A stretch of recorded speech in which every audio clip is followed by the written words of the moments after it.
Yo, what's up? What's up? Yo, Xeno, what's up? Yo, sup, babe?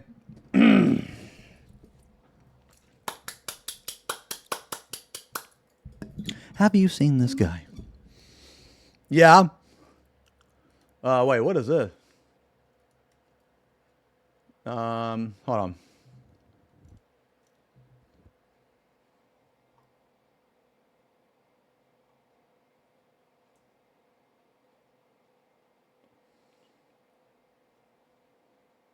I have no idea who this is.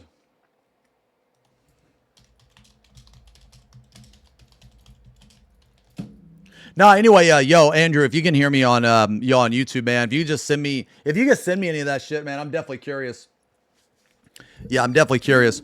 It's kind of funny yesterday, man.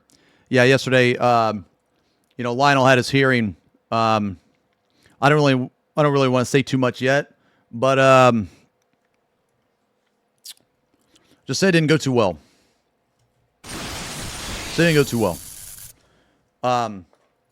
But I'll update you guys when I can. But it's so weird, man.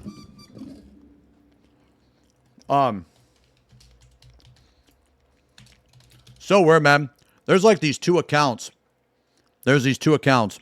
One of them I completely fucking forgot about, man.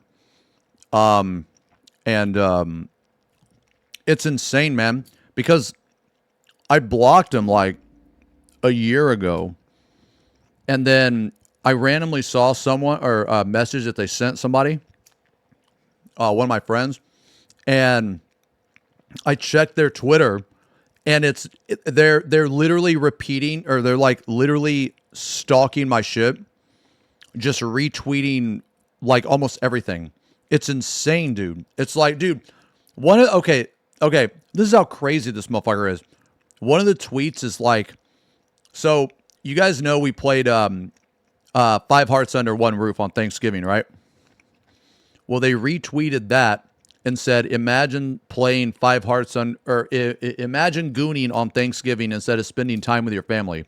And then some guy replied and said, imagine worrying about what the fuck he's doing and not spending time with your family. Like, what? What are you doing, man? No, let me pull it up.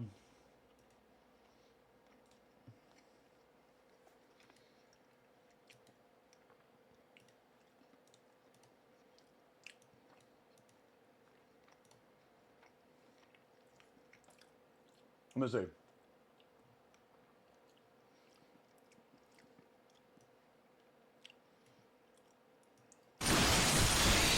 Yeah, this guy, dude.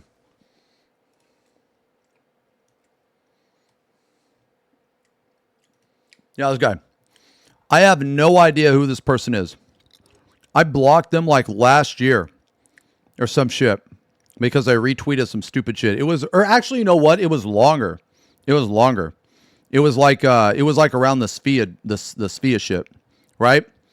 And like I posted this the other day. So this is when Lionel had his hearing, right? Good fucking day.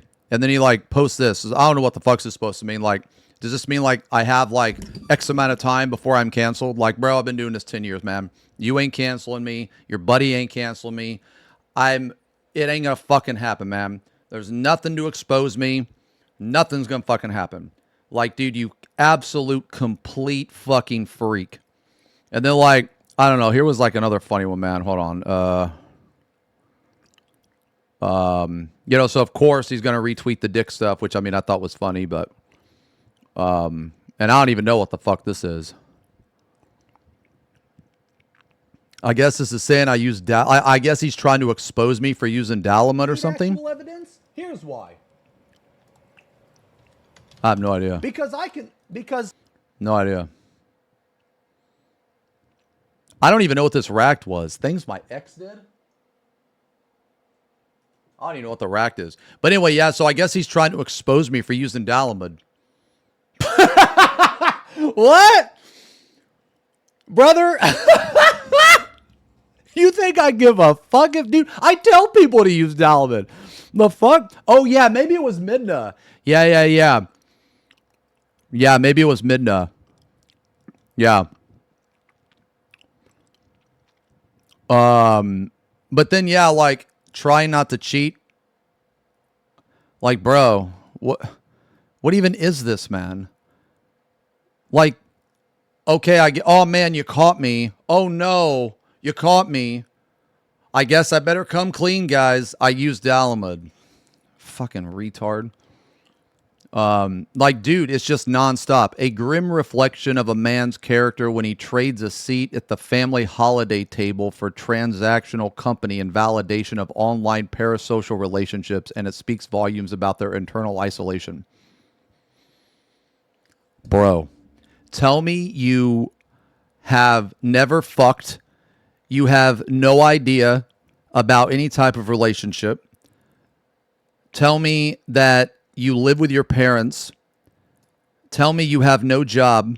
Tell me that you are a complete fucking freak incel without actually saying it. Dude. And this is what he's saying that. This is what he's saying that in reference to. Because I was having fun on stream. Holy shit.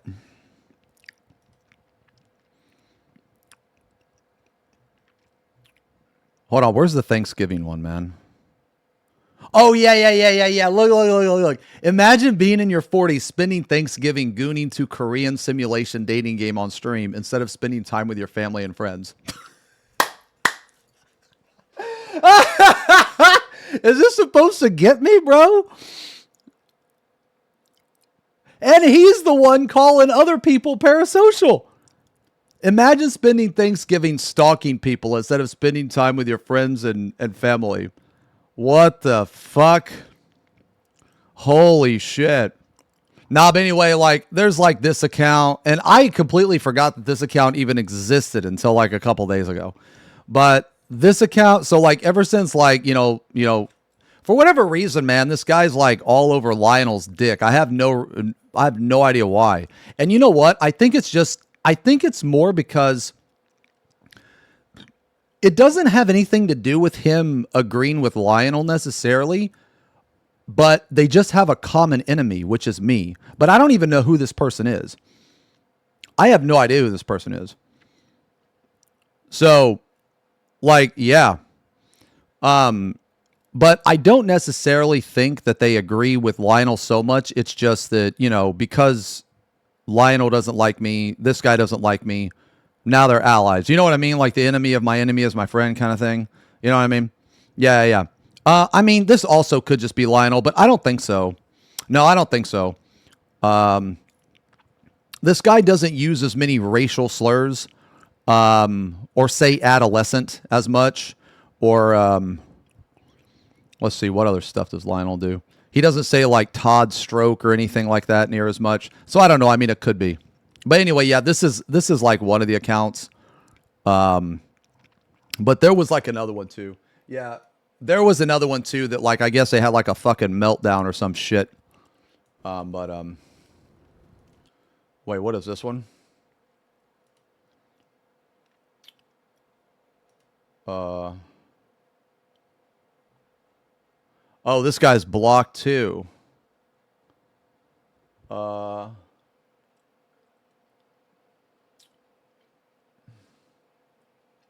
Oh, yeah. I knew this would piss him off. Yeah. Look at this. I did the thing that pisses people off. So look. This guy commented, right? And I can't even remember what this was, but it said, would be the only thing willing to deal with the smell of anal seepage in your beard. I don't even know what that means, right? So I said, what the fuck is wrong with you, weird ass motherfucker? You're literally talking to yourself on your timeline. Get the fuck off of mine. Ew. And then I blocked him, right? I blocked him before he could respond. I did that thing. And dude, it pissed him off. Thin-skinned as ever. You can block everyone in the world. Blah, blah, blah, blah, blah. Yo, I got your ass, dude. Oh, dude. Yeah, look, man. This is weird. Dude. What's wrong with these people? I don't even know who these people are, bro. What does this even mean? Lack of chin? I don't even know what that... What? I have a chin, obviously.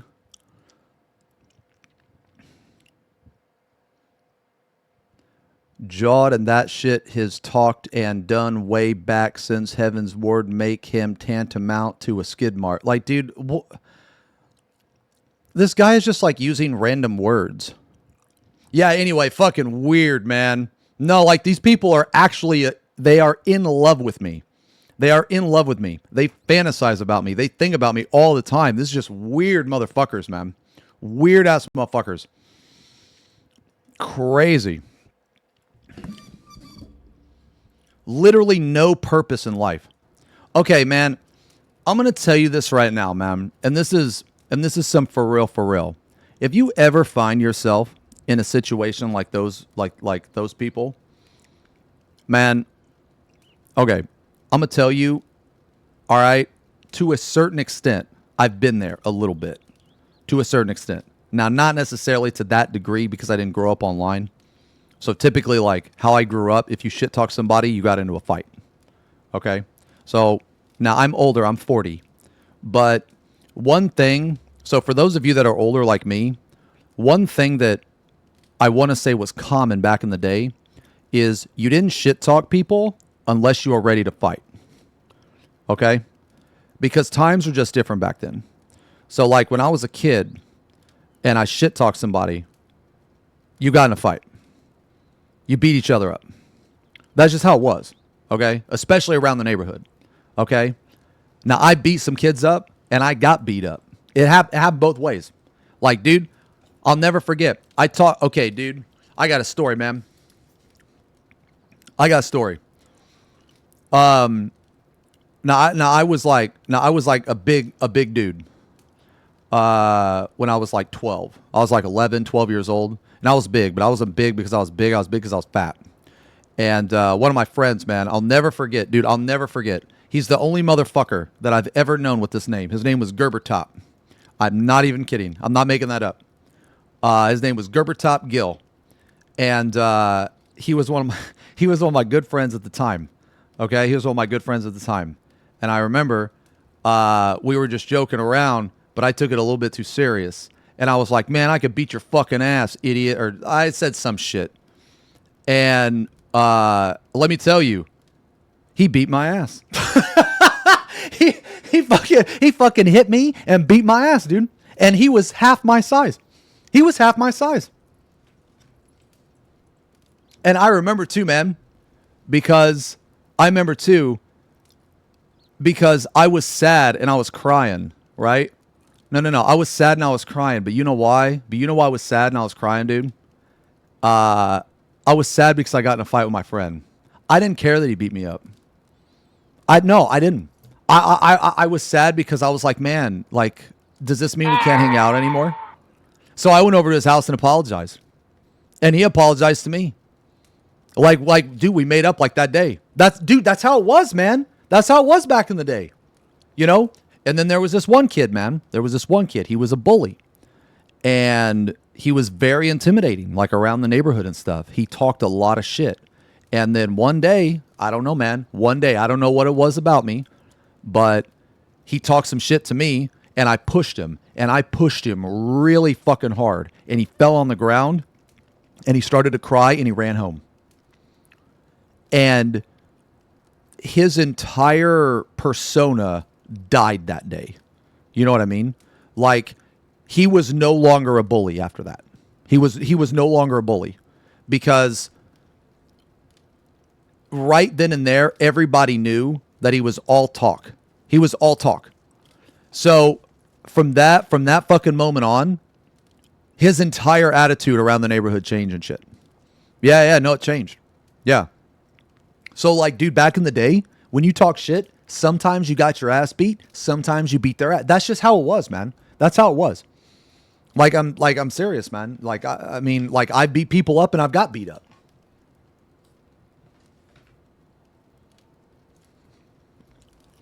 It is what it is, man.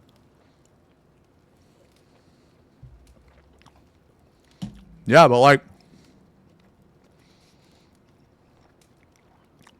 people like that, they never took an ass whooping, man. People like that have everything taken care of for them. People like that don't have a problem in the fucking world. They have no responsibilities. Because I'm going to tell you right now that anybody with any type of like adult responsibility, man, they're not going to have time to do that shit. And they're not going to care about that shit. You know what I'm saying? So people like that, like if you ever find yourself in a situation, man, I'm telling you, life is so much better if you just focus on yourself. Don't worry about what other people are doing, man. Just focus on yourself. Like, because you only get like one fucking life, right? It's not like you get a redo. You know, it's not like you get extra lives, right? Once you did, you did. You know, just focus on yourself. You should be the most important person in your life. 100%. You. Nobody else, you. Because you know who's going to be there when, like, your entire life? You. Okay? Now, some people have the, you know, some people are fortunate enough to find, like, you know, a life partner, whatever, like, you know, boyfriend, girlfriend, that's going to be there for the rest of their life. But not everybody does, man. And people think that everybody is supposed to find that person, and they're really not. I don't think so. I don't think everybody is meant to find that person because I haven't found that person for like 40 fucking years. You know what I'm saying, man?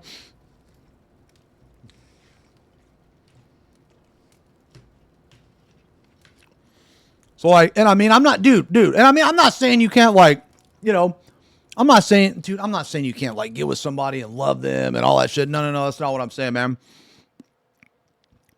But all I'm saying is you got to be careful. You know what I mean? You gotta be careful. You know? So when I say like find the right person, I don't mean like, you know, I mean find a person that is just, it's literally like, I don't know, I guess like you in another body or an extension of you or, you know, some rare shit. You know what I mean? But like a lot of us, man, we don't, you know, we don't find that. That's why I don't let too many people in my life, man. It's hard trusting people, dude. It's hard fucking trusting people. Hold on, what is this? Oh my God. Oh my fucking God. Brother.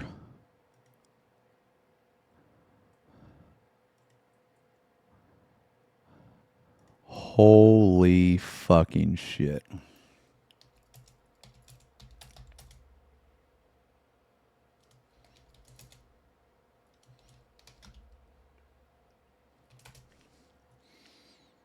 Hold on, man. Somebody just sent me something.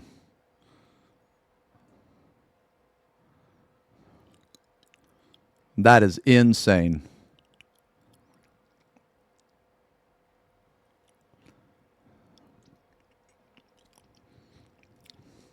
Hold on, I'm going to ask. Hold on.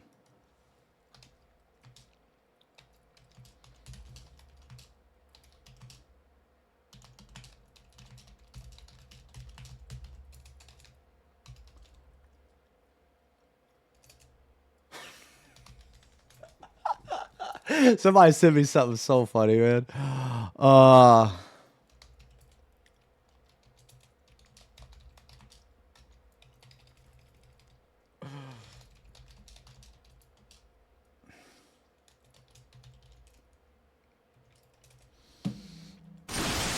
my God. Okay. So you remember that thing? Okay. No. I'll share it. But all right. So you remember I was talking about this on stream the other day. I was like, bro, this would be sick, man. If somebody fucking pimped this out and made this dark purple with a grid, put Baldini on here, put the X logo on the back, and made this cat a fucking XFF, bro. You remember when I was talking about that? Well, so I actually had two people was really interested in doing it, like just for fun. And one of them finished it. Yeah, one of them finished it. Let me tell you, man, it's a 10 out of 10. No, I'm serious. It looks insane. It looks fucking insane, bro.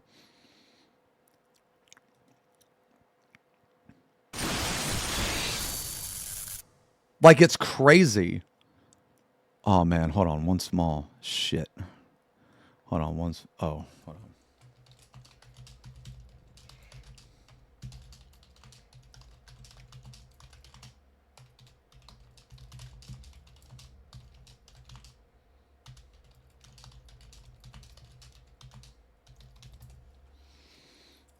No, no, no. I'll show you. I'll show you when it's done 100%. I'll show you when it's done 100%.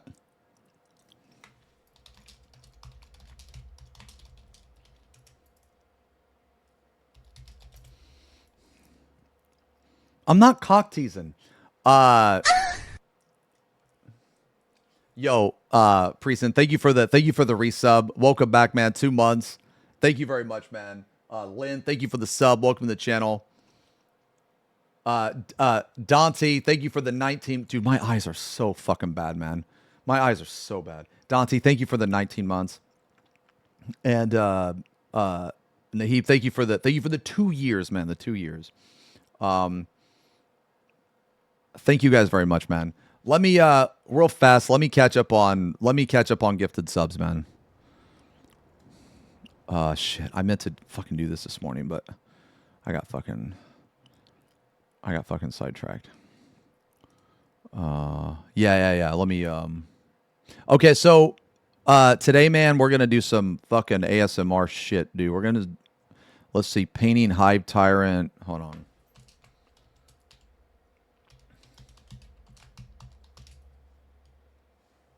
Yeah, today we're gonna do a very chill stream today. I mean, we're gonna rack this shit for a little bit first, but then we're gonna do a chill stream.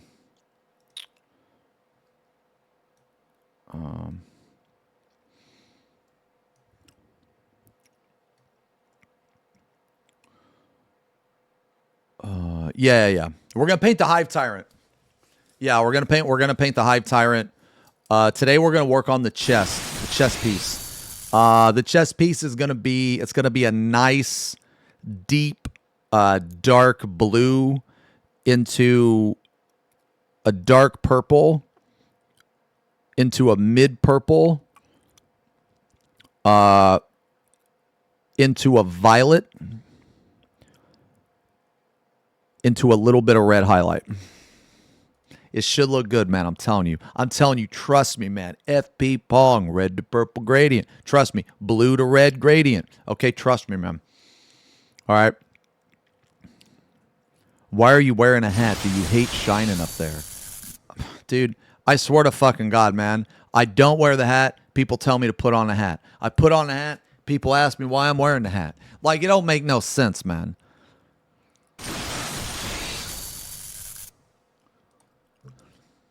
Literally makes no sense.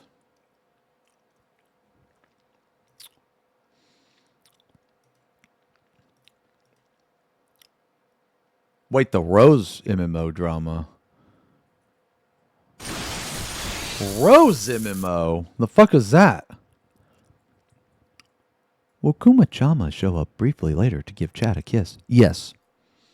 I promise, Red. I promise. A YouTuber? Oh, wait a minute. Whoa. Wait a minute. Did somebody accuse him of some, like, sexual allegations or some shit?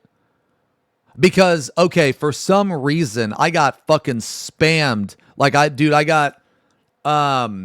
there was this one fucking guy, and I have no idea who he is, but he was on my Twitter, he was on my YouTube recommendation, and I was like, who the fuck is this? So I actually clicked on his video and listened to the first, like, minute, and he was saying that he was accused of, like, some allegations or some shit.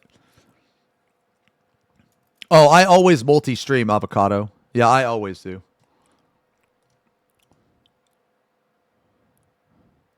Nah, he made a bad joke about looking up ArenaNet's corporate address and how to buy an A. I have no idea. I have no idea about that.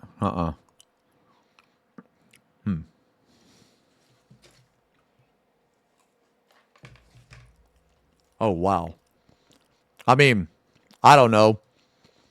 I feel like at some point you have to use common sense. I don't know why you would fucking tell people or like show people how to buy a fucking assault rifle.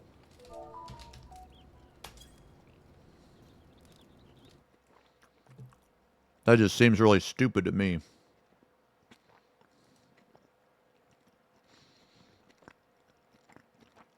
I just don't know why. Like, I don't get it, right? I just don't understand why you would, like, joke about a weapon. Like, I don't get it. Of all the things to be funny about, why are you going to try to joke about a weapon that can kill people? Why are you joking about a bomb? Why are you joking about a gun? I just, to me, I just don't get it. Like, I just can't comprehend it. But then again, I showed my dick on stream. So it's like, you know what? Don't even listen to my opinion, okay? Don't even listen to my opinion. Okay? What do I know?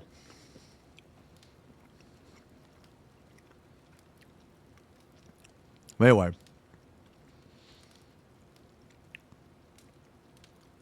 What the fuck is this?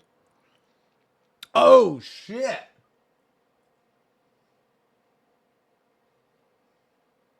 Oh, I think my fucking Catan came in, dude.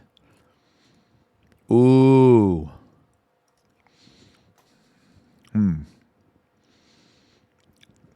Yo, you guys, yo, check this out, man. That's what I ordered, man. Hold on.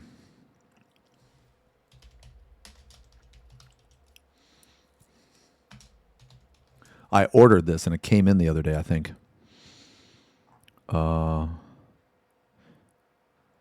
on, man. Let me try to get a... Yo, check this out. Yo, I ordered this. I ordered this bad boy. Ooh, the Catan. Shard of the Nightbringer. Dude, this thing is so fucking sick. Yeah, I ordered this. Yeah, I think it's in my mailbox right now. I don't know how I'm going to paint this, dude. I don't know how I'm going to paint this. I haven't decided yet. But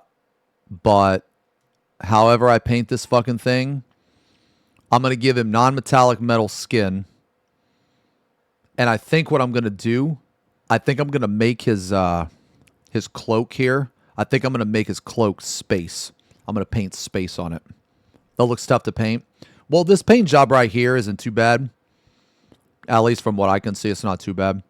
But what I'm going to do to it is going to be, I want to keep this green, this green and yellow like shit down here because that's like Necron stuff, you know. And I'm going to try to do the same thing to his scythe up here. Because like for those of you that don't know the Necron like 40k lore, it's like that's their thing. They like glow green and shit. So I want to preserve that, but at the same time, I don't like how the color of his skin is the same color as his cloak.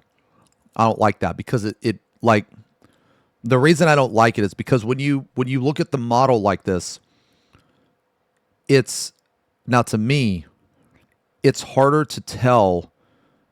Like basically because these are very similar colors, like some of the details and stuff and the different variations become lost.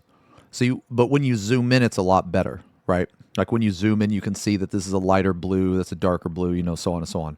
But what I like to do is I never like to put two of the same colors next to each other. Because in my opinion, when you do that, it takes away. So what I'm going to do is I'm probably going to paint his entire cloak. And I'm not sold on it yet, but my original thought was I'm going to paint the entire cloak space. So it'll look like this.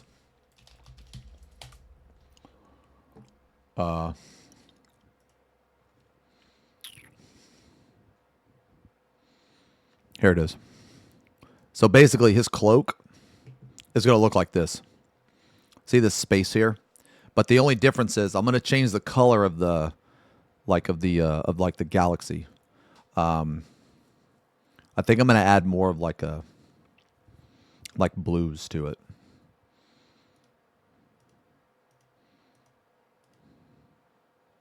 Yeah, but I want to paint his cloak like this because I think that would be fucking sick. Because if his cloak is like this, right, with the stars in the galaxy, and then it fades into that green, into the yellow, dude, I think that would look so sick. And then for his skin, I want to make it look something like this. A nice cold steel metal kind of.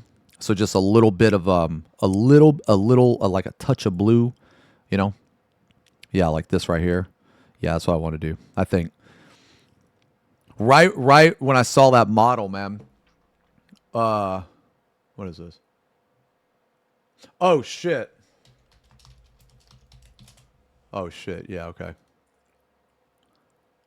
Oh my god.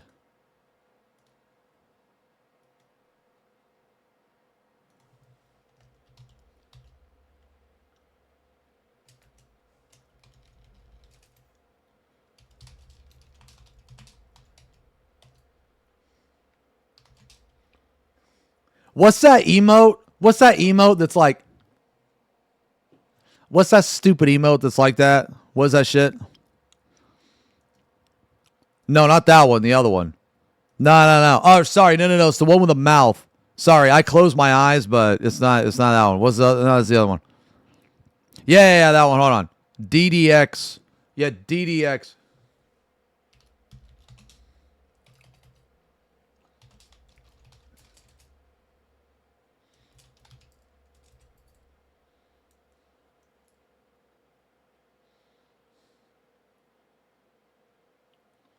Oh man, dude, I'm telling you, this is gonna be so sick, dude. Dude, this looks so good. I just want to show you for a second. Okay, there we go. That's it. That's all you get. That's all you get. That's all you get.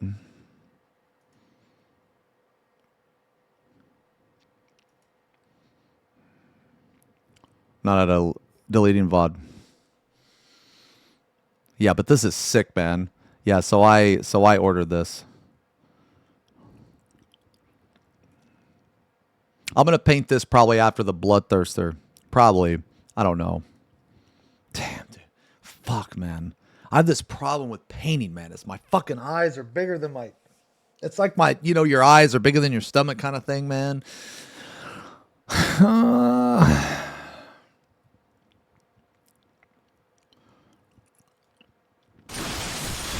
You didn't see anything? Yeah, I know. It's because you watched a stream like this, you fucking idiot. Huh? Can you show it again? I want to look at it. Huh? Huh? No, I wasn't looking. No, show it again. Yeah. Can you show it again? Yeah, it's because you fucking watch the stream with your fucking eyes closed. Who the fuck watches something with their eyes closed? You know how stupid you gotta be, dude? That don't make no damn sense.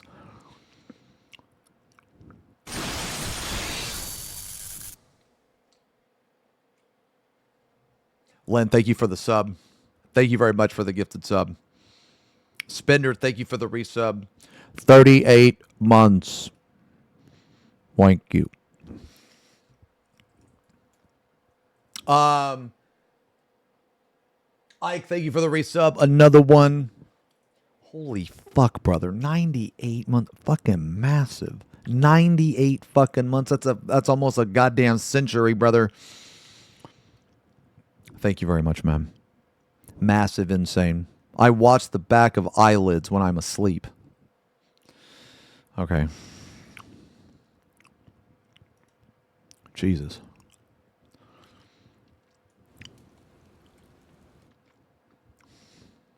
Yeah. Oh, that thing you sent me is awesome, by the way, Dinzy. It's awesome. Especially the drag and drop.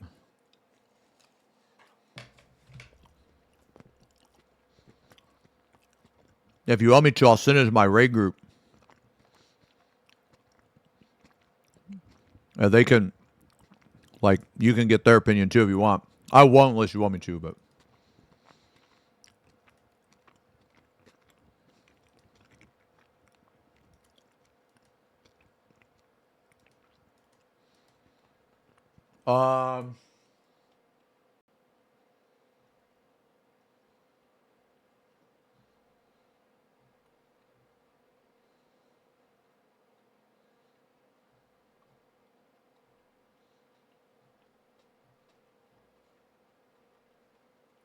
Okay. So let's wait, put the goddamn hat.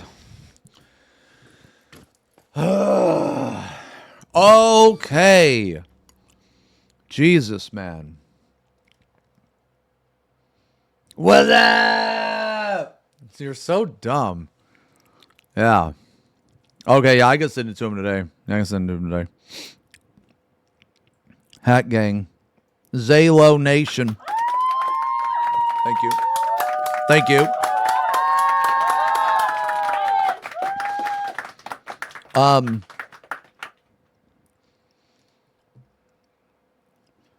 let me dude, I kind of want to listen to Storm Rider again, bro. Man, let's find a spook. Let's find a spook.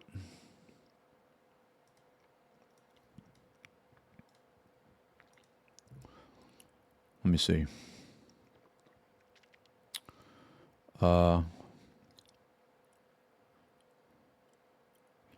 Dude, what is okay, dude, why am I seeing all this Billie Eilish shit? Did she say or do something stupid?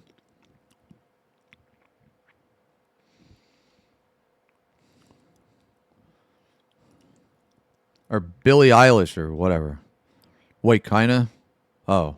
I mean, I don't really follow her. So. What paint rack? Ooh.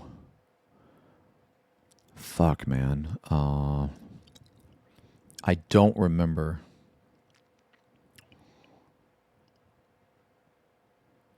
Wait, it sounded okay, but she said no one on stolen land is illegal. Now people want her to hand over the stolen land her house is on.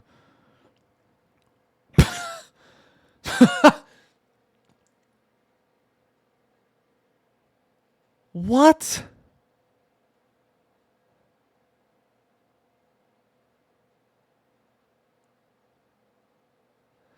So is she trying to say like, like when the pilgrims or whoever fucking came and colonized, fucking they stole it from the Indians, and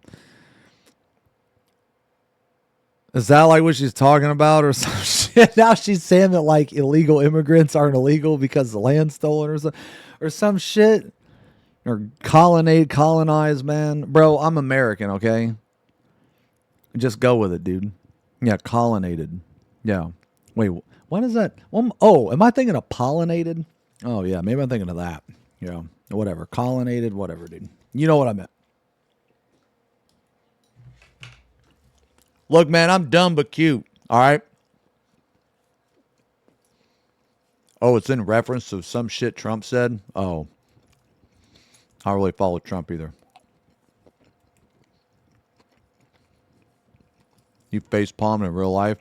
Yeah, but let me ask you a question though, man. Does my dumbness make you chuckle throughout the day? I'm gonna give you a little laugh. No? What do you mean no?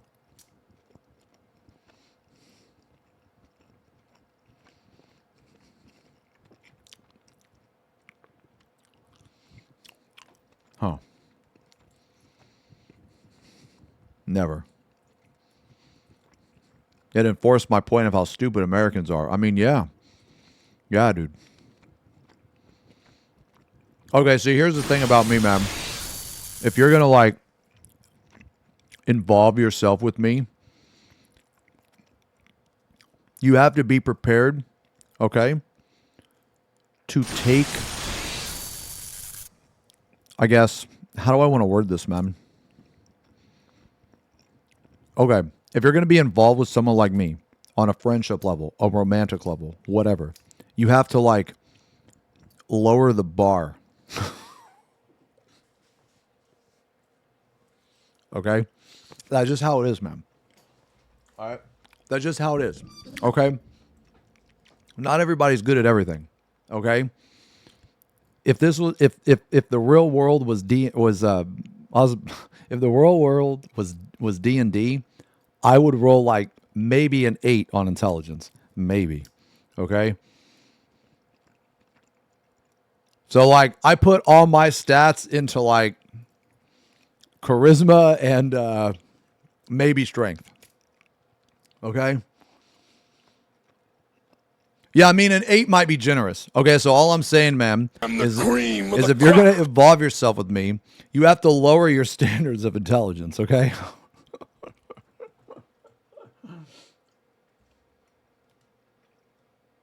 Oh, shit. Yeah, hold on. I think fucking Blurry got it. This guy stinks! Oh.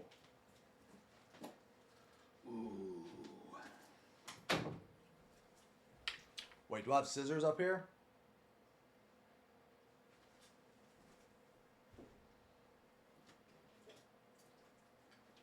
Yes.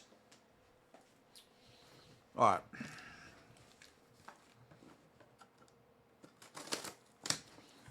All right, here we go. Ooh.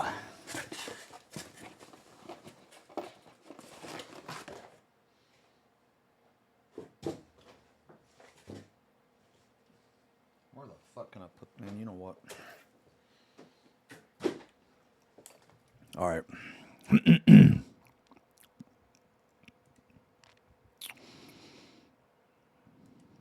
I present to you the Catan Shard of the Nightbringer. Dude, this thing is fucking sick! Woo!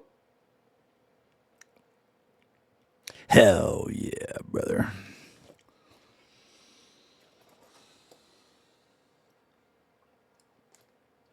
This thing's big. Pretty big. Yeah. Yeah, I pre-ordered it like a month ago. Yeah, it's sick. Yeah. Fucking sick, dude. Insane. Yeah, I don't know what I'm gonna fucking get to it, man. My pile of shame is very high.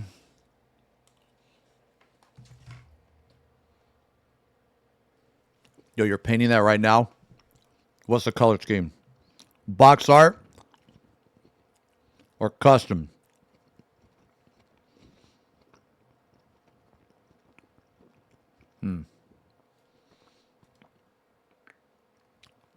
Oh my god.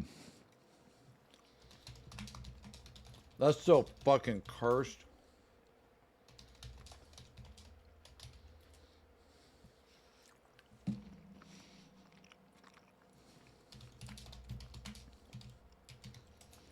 Yeah, that's a 10 out of 10. Holy fuck.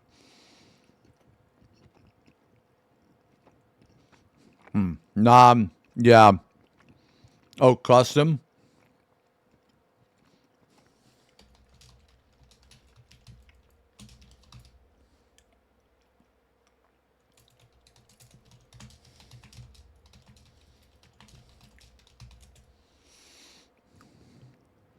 Okay.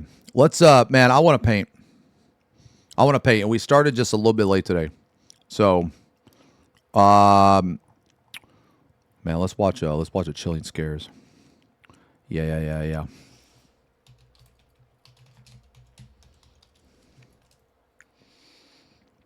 Yeah, let's watch Chilling Scares. There's a video I wanted to. Oh yeah, there's this one, man. There's this one. There's a video I wanted to watch, dude.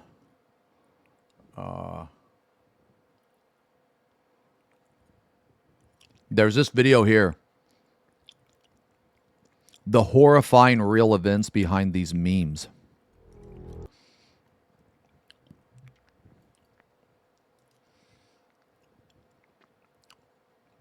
Wait, what do you mean, yay, spooky? Yay, spooky wrecked. Wait, you don't want a spooky wrecked?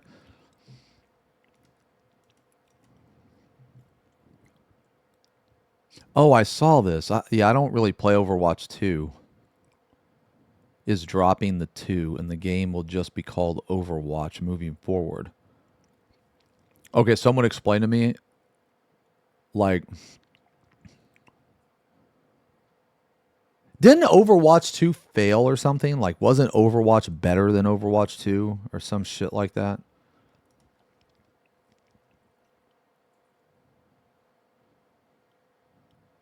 Like, I don't know, because I never played I never played either one. Oh. Okay. Okay.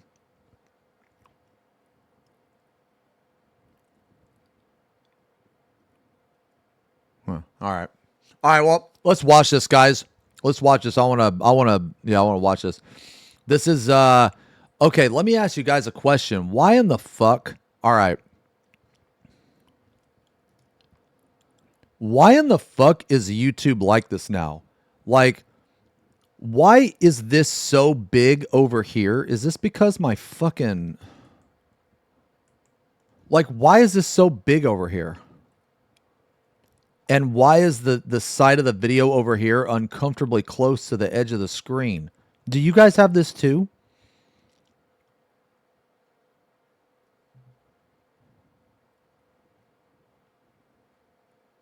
Oh, you guys have this too?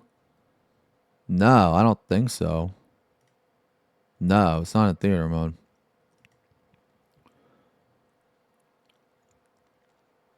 Well, no, because I like because I like seeing this over here. I just don't want them this big. I really fucking hate it when they make these changes, man.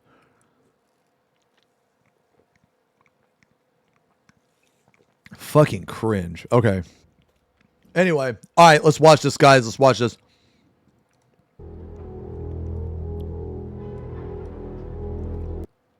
In January of 2000, a worker at a sewage treatment plant in Bethlehem. Bethlehem? Isn't that a place from the Bible or some shit? Bethlehem. Why does that name sound familiar? Didn't like some motherfucking plague happen there or some shit? What was that? Or was or was Bethlehem that like pyramid where everybody was fucking talking and then God was like, you guys need to shut the fuck up. And then that's how all the different languages were created or some shit, man. Where was that?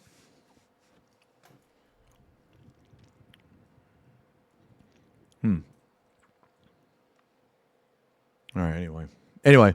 In Bethlehem, PA, was that like pre-apocalypse or something? Discovered half of a human, oh my God, inside a catch basin.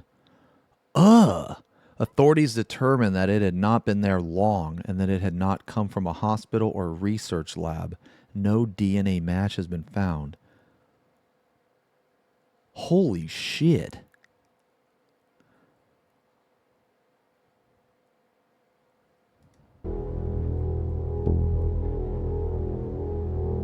Dude, imagine being that sewage worker.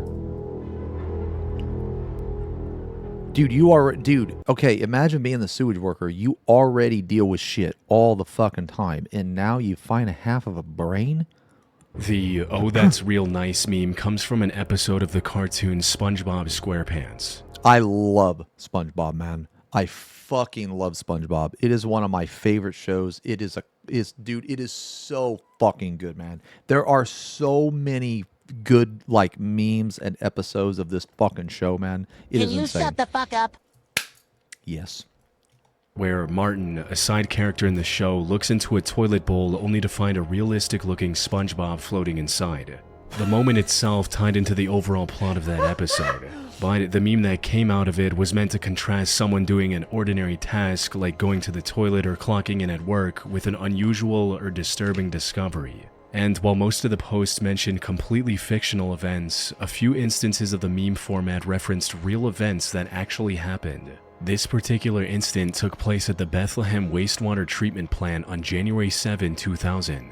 A worker named Scott Batchman had clocked into his night shift at around 11 p.m. when he noticed a pink, fleshy object while cleaning out a catch basin. He took it out and rinsed it off to get a clearer look. However, nothing could have prepared him for what that object turned out to be.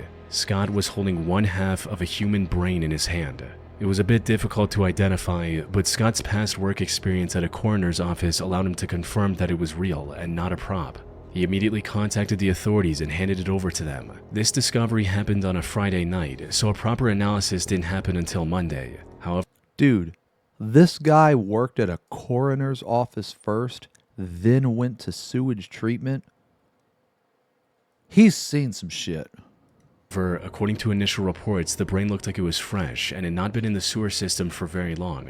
The situation became worse when it was sent over to a DNA lab for testing, which confirmed that it belonged to a person. Unfortunately, authorities had no matching DNA on record, making it impossible to determine whose brain it was. The treatment plant also received waste from 13 different municipalities, so they couldn't link it to a nearby missing person report either. The question now was, how did a piece of human brain end up in the sewer system in the first place? One possible explanation the authorities considered was that it came from a medical cadaver, suggesting that a medical student might have flushed it down the drain either on purpose or somehow by accident. However, the lack of any major decomposition pointed to a much darker possibility. The brain likely came from the victim of a homicide, with the killer attempting to destroy evidence by dismembering the body and flushing the pieces down the toilet one by one. And unfortunately, it seems their plan worked as intended. The investigators were never able to link the discovery to any reported crimes, leaving the case an unsolved mystery to this day. That's crazy.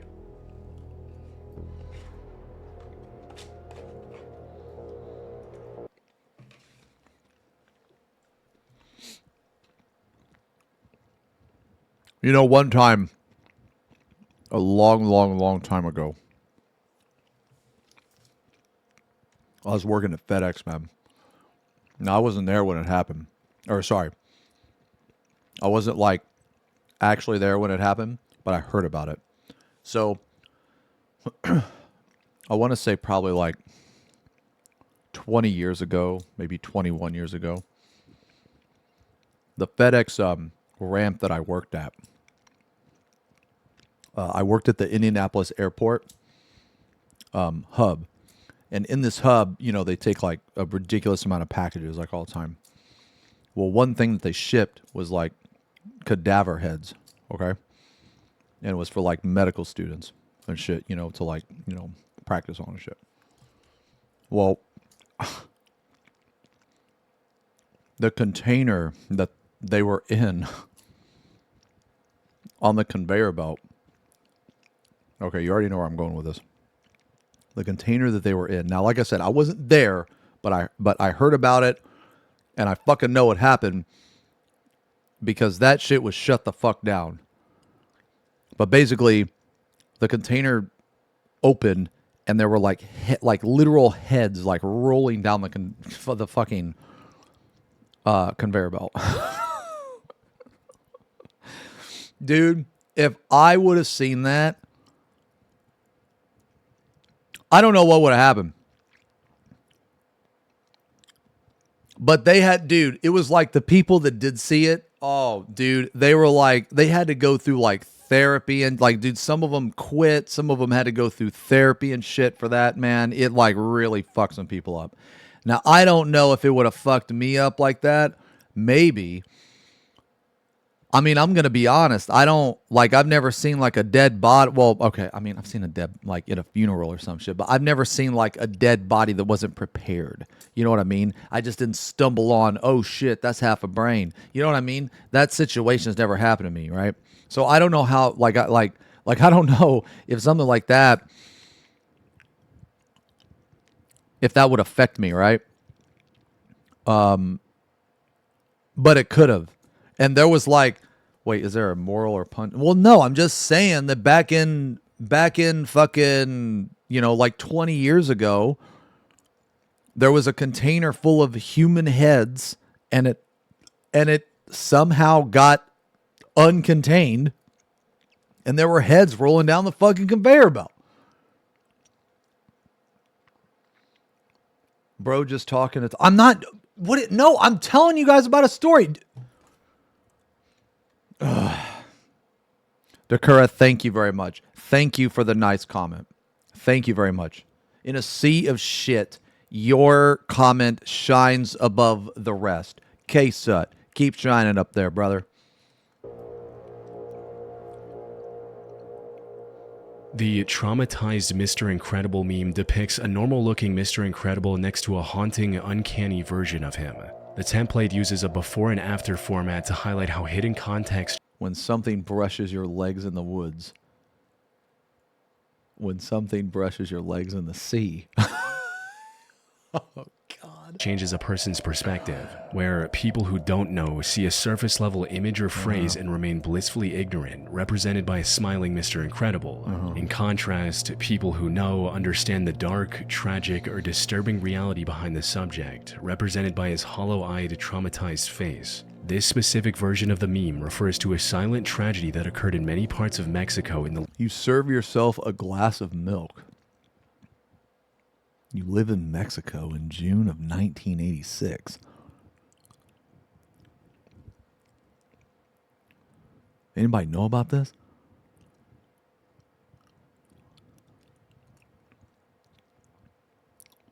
late 1980s, and the cause for it originated over 7,000 miles or more than 11,000 kilometers away in Ukraine. On April 26, 1986, the Chernobyl nuclear plant suffered the worst nuclear disaster in history. During a botched safety test, a massive power surge caused Reactor 4 to explode, releasing a plume of radioactive fallout that drifted across Europe. The immediate blast killed 2 workers, while dozens more lost their lives to acute radiation sickness shortly after trying to contain the fallout. However, by the time they were able to enclose the malfunctioning reactor, it had already spread massive clouds of toxic, radioactive particles across Europe and Asia.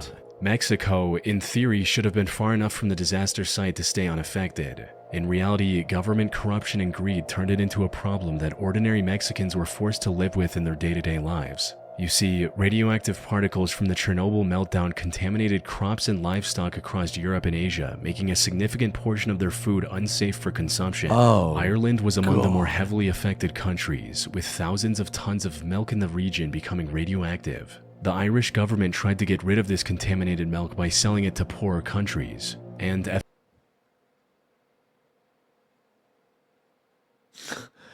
That is fucked up, man. Holy shit. after getting rejected by Brazil, they reached an agreement with the Mexican government to sell 40,000 tons of radioactive powdered milk at discounted prices. The toxic milk reached Mexico in June 1987 and was then distributed across the country by a state-owned company called Conasupo. It made its way into ordinary households where consumers had no idea they were drinking what was essentially poison. The truth finally came out when Navy Vice Admiral Manuel Rodriguez Gordillo commissioned a nuclear physicist to test the milk. And as it turned out, the milk the Mexican government bought from Ireland exceeded 10 times the permitted limits of radioactivity. That is insane. The government initially tried to suppress the news by accusing the whistleblower of defamation, stripping them of their position, and putting them in prison. But the backlash got bad enough that the government was forced to issue a complete recall by January 1988. Unfortunately, the damage was already done. Over the following decade, the number of children suffering from cancer skyrocketed drastically. Up, man. Many endured life-altering deformities, while countless others lost their lives because of it. Even those who survived the initial radiation poisoning now face a higher risk of developing cancer later in life. Man. Holy shit. Dude, that's fucked up. I never knew about that. That's sad as fuck, man.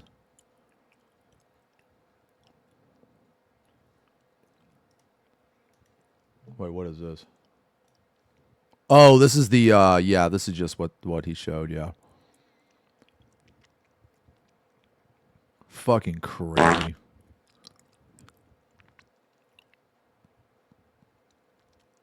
Dude, and then they tried to fucking jail the guy. What happened to the guy? Does anybody know what happened to the guy? Wait, there's a mini series on Chernobyl?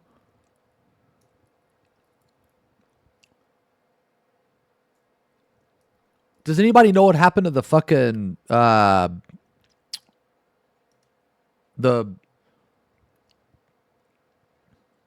miniseries is goated? Okay. Well, what is it on? Is it on like Netflix or something?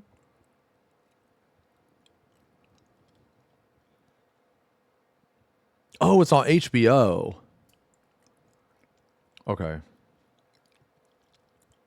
Yeah. Okay. No, I'll check it out. To me, it seems like January always starts the same way. Oh, new shit. resolutions, new projects, and a packed schedule right out the gate. Yeah. It can feel like Yo, I'll tell you what, man. We're going to have some ads soon. It's going to be exit lag. It's going to be motherfucking exit lag because I think we're going to get sponsored. this any time of the year, but usually especially so at the start. And if you're anything like me, it seems to always be my health that's the first thing to get pushed aside when I get busy. Checkups get delayed, symptoms get ignored, and taking care of myself gets treated like something I'll handle later, even though things rarely slow down. Finding the right doctor and fitting an appointment into a busy schedule just takes way too... Not me, dude. I have friends. Okay, let me tell you, man. All right.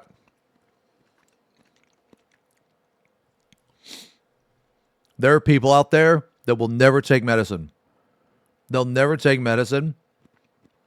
And one of my good friends, Marlby, the son, you know, he's one of those people. This motherfucker could like lose an arm in battle. And I'm like, yo, bro, what happened to your fucking arm?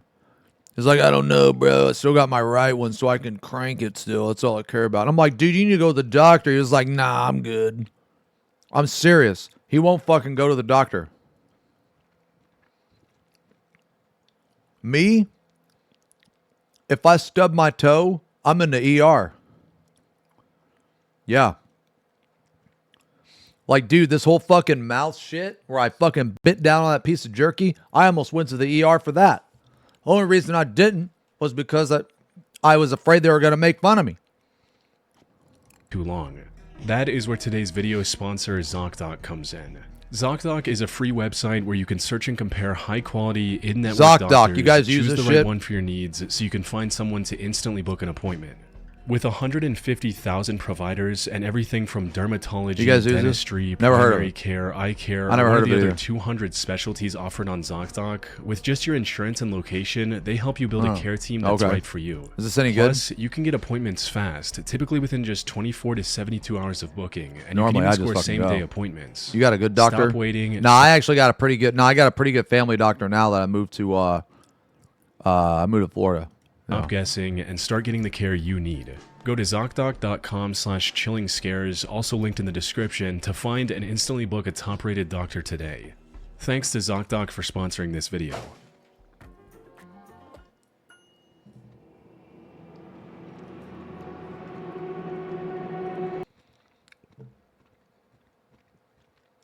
What is MFW? Motherfucking weeaboo. I'm urban exploring in China, and I find an abandoned area. It reeks of rotting flesh, and I almost consider turning back, but I persist. I turn a corner and look down, and I'm greeted by the sight of dozens of fossilized child corpses floating in a murky, deep puddle.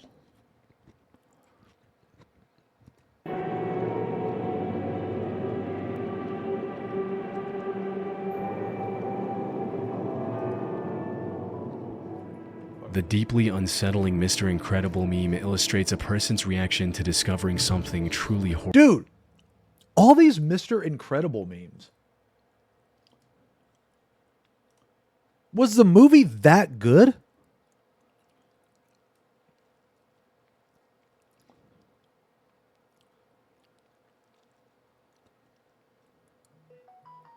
What is it?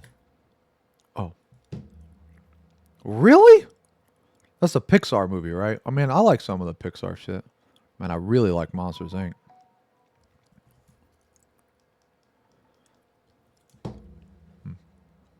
Horrifying. The template is often paired with a caption highlighting disturbing events or shocking facts, and this particular use of it is no different. It summarizes the horrific sight a Chinese explorer named Yeah, I've never seen Beanbag it. Adventures uncovered in February 2022. Beanbag's content on Douyin, which is the Chinese version of TikTok, revolved around him exploring abandoned buildings and showcasing any Silver hair is interesting the finds. best. However, one of these adventures spiraled into a nightmare his viewers could have never imagined. The video started with him entering an abandoned hospital or lab of some kind. It was extremely run down and appeared to have been vacant for over a decade, if not more. Broken furniture, torn clothes, and glass jars were everywhere. But what really caught Beanbag's attention weren't these items. He was more drawn to the overpowering smell that was filling the whole building. Curious, he decided to find its source. He followed the paths where the smell grew stronger and eventually reached a strange, dilapidated room with a pool in the middle of it. He looked inside the pool and before showing it to his viewers, claimed that it was filled with movie props. The pool was filled with what looked like the remains of dozens of children floating in a mysterious liquid. He spent barely a minute inside this room before the smell became too unbearable and he had to run out gagging for air. The horrifying sight left most of his viewers in shock, with many also trying to figure out if any of it was real. But for now, many accepted his movie prop explanation and didn't question it further, especially since the alternative was far too gruesome for most to even contemplate. A lot of the remains also showed few signs of decomposition, making it easier to buy into the prop theory. However, the possibility of these remains being real became impossible to ignore when Beanbag returned to the same location 10 months later. This time, he decided to explore the rest of the building before going back to the pool room. Unfortunately, the other locations proved to be just as disturbing. I can't show most of this on YouTube, but he discovered rooms full of extremely realistic human skeletons, children's toys and masks, and a few glass jars with what looked like human fetuses stored inside them. What Things the somehow got even worse when he fuck? returned to the pool room and found things that weren't there before, like glass jars and children's clothes on the ground, and most unsettling, a blue tarp partially covering the pool. This showed that Wait a minute. Wait a minute. Have we seen this before?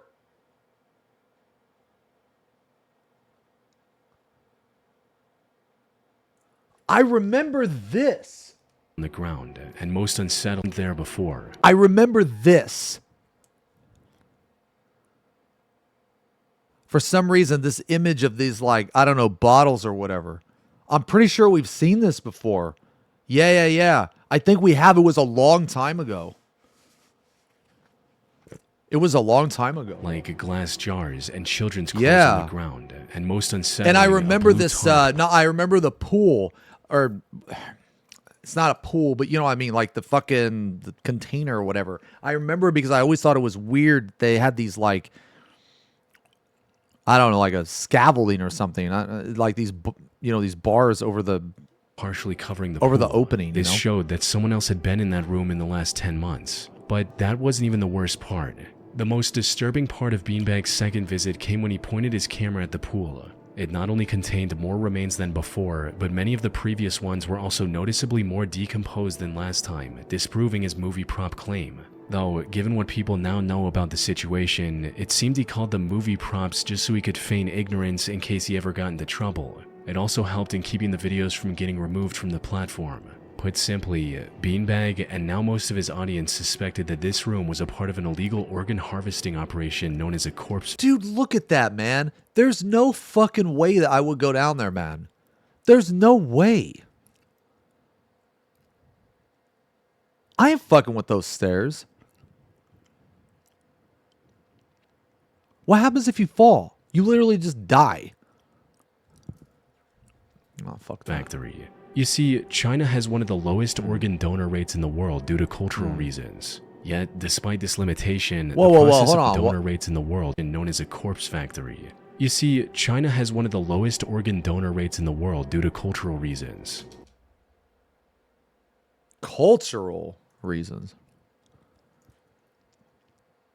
Like, what type of reason?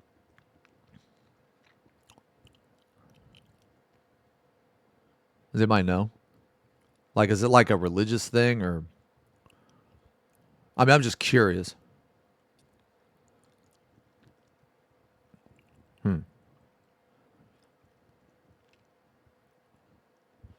I don't know. Are you guys organ donors?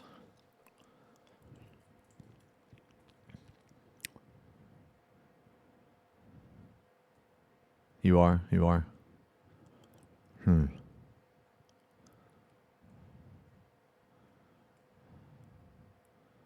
kind of wishy-washy. I don't know what that says about me as a person.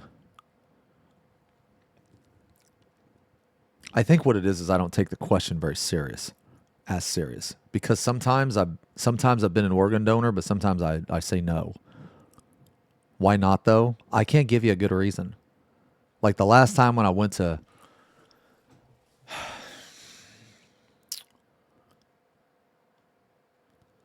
the DMV, they asked me, I said no. But I think it's because I almost failed my eye exam. And I didn't want people getting my shitty organs. So I don't know, man. Maybe next time I'll say yes. No, I'm serious. I'm serious. That actually happened.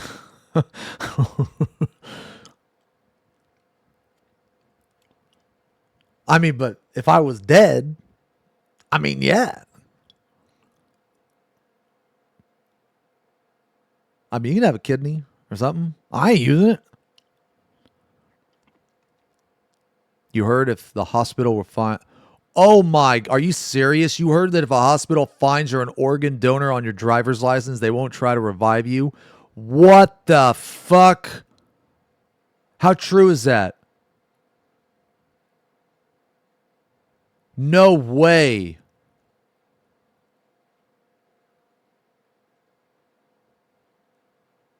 Nah, you know what, Red? Nah. I'm never going to be an organ donor again. That's not true at all. That's not true. I don't know, man. I don't know, man. Oh, no, I could see it. You guys see that fucking scientist with the, like with the weird, like birthmark or whatever he has on his face, and he's trying to get, he literally cured cancer in rats and they're not giving him money. You guys see that shit? Because there ain't no money in the cure. I've been reading about that shit, man. I've been seeing about that. You know what I mean? And you know what's fucked up? When I initially, okay, see, this is how stupid we are as a fucking people. You know what I mean? Okay, so when I first read it, I was like, oh, holy shit, they actually fucking cured cancer in some rats. And then, like, I shit you not, dude. I didn't even really, okay, now, this is going to be crazy, but when I first saw, like, the post with the doctor and he had, like something else, man, I didn't even, like, notice his face first, right? Because I don't know what it is, man, but he's got some deformity or something on him, man. I don't know what it is. But anyway, dude, when I saw that, I, like, lost faith in humanity because this guy is, like, curing cancer in rats, and then like all the posts beneath it are like, oh god, fucking cure his face and all this shit, and I'm like, are you guys fucking serious, man? What does it fucking matter what he looks like, bro? Like, what does it matter, man? You know what I'm saying? And then it's just post after post, and now whenever I see it, it's like I think of those people. I'm like, dude, what is wrong with motherfuckers? Wait, if you have a do not resuscitate. Oh, that's not true at all. However, if there's no chance of saving you, they hook you up to a machine. Oh, I see. Oh, okay. Okay.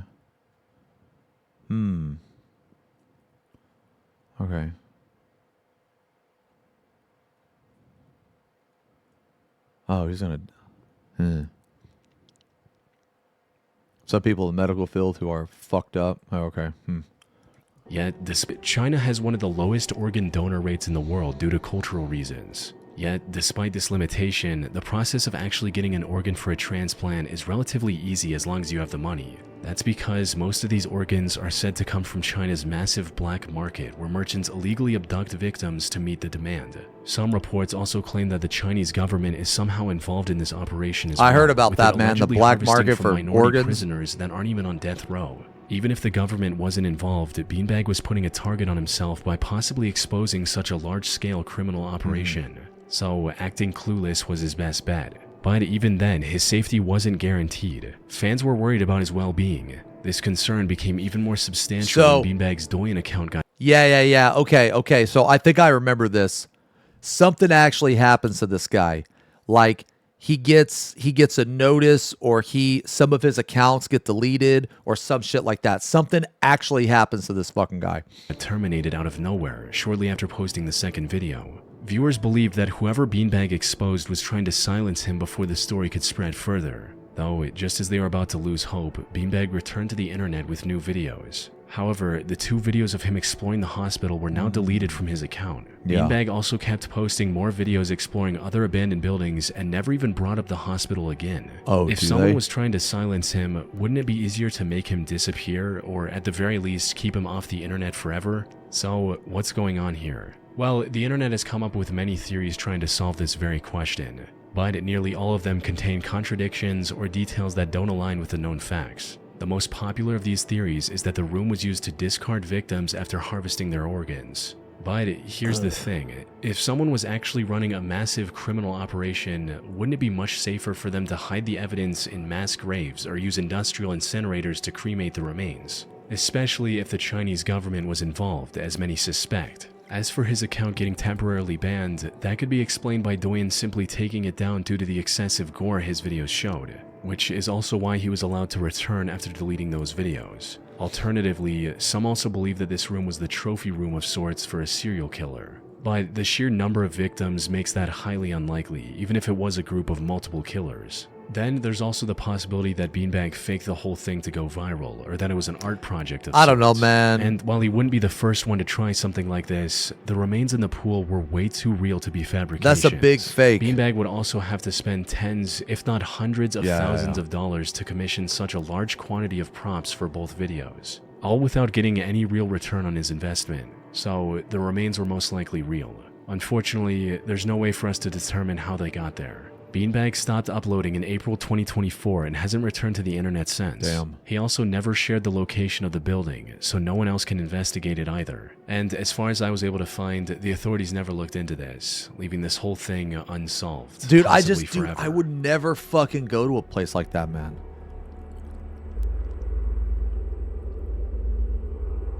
All you did was, oh God, all you did was take a pill. Your boss gave it to you for your UTI. You haven't slept in months. You know you'll die. What will happen to your son? What the fuck? You guys know about this one? This meme recounts the tragic life of Ricard Siegan, a 48-year-old tattoo artist from Philadelphia who lost everything he had in a single year. Ricard had two passions in life, his only son and art. He created music, did photography, and eventually settled into a career as a tattoo artist. He also shared videos of his tattoo work on YouTube quite often, likely just to document his own progress. Every second he wasn't working, he spent with his son. He had a seemingly perfect life, and was still striving to do better for the only person in his life. Unfortunately, this perfect life was ripped away from Ricard. Oh God, yo, I've seen this one too, man. I remember this video right here. In 2015. I've seen this was one the too. year he moved to Philadelphia and started working there as a tattoo I recognize artist. him. However, months into his new employment, he contracted a urinary tract infection, or Yeah. UTI for short. The pain was so severe that it made it impossible for him to work. But since his insurance didn't cover UTIs, he couldn't afford to go to a doctor. With no other option, Ricard spoke to his boss about his illness, hoping for help or at least some guidance. And as it turned out, his boss had also gone through a UTI recently. His boss still had some of the antibiotics his doctor prescribed, which he happily handed over to Ricard. Ricard was a bit skeptical at first, but a single dose dramatically reduced his pain. So he kept taking the antibiotics and was soon well enough to return to work. But before he could celebrate his recovery, Ricard noticed another major health concern. He was experiencing insomnia, making it difficult for him to sleep each night. Unfortunately, that was only the beginning. The insomnia was getting worse with each passing day. 4 months in, and it became severe enough to prevent him from sleeping altogether. None of the treatments he tried worked, and he was rapidly running out of options. So, in January 2016, he uploaded a video asking for the internet's help, titled, Che Fatal Insomnia Neurotoxin Induce, CNS Seeking Neuroscience Hospital Support or Stem Cell Hope, where he went over all the disturbing details of his condition. My brain also looking forward to sleep, but the activity of the brain is never calmed down. It's been 4 months since my brain is active. It never sleep. It never want to go down. And when my body asks my brain that I need to rest and sleep, there's no connection, but there is a feedback. There is a really painful feedback, physical feedback, and neuron feedback. Ricard explained his condition as fatal familial insomnia, a devastating neurological disorder that essentially locks the brain in a state of permanent wakefulness. It's caused by a genetic mutation that targets the thalamus, the section of the brain responsible for transitioning the mind from consciousness into sleep. What made the already terrible situation even more tragic was that he was also separated from his son. He had to return to Indonesia due to his mother's hospitalization. But the insomnia now left him bedridden, unable to fly back to his son in Philadelphia. Ricard still wanted to do everything in his power to survive for his son, but the constant unbearable pain was also sapping away his will to live. I need life. I have my sons in Philadelphia now. I left him. I have no choice. Because I don't want to leave him. I need life. I need to survive. I don't want him to lose me. I don't want to lose him. From there, Ricard kept posting updates on his condition. Even Jesus shows what Christ. happens anytime he tried to sleep. But here's the thing, Ricard wasn't suffering from fatal familial insomnia, because that disease is genetic. It's not something someone can just contract out of nowhere, and no one in his family had this prior to him. Instead, Ricard's neurological issues were the side effects of ciprofloxacin, the antibiotic Ricard took from his boss for his UTI. Ciprofloxacin falls under a type of drug known as fluoroquinolones, and they are incredibly dangerous. Taking them without proper precaution can cause total neurological degradation. Unfortunately, even after knowing what it was, Ricard couldn't do anything, and his condition was getting worse with each passing day. He was starting to get delirious and began posting rants that made little sense. Conspiracy theory has never been a theory. It's a practice. So the world that created by the system.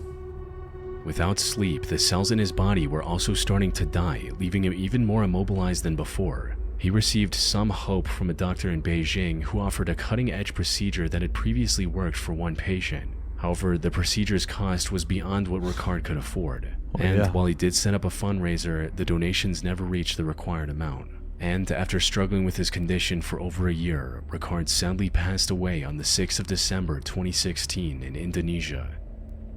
Jesus. I remember seeing this on it was like a Nick Crowley video or Nexpo or something, man. Yeah. It's really sad, especially because, the money, And how dude, just, that's so fucked up is because UTIs aren't it's just, a UTI is not supposed to be deadly. You know what I'm saying, man? It's a fucking UTI. That's just fucked.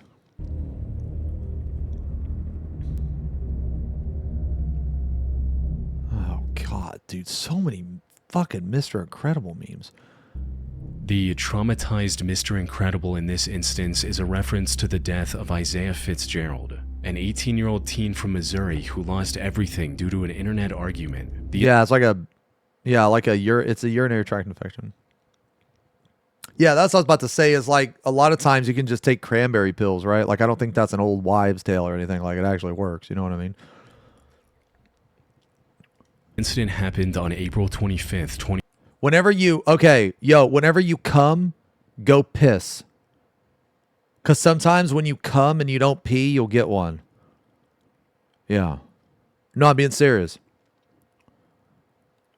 Yeah.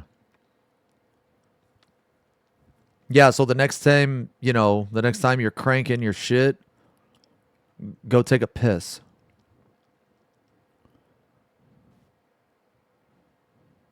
Yeah.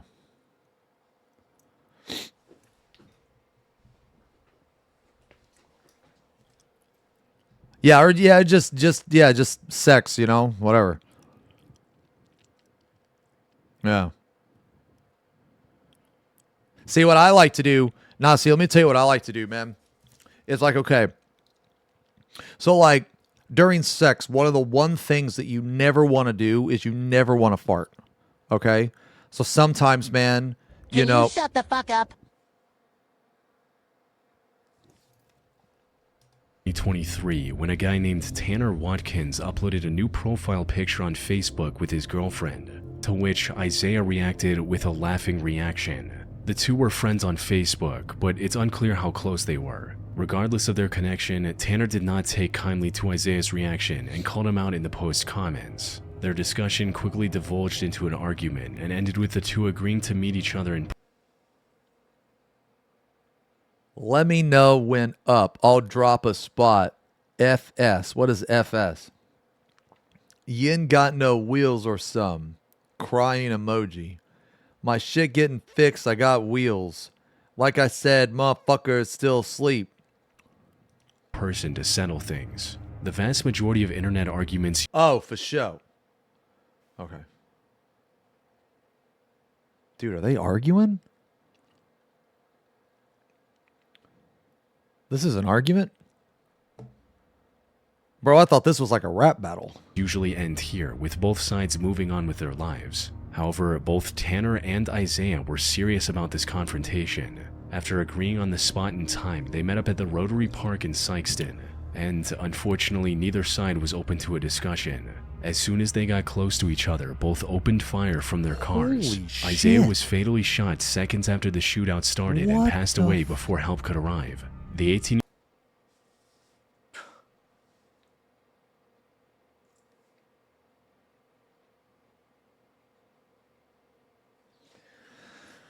Jesus, man. year-old girl Isaiah brought with him also received life-threatening injuries. Fortunately, she managed to pull through after multiple surgeries. As for Tanner, he somehow managed to avoid conviction for the death of Isaiah, though he was eventually sentenced to 7 years in prison for an unrelated shooting in 2025.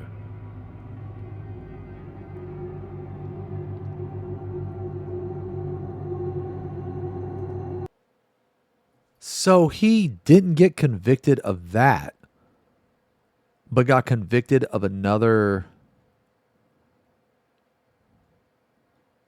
So he got off and then shot somebody else? What a fucking idiot. Yeah, was that Facebook comments? What a lovely day on September 30th in Winfield, Illinois. I have used this bottle of Tylenol to relieve post-birth discomfort. The bottle oddly smells like almonds. We're going to watch something funny after this video. This meme is about a deadly attack that happened in Chicago in 1982 regarding Tylenol pain relief capsules. On the morning of September 29, a 12-year-old girl named Mary Kellerman took a capsule of extra-strength Tylenol to soothe a sore throat, but instead of feeling relief, she collapsed and passed away shortly after. That same day, a 27-year-old postal worker named Adam Janis also took Tylenol for his headache. Seconds later, he suffered what appeared to be a heart attack and tragically passed away. While his family gathered to mourn his death, his brother Stanley and sister-in-law Teresa each took Tylenol from the same bottle Adam had used. Within hours, those two were dead as well. By the time the connection was made, 3 more people, including 27-year-old Mary Reiner, 31-year-old Mary McFarland, and 35-year-old Paula Prince, had also lost their lives. Testing revealed that the Tylenol capsules they had consumed were laced with potassium cyanide, one of the deadliest poisons in the world. Jesus Christ. And since the victims were spread across different suburbs, investigators quickly realized this wasn't a manufacturing error. Someone had gone into local grocery stores and pharmacies, pulled bottles off the shelves, laced the capsules with poison, and put them back to be purchased by unsuspecting strangers. That is Investigators fucking had no way of crazy. knowing how many other poison bottles were still on the shelf. So, in an unprecedented move, the makers of Tylenol, Johnson & Johnson, stepped forward. They issued a nationwide recall of approximately 31 million bottles, a value of over $100 million at the time. Holy Authorities fuck. also urged the public not to take any Tylenol product, and for good reason. In the early 1980s, over-the-counter medicine was sold in simple bottles with easy-to-open caps. There were no plastic neck seals, no foil liners, and no tamper-evidence stickers. The realization that a complete stranger could turn a common household item into a weapon of mass murder changed this mindset overnight. You know how fucked up in the head you gotta be to like do that, man? That's like so beyond evil.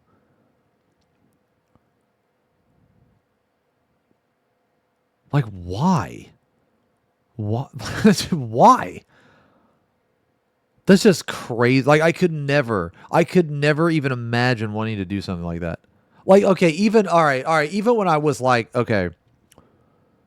Like even when I was like, you know, a dumb teenager or something. Like I'm trying to think of some.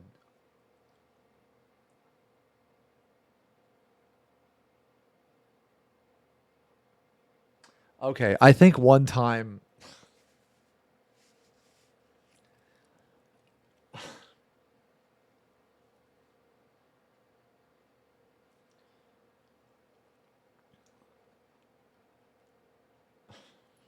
I don't even want to say it because I'm embarrassed.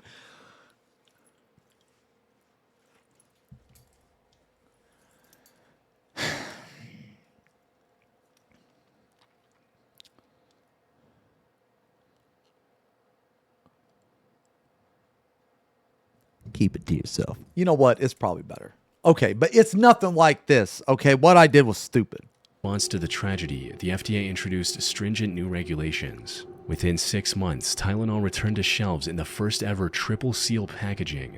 This included a glued outer box, a plastic wrap around the cap, and a foil seal over the mouth of the bottle. However, even this was not a perfect solution. In the months and years following the attack, police stations across the US were flooded with hundreds of copycat reports. And while many of these were hoaxes, some turned out to be legit. Like in 1986, when 23-year-old Diane Ellsroth died after taking a Tylenol capsule laced with cyanide in New York. That same year, another medication named Excedrin was targeted in Washington state, leading to 2 more deaths. These attacks forced the pharma industry to evolve this packaging further and make poisoning more difficult. However, while the attack led to an overall positive change, the original 7 victims never received the justice they deserved. Despite a massive investigation, a $100,000 reward for information, and several suspects, no one was ever charged with the actual murders. One of the suspects, named James Lewis, actually contacted Johnson & Johnson, claiming he would stop the killings if they sent him $1 million in ransom. But investigation revealed that he had nothing to do with the actual attack. He was just trying to take advantage of an already tragic situation. The most popular theory is that this attack was carried out by one of Johnson & Johnson's competitors to ruin their reputation, which makes a lot of sense considering Tylenol's market share dropped from 35% to 8% following the incident. That said, it could still have been the work of a deranged serial killer intent on claiming as many lives as possible. Unfortunately, investigators found no solid clues like fingerprints or CCTV footage that could help us confirm or deny these theories. Damn. Excellent video. That was some dark shit, man.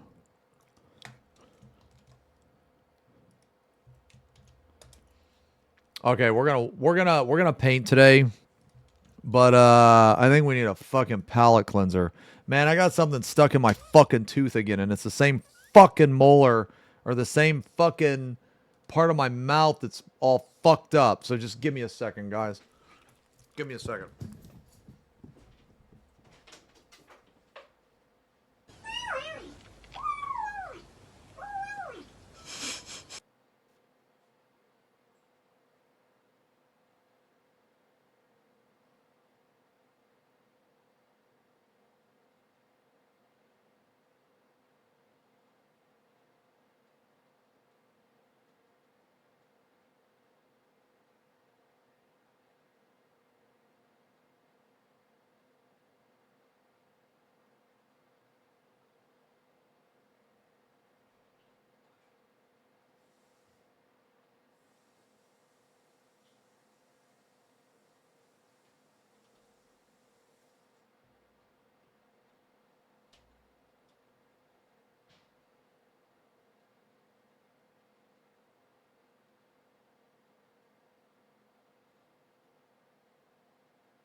Okay. All right, sorry. I see blah. I go blah. Mr. Vex, the red burb is calling.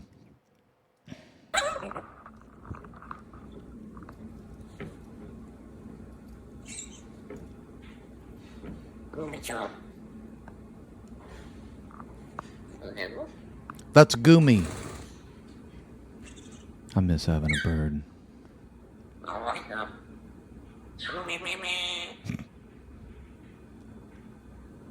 want to get a bird, man.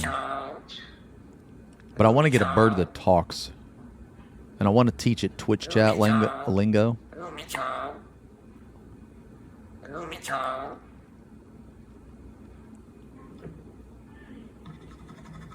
Like, I mean, just think about it, right? What if I had like a fucking, like a bird over here, right? And it would just randomly be like, quack. Who's he talking to? You know, that'd be hilarious. I think that you guys would love that fucking bird.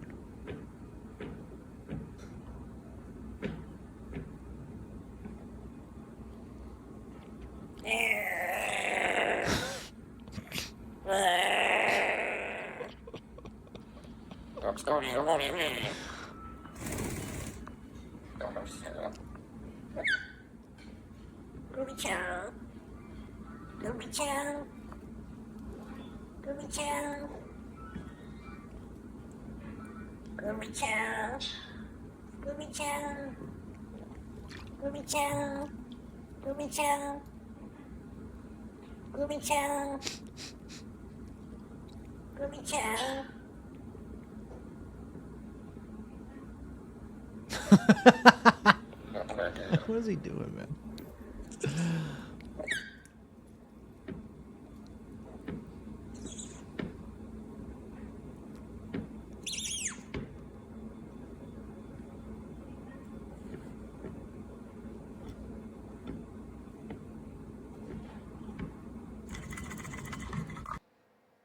Excellent, excellent video.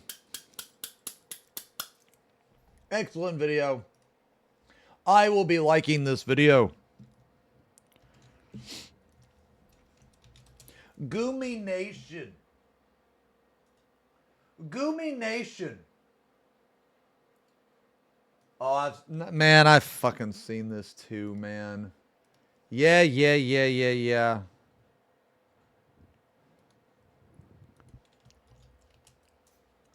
I've seen this too.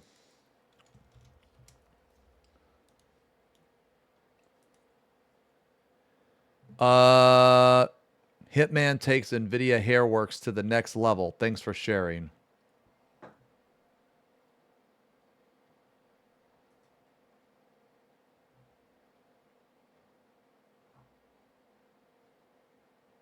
Yeah, why does it look...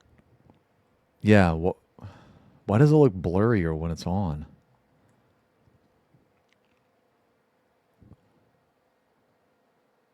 I don't get it. I don't get it. Is this one of those like Mr. Incredible memes? Those who don't know, and then those who do know.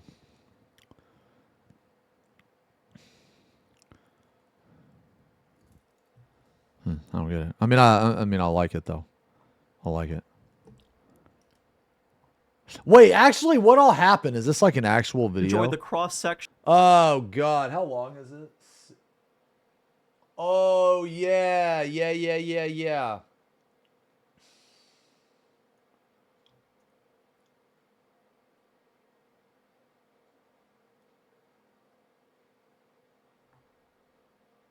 Yeah, okay.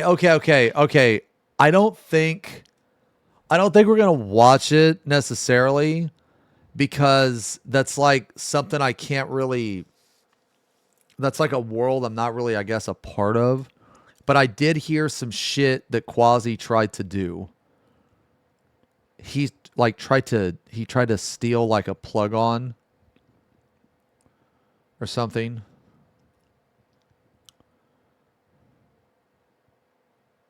I heard he quit. I heard he quit like everything.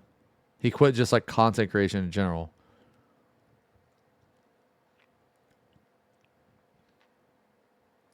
He nuked his YouTube. There's no, really? He deleted all. Well, the thing is, man, is I don't know if we have, we don't really have time because it's already 3, man. And I'm trying to, I think this is going to be like a 4 or 5 hour paint session. I'm going to be real. So I need to get to painting soon. Plus I got to set everything up. So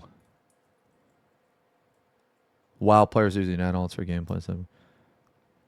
Well, no, it's not gonna be a short stream. It's just like, it's, you know what I'm saying. Quick.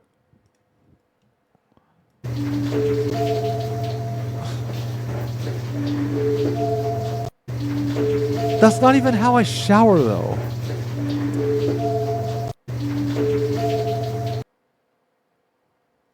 That's not even how I shower.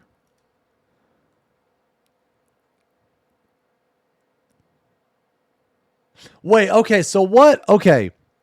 Is there like a summarized version on what happened to Quasi? Show us. I mean, technically, you guys have showered with me before. Technically.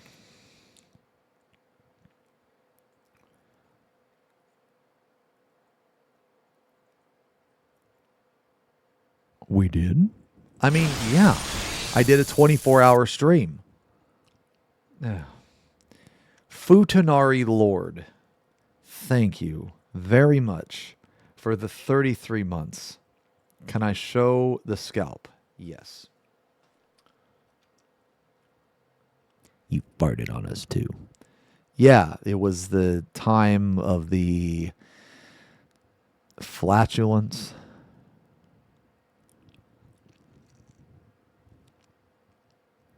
Do people actually care about the Quasi shit or just farming? I mean, I'm just curious. I'm just curious.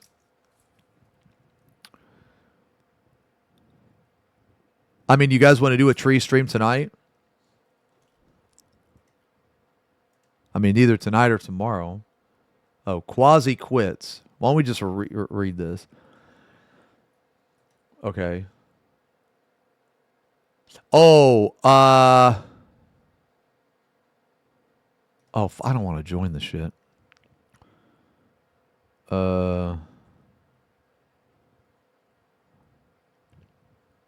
I did read his goodbye. What was the Marvel Rivals shit? Was that something about like somebody wanted to win when it was for charity or some shit? I've spent the past 3 hours since my last post talking with my family. It's clear to me that all this needless internet add-on drama just isn't worth my health, my sanity, and more importantly, time with the people who matter most. Okay. Oh, okay. So I've already, yeah. Okay. So I've read this before.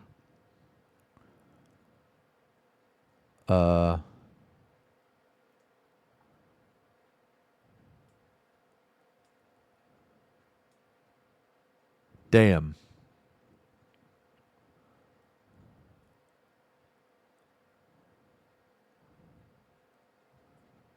So what's the TLDR? He stole something and people called him out for it, and then he just nuked everything.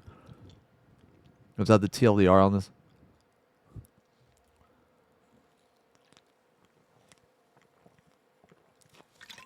Stole code, monetized it, got called out.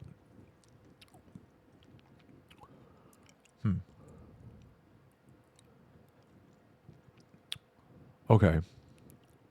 Well, was his plugin better than the other plugins?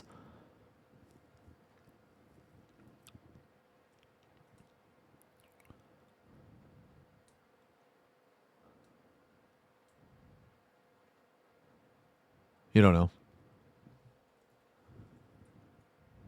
It was behind a paywall. Huh. I haven't heard of video game. Oh, my Marvel rival. Guys, I don't have time. Guys, we got to paint, man. We got to paint.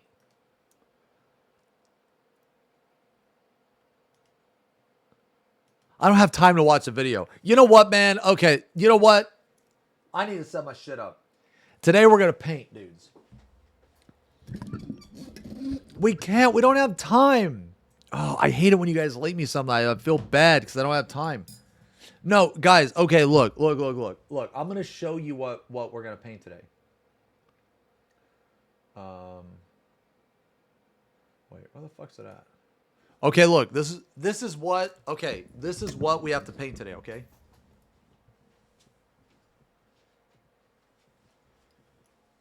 We have quite a bit. All right. So you see the chest, all the chest piece. All the chest piece, and this thing over here above the arm, and there's like, see his dick plate?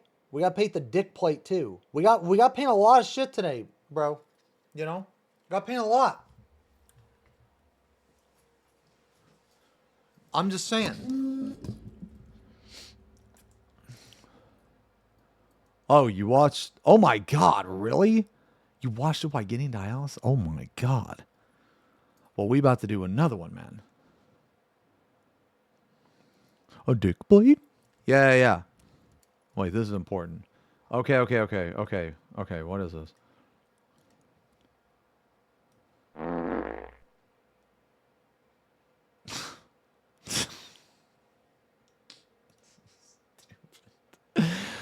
Okay, all right. Okay, we are done with the wrecked portion of the stream. We are done with the wrecked portion.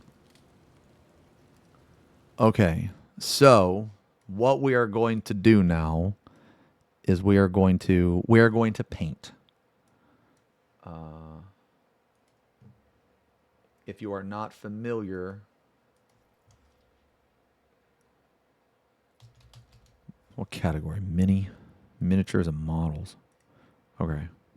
All right, so if you are not familiar with this shit, bro, we are doing some nice, relaxing, chill, ASMR tutorial type shit. For real, for real.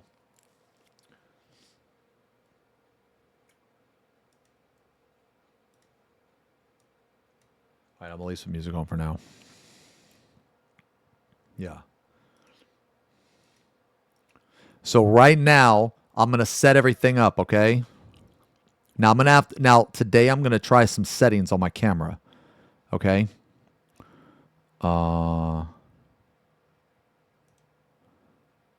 God. Okay.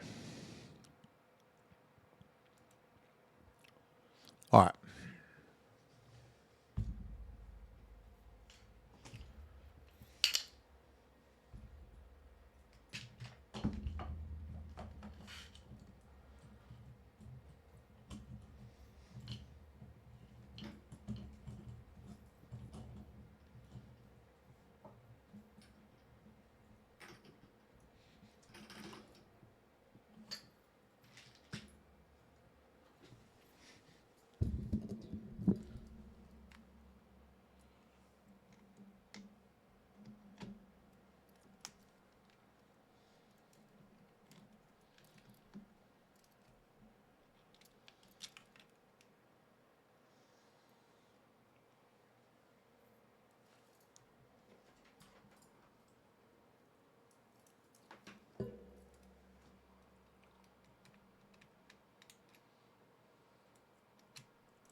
Motherfucker.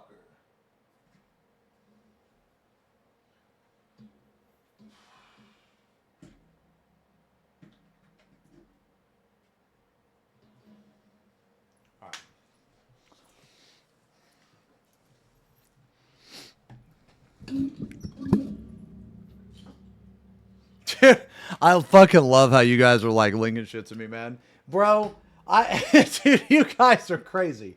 There's no way that I'm gonna be able to look at that. You guys are insane, man. Like, dude, I can't look at that, man. I'm setting up all my shit.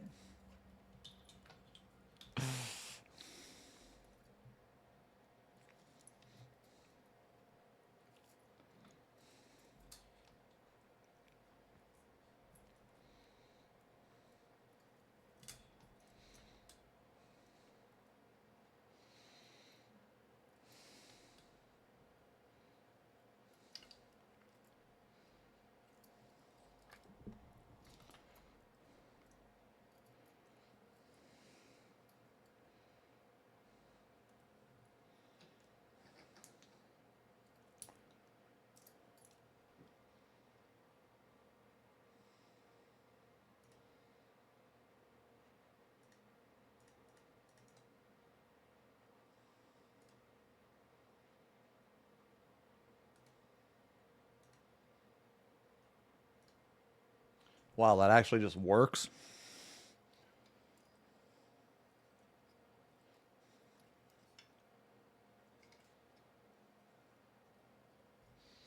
All right.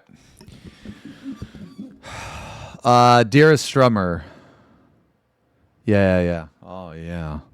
Yeah, you're gonna get up close and personal. Oh yeah. Okay.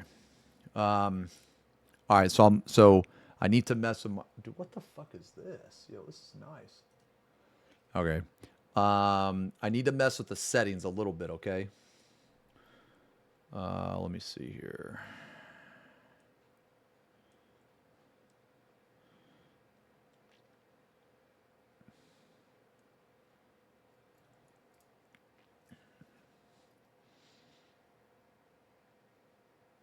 Supposed to be continued focus, but apparently it is not. So, focus area wide. Okay, so I think what it's trying to do, it's trying to focus down here. So Shiv gave me some settings that I need to check.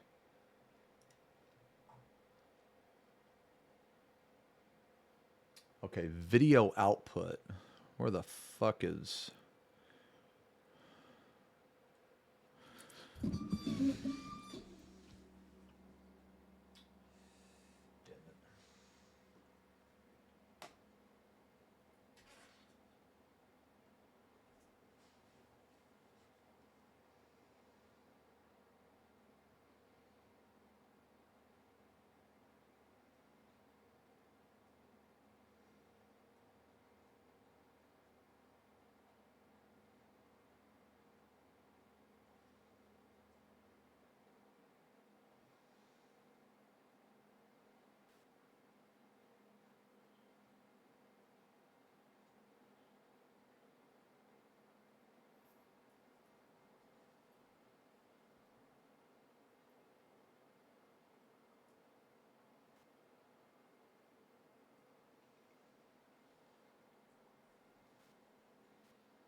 I'm sorry, guys. This is taking me a minute.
my God, what are you doing?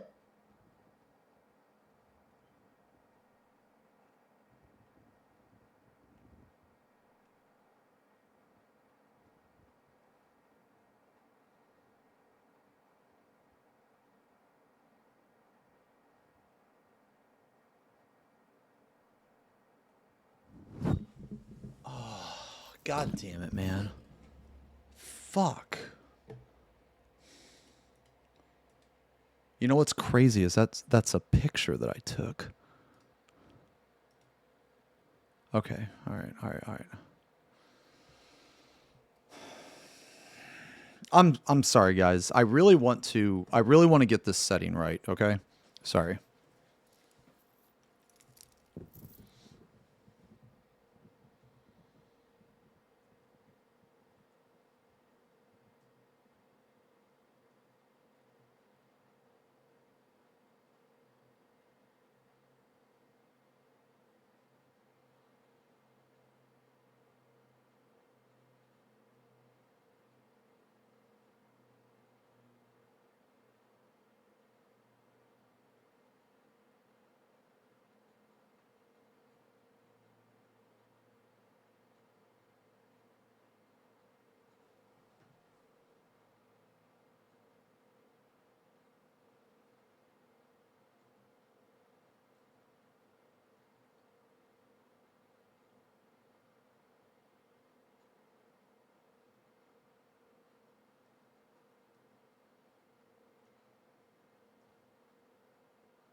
Guys, would you fucking stop, bro?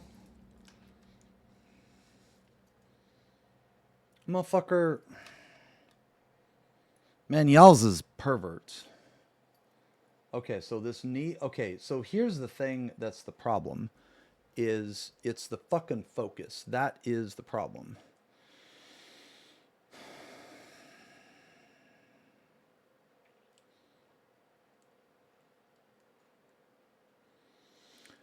Expand flexible spot.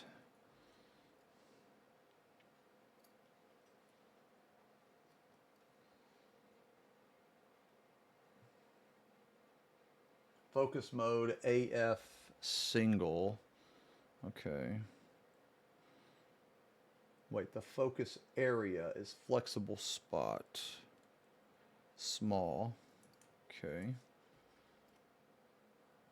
Okay, this isn't working.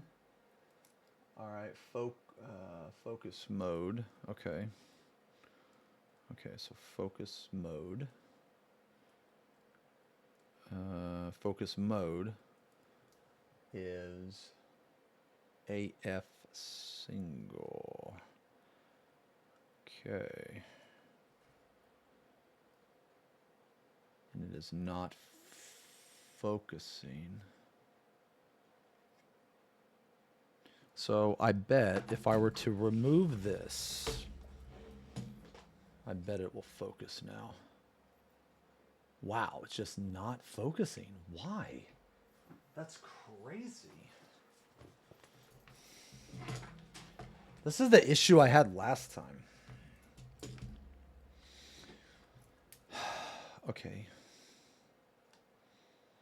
Like, basically the point here is that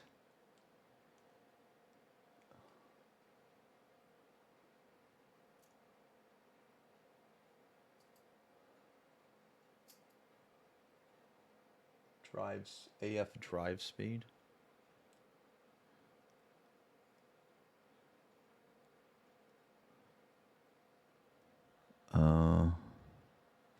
Yeah, what does it look like if I take the magnifying glass away? Still the same. Yeah, still the same. I need the magnifying glass though because it has my light. Yeah. I'm sorry guys, just bear with me, man. Just bear with me. Apologies. Sorry about this.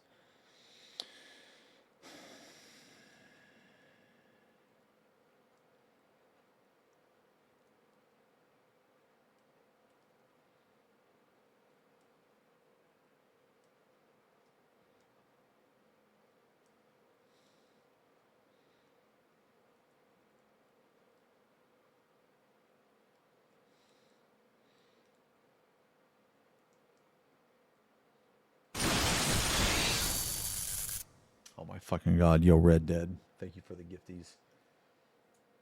5 gifties. Thanks a lot, man. I'm sorry about this, guys. Trying to hurry.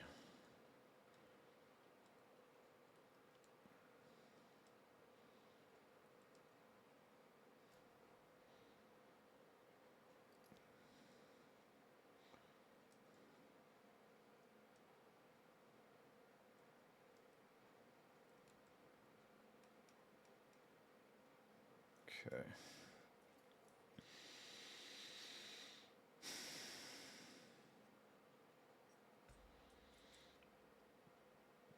Okay.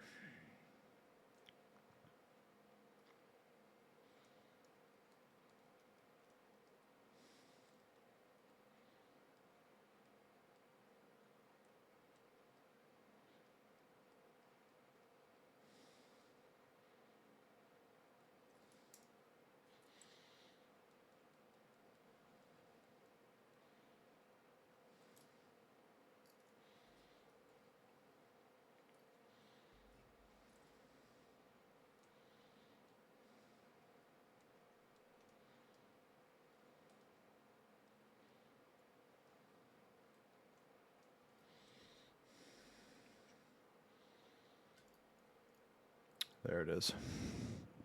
Oh my god. Dude, that looks pretty good on camera.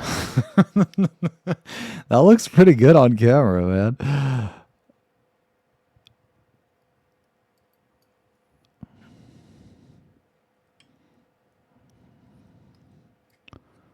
All right. Okay. All right. Okay. All right. Sorry about that. Let's go with that.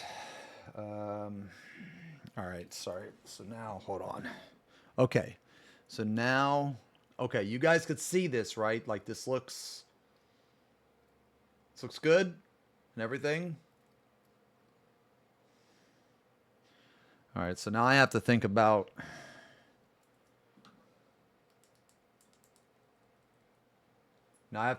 what it's going to be when I paint it. Okay, so I'm like right here. Now, does it still look good? Does it still look good here? Does it still look good here? What about if I...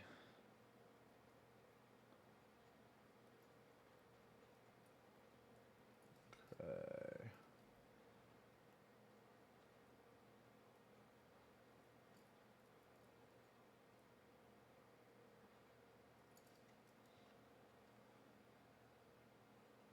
All right. Okay. See the tail, okay? All right. Okay. All right, guys. Okay. I'm sorry about that. Sorry about that. Thank you for bearing with me. I'm gonna hold on. Let me see. See this.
Okay.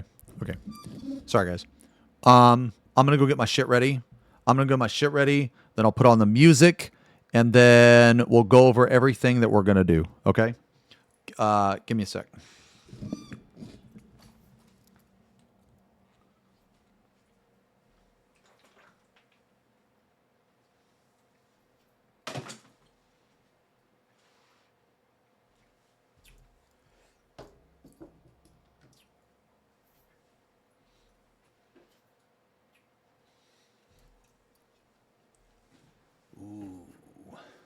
Ooh. Dang. Looks pretty decent.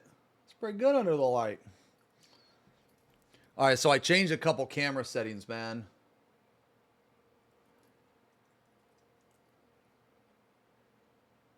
Okay, so this should be better. Should be better. Okay.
All right. Okay.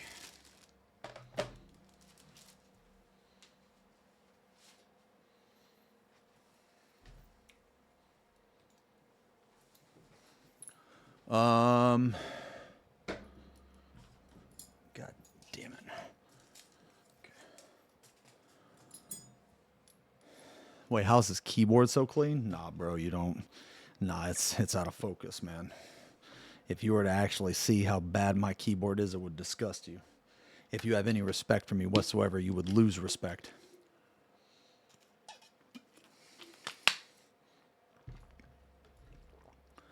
Okay. All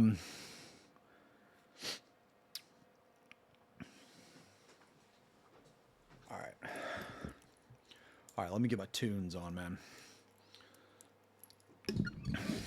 Okay. Okay. So, here's what I'm going to do. I'm going to turn off all the redeems except for the sub. Okay, remember guys, this is chill, okay? All right? I know you guys are well, you're stupid. All right. So, and I'm not saying we can't have fun. All right. I'm just saying today's a chill day. Okay. Tomorrow I'm going to be playing fun. Yeah. Fart it up now. Today I'm going to be playing Final Fantasy. Yes. Boo. We don't want to be chill. I know. And the terrible mean strummer is making you hold in farts. What a horrible tyrant. Okay. Can you fart for us one time before we start? There. Okay. All right. So, okay. So we're going to paint today. Let me pull up my tunes, man. I got specific tunes that I listen to, you dig? Here's one of them. Ooh. Some nice Adeptus Mechanicus dark mechanical ambient choir music for painting, reading, and relaxing.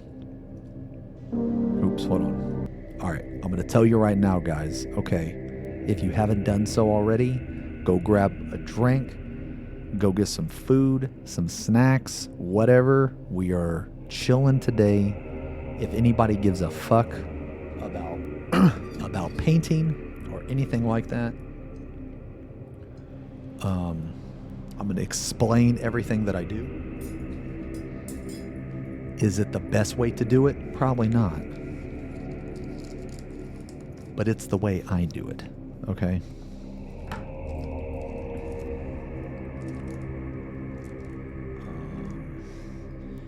What do we need? Okay, anyway. So, put me on your second monitor. Relax, chill. If you're taking a nap, you can take a nap. Do whatever you need. You know what I'm saying? For anybody wondering, I'm going to be explaining everything I do. Okay, so I always get the 6. Come on, bro. Come on, man. Come on, chill. No assy, bro. Come on, man. No assy. Come on. All right, I need 6.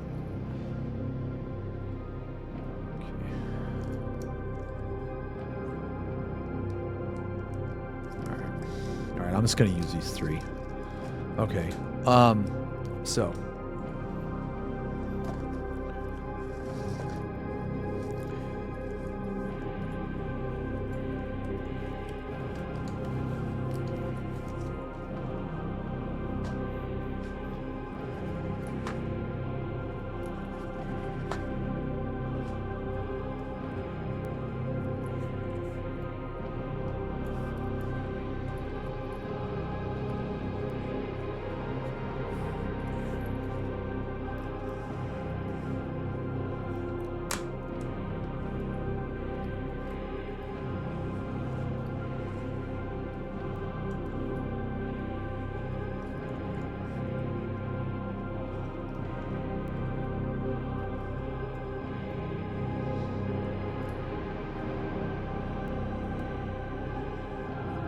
Okay, sorry. Okay, so I'm just gonna tell you guys what brushes I'm using, man. I like Da Vinci. Oh man, hold on. Hold up. Let me get in here.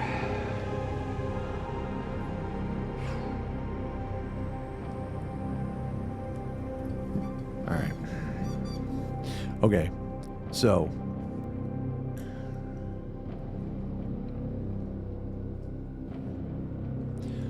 these are the brushes I use, man. These are ones I really like. I like Da Vinci.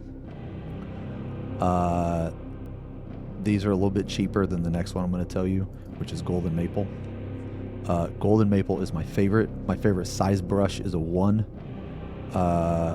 1 is just small enough to where you can do almost every single piece of detail work, and it's also almost big enough to cover any surface with a reasonable amount of time. So that's why I like the 1 so much. I've been painting for like 15 months, almost a year and a half. Yeah, almost a year and a half. Not quite there yet. And the reason why I'm saying not quite there yet is because I do have I have a special model planned for a year and a half that I'm going to start. But anyway, so yeah, Da Vinci. You don't have to use these, but they're just something I like. I just use a wet palette, so I would highly recommend a wet palette. I can't imagine painting without a wet palette, I'm gonna be honest.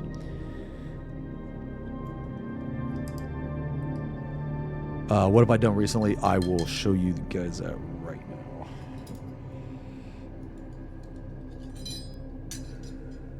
Okay.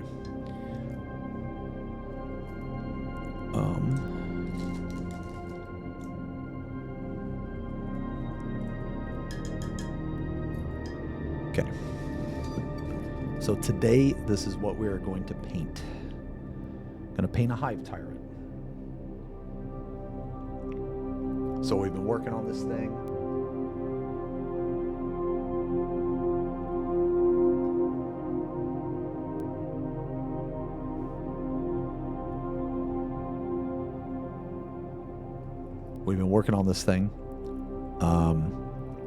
Wait, it's really easy to make at home. Paper towels plus. Oh yeah. You're talking about this. Yeah. So yeah, you can do literally what you just said. So I like to buy. Okay, so this comes in a box set, right? It comes with a plastic container. It comes with a sponge, and more importantly, it comes with 100 of these sheets. So I don't know what these sheets are exactly. It's like wax paper or something. But whenever I need to buy more sheets, I just buy a whole new palette. And the reason why is because I've had it in the past to where the sponge, it starts to get like, I don't know, it just doesn't hold moisture as much or water as much. I don't know. So I just buy a whole new one because it's only $10 on Amazon and they give you like 100 sheets. Yeah. Parchment paper sheets. Probably Sonoma. I just replace everything after I'm done. Because it's only $10. So, but if you're looking to like min-max that shit, yeah, you could definitely do something like that, or you could just make like a homemade one. But basically, the point is in some way, shape, or form, I would use a wet palette. So we're gonna paint this guy today. Now, okay, here's the thing about this guy. I have an entire like video series planned to upload to YouTube. I've recorded every single part of me painting this. You didn't know I was an ASMR channel. I'm kind of dipping my feet into it. I'm dipping my tootsies into it. It's kind of like extra shit. Yeah, this is Warhammer. So this is a hive. Yeah, this is a hive tyrant. This is a big model. This is just the body. It's missing the wings and the head. This is one of the wings right here. So This is one of the wings. This wing is not done yet. Here's the other wing. Yes, it'll be a whole new channel. It'll be a whole new channel. So, I don't really play the game. I just paint. But I am interested in the game. Everything that I've painted on this guy, I've painted on stream or at least recorded. So my plan is I'm gonna do a whole series of videos and whatever on this Hive Tyrant, and then after that I'm gonna kind of like, I guess, talk to you guys, ask what you guys want. Like I want to do a video on blending. I want to do a video on like non-metallic metal. I paint all types of stuff. As a matter of fact, let me link this.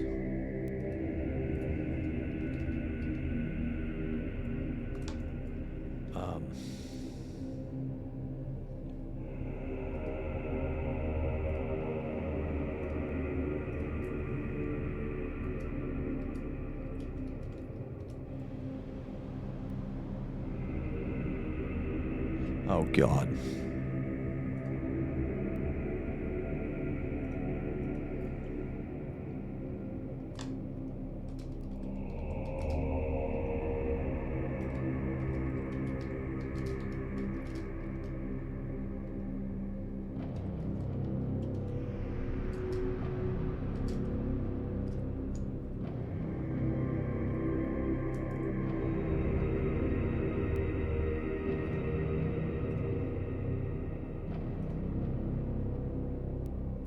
Okay, so I pinned I painted some Necrons too. Yeah, I'm a big fan of Necrons. They're one of my favorite, Xeno factions or races or whatever.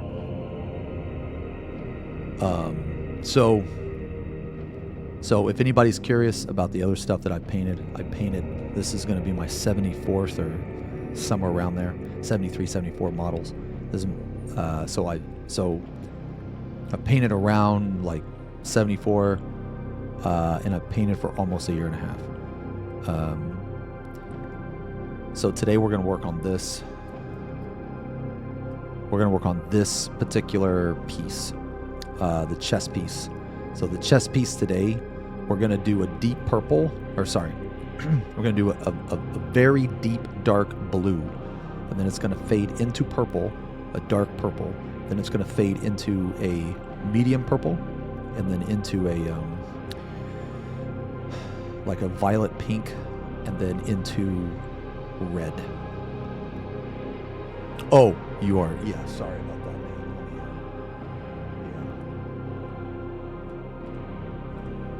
I really wish there was a way I could like type in one chat and it types it all. There we go. Yeah, pinned.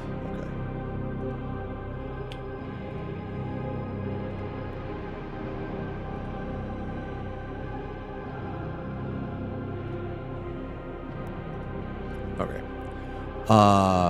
What's the largest scale I've painted? I think it's a Glotkin. I'm pretty sure. Yeah, so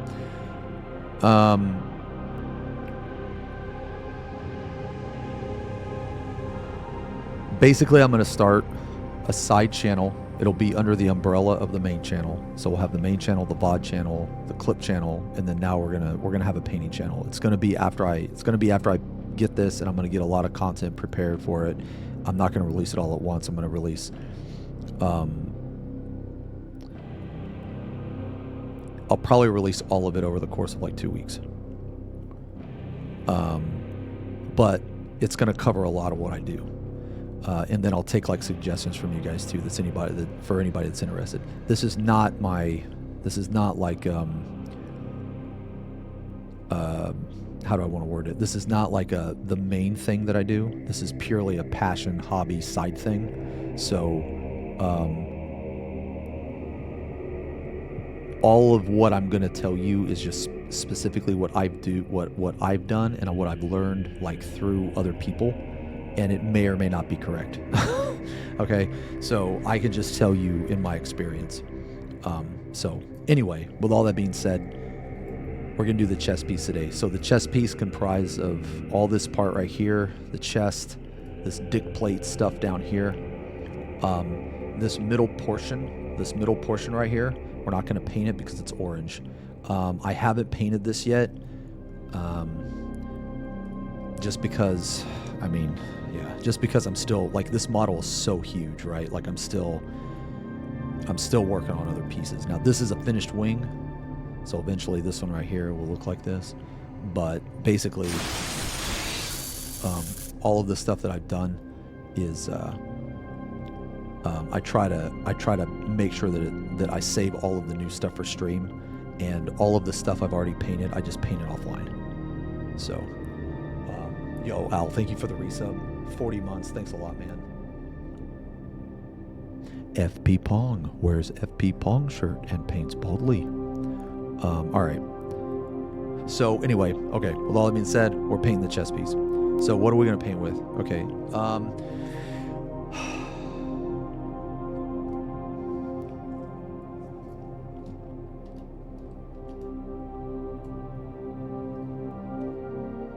Let me make my cheat sheet. Let's see here. Let me just type this out real fast. Sorry, I forgot to make this.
Okay, so I don't know how long it's going to take me to paint this chest piece. So I'm just going to list the paints for the chest piece. And if for whatever reason we get done super quick or something like that, I'll just knock out something else that I've already done. Yeah, maybe the gun. Yeah. Okay. All right. So let's work on the chest piece first, and I don't want to say I'm going to paint a lot because I don't know how long this is going to take me. There's a lot of really annoying areas that I got to get in there, man, and yeah, I don't know how long it's going to take me. So let's just do the chest piece for now.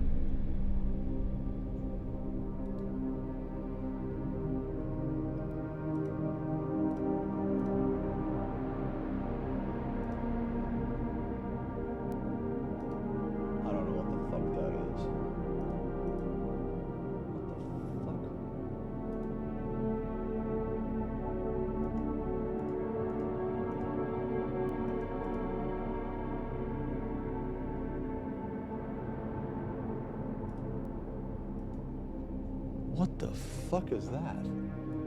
Sorry guys, I don't know what the fuck that is. What is this? Oh. Bro. Oh, it's window capture. Oh, what the fuck? Get the fuck out of here. Sorry about that. Sorry, I don't know what the fuck that was.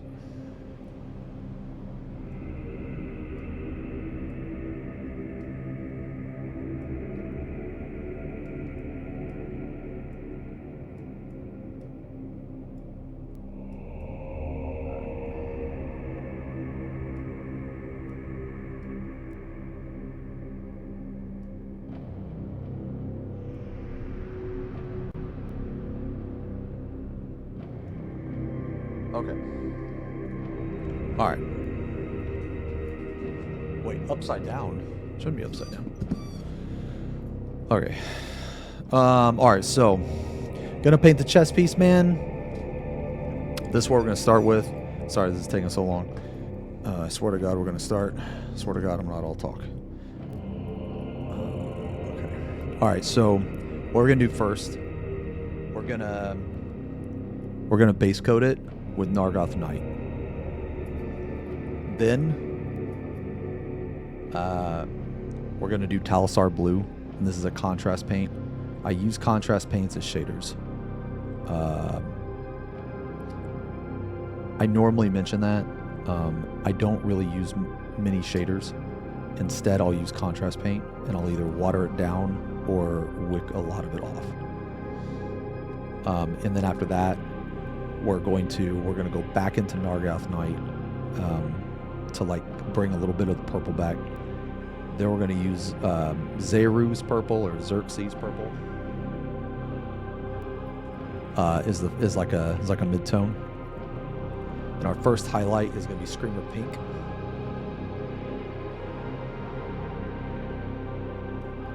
And then our final highlight is going to be Mephiston Red.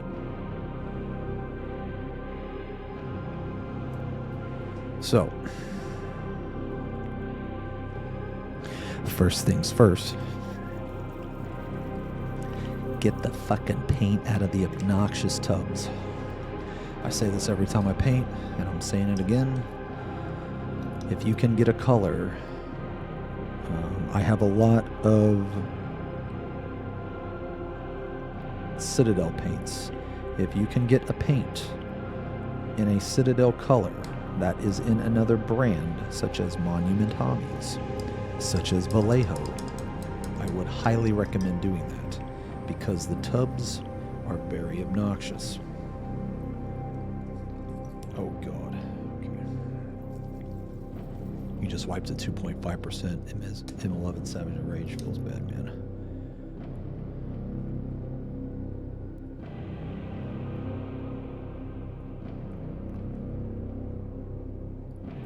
Yeah, so the painting channel, man, it's gonna start with full Vods of everything that we're gonna do today, and everything we've done. Like as I painted the Hive Tyrant.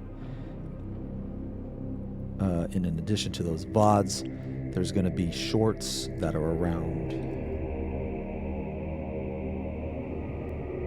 1.5 minutes.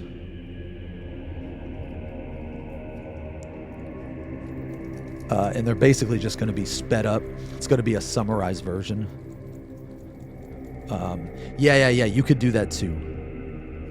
Have I tried putting the Citadel paint in a squeeze bottle? Yeah, so no, I haven't, and the reason why, wait, why is it blurry? Is it blurry?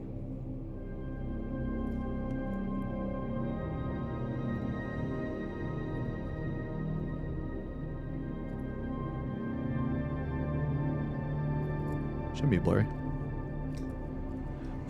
The reason why I haven't done it is simply because I shouldn't have to do it, and I'm really weird, and I always feel incredibly stupid. I always feel incredibly stupid doing something that I shouldn't have to do. So what I do, okay, is I've started to like not buy Citadel anymore because of the pots, and I just buy Vallejo. Or I buy Monument Hobbies or something like that. I will say this though, there are some Citadel paints that are irreplaceable. One of them being Incubi Darkness, which is one of my favorite paints in existence. I love that paint so much. So there are paints that I will forever be a Citadel Nation kind of guy. But a lot of my golds, yellows, browns, grays, that type of stuff for like non-metallic metal, I always buy a Vallejo. Yeah, it is very obnoxious, Zilfer. It is. I agree. Like, bro, look at this, dude. Look at this. Look at the top of that. Look at the top of that. This is me trying to keep it clean, by the way. It's still happening. This is ridiculous. Okay. Anyway. Okay. So.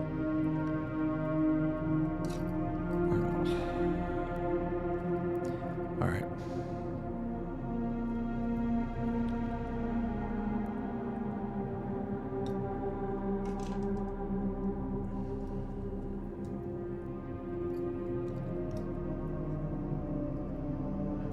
I have actually painted blood angels before. I enjoy painting blood angels.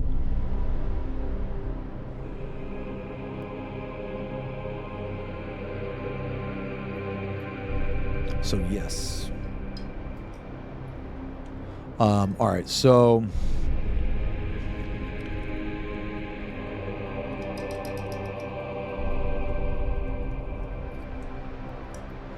I mean, don't get me wrong though. Even though that these Citadel paints are in these really obnoxious tubs, I mean, the quality of the paint is very good. The quality of the paint is good. And some of these colors, man, you really can't get anywhere else. At least that I've found. You can get really close substitutes, but not exactly.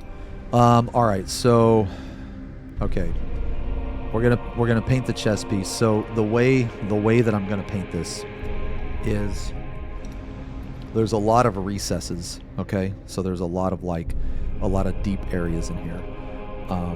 And this part right here, we're not really going to care about this part right here, because this part right here is going to be covered up anyway, right? So it doesn't even matter. So like down in there, we're not even going to paint. Or if we do paint, it'll be very little. There's a lot of recesses in here, so that is why the contrast paint is going to be very good.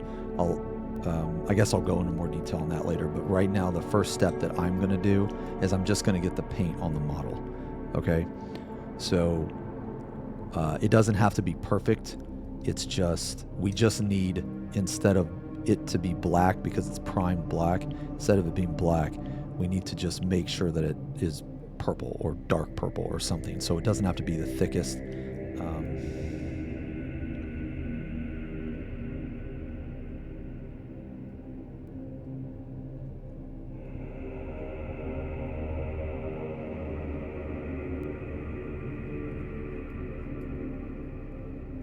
Okay, yeah, it's good enough. All right.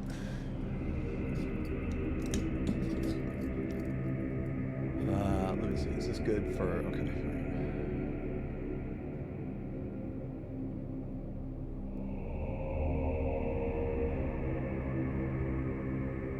So, yeah, basically we're just going for coverage here. So if it's a little spotty at this stage, it kind of doesn't matter. We just want to get the paint on the model. Now, we have to be a little precise here because of this stuff right here. We have to be a little precise. So what I normally do is I will try to knock out the precision areas first as early as I can.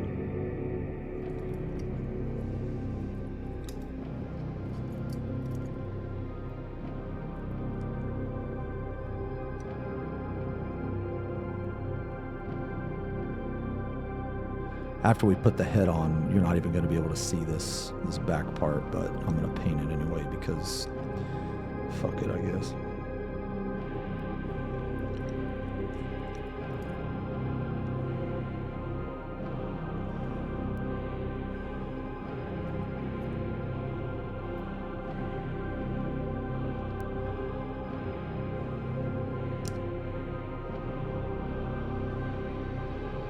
God, this area is really, really annoying.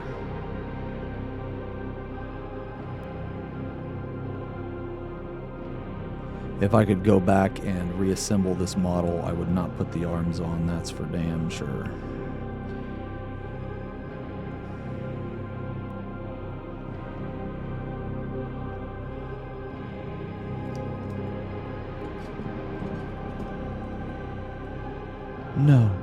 No, you, Akira.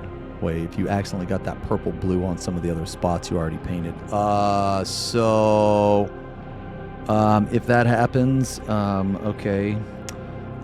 You can fix it. You can. But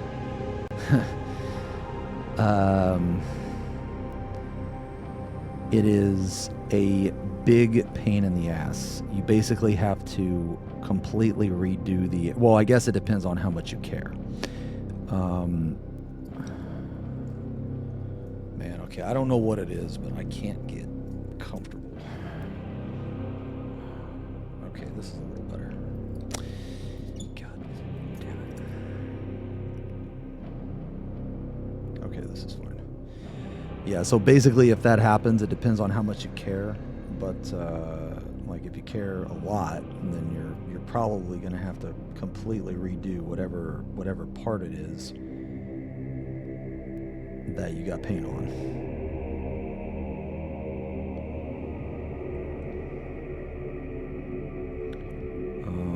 Yeah, we don't need to do that part. So like right now, if the camera ever becomes out of focus or blurry, just let me know, man, and I'll try to fix it. I have to paint in a very, very specific way or else you guys can't see it, so...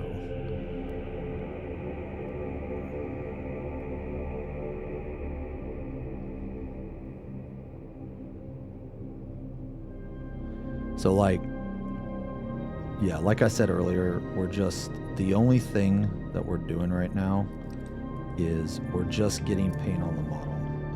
If there's any type of like, I don't know, like patchiness or anything like that, we can fix it later. We can always fix it later.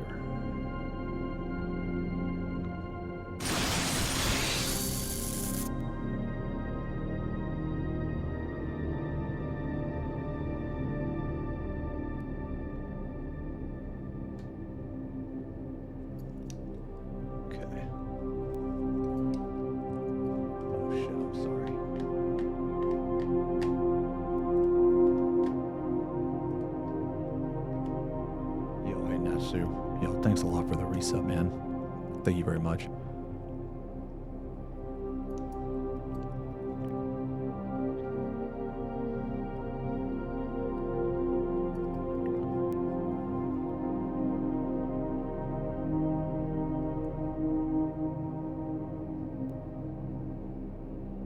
Massive resub, brother.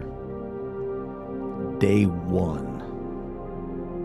Day fucking one. For those of you that don't know, Natsu motherfucking Dragon Slayer was literally the first viewer. Natsu is the reason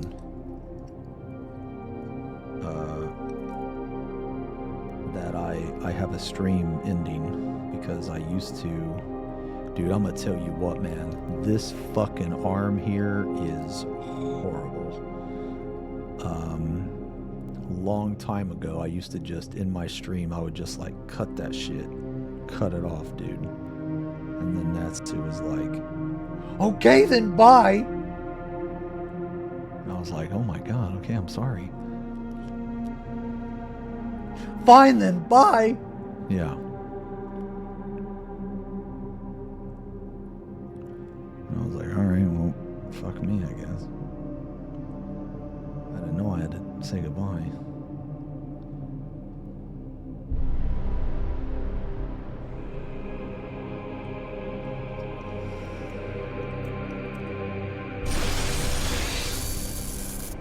Yo, hey Lornar, thank you for the resub.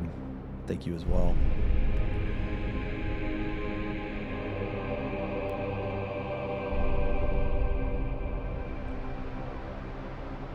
So like all of these areas back here, man, like we don't have to care too much, because the gun is like obscuring them. And honestly, all of these areas are deep in shadow anyway. So like all this stuff back here, we're not even gonna highlight it. I mean, we'll put, we'll definitely put some color on it, but like this outer part here is gonna have way more detail than like, that part right there, which I don't even know if you can see. But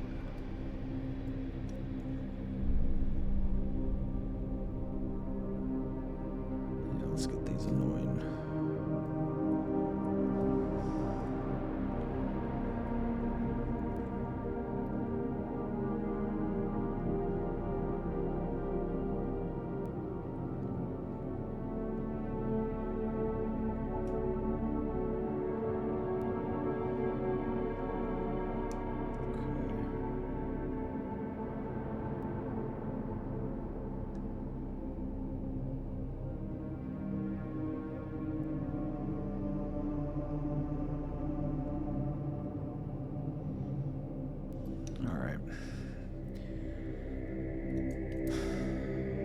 That's good enough.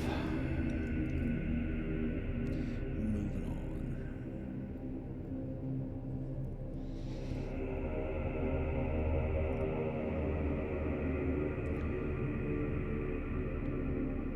Like that part down in there, like the hole, we're not even going to paint the hole because that's where the head's going to go, and you're not even going to be able to see that back there. There's literally no reason to paint it.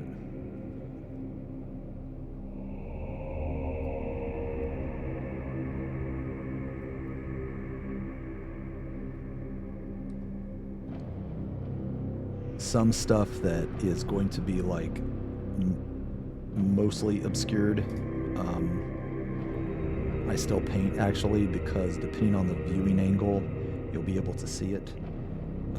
But as far as like that right there, it doesn't matter what angle you look at the model, you're not going to be able to see it. So those type of areas, I don't even waste my time.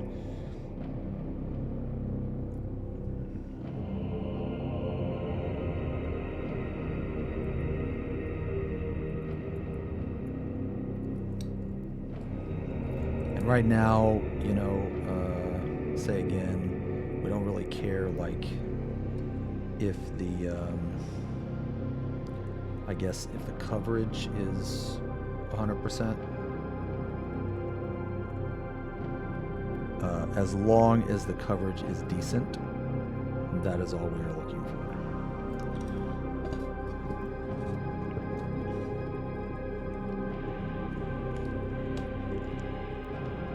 Follow me since Heaven's War. That's a good expansion.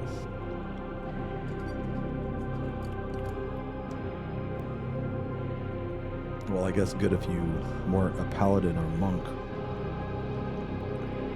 If you were a paladin or a monk, you probably did not enjoy that.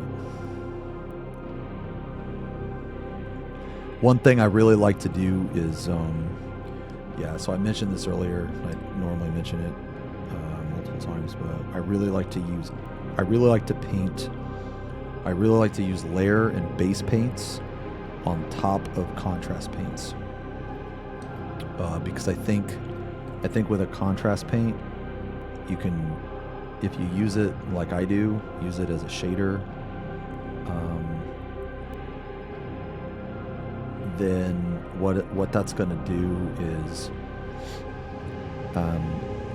it will fill all the recesses and the holes and stuff. It will make your darkers darker, and then you can go back in later and lighten everything up.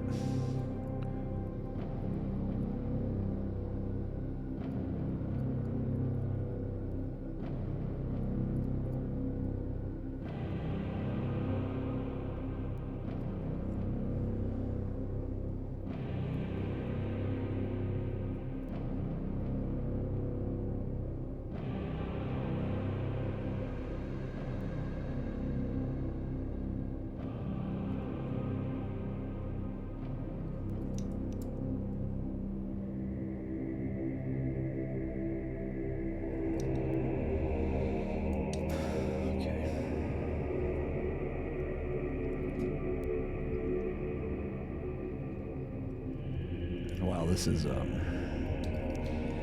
man, this is actually, man, this gun being, this was a mistake. This was a mistake.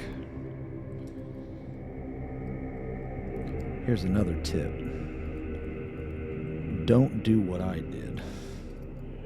Whenever you assemble a model, think about, hey, you know what?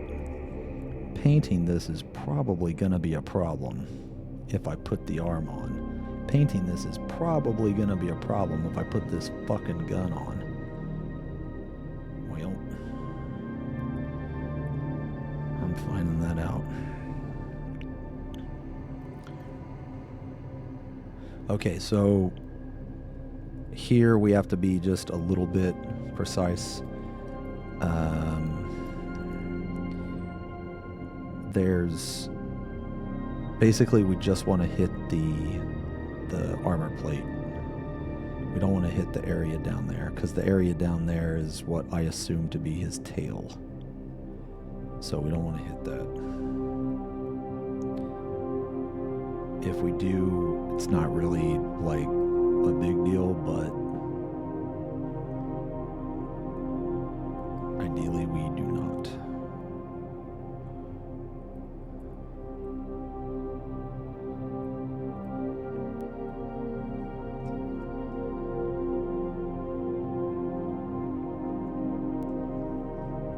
I'm using kind of a big brush right now because I don't have to necessarily be too precise. And if I get some paint on this like armor plating here, then it's not the end of the world.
Okay.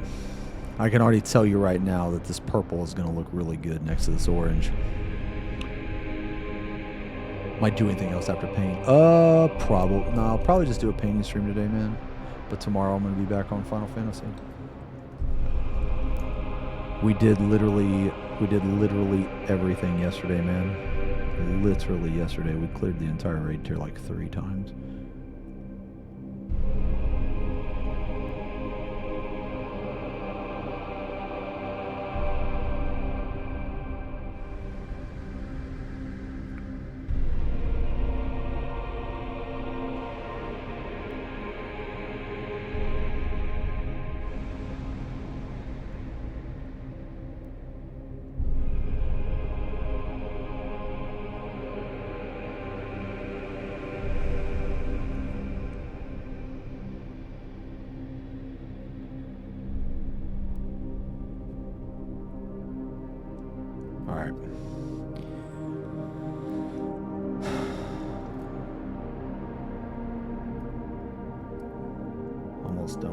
Step, honestly. All right, so I don't know what color I'm going to paint the talons yet, so I haven't painted them. I don't know what color I'm going to paint them. I painted the talons purple and red on the other model, or sorry, on the wings. So these talons right here, or whatever they are.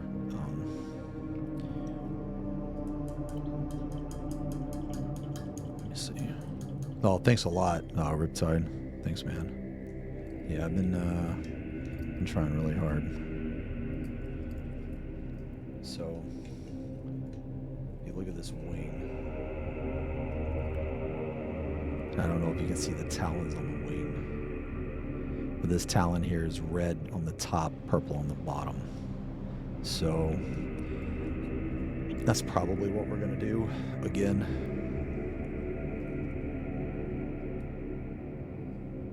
Yo, hey Al, thanks for the raid, man.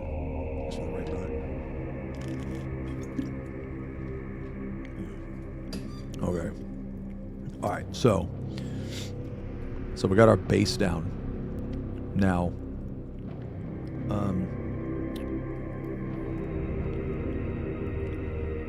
so now we're going to use this. This is contrast paint. It's a different type of paint. It's very watery. It's very watery, very thin. With this, we are going to need to be a little precise. And the reason why is because some of these areas are very tight. And we don't want to get this everywhere. So what we're looking for is, because we painted it purple, some of that purple is going to shine through. So it's going to turn this blue into kind of like, I don't know, violet. And that's what we want.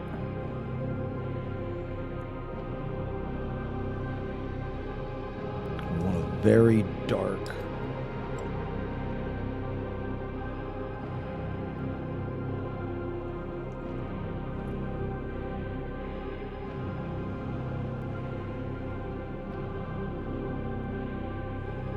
this contrast paint is very scary, because when you put it down, if you are not careful and you get it on something that you don't want to get it on, it is very hard to fix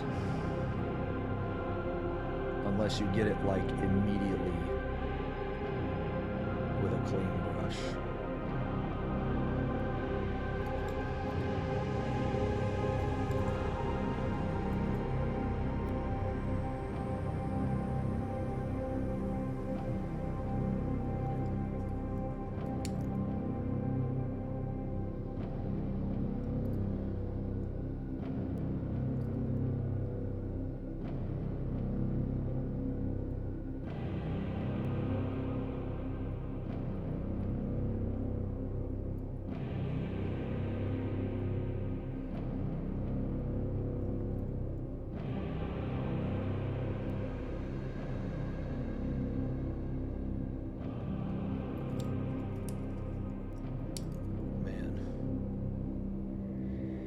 This gun being here is gonna ruin my day.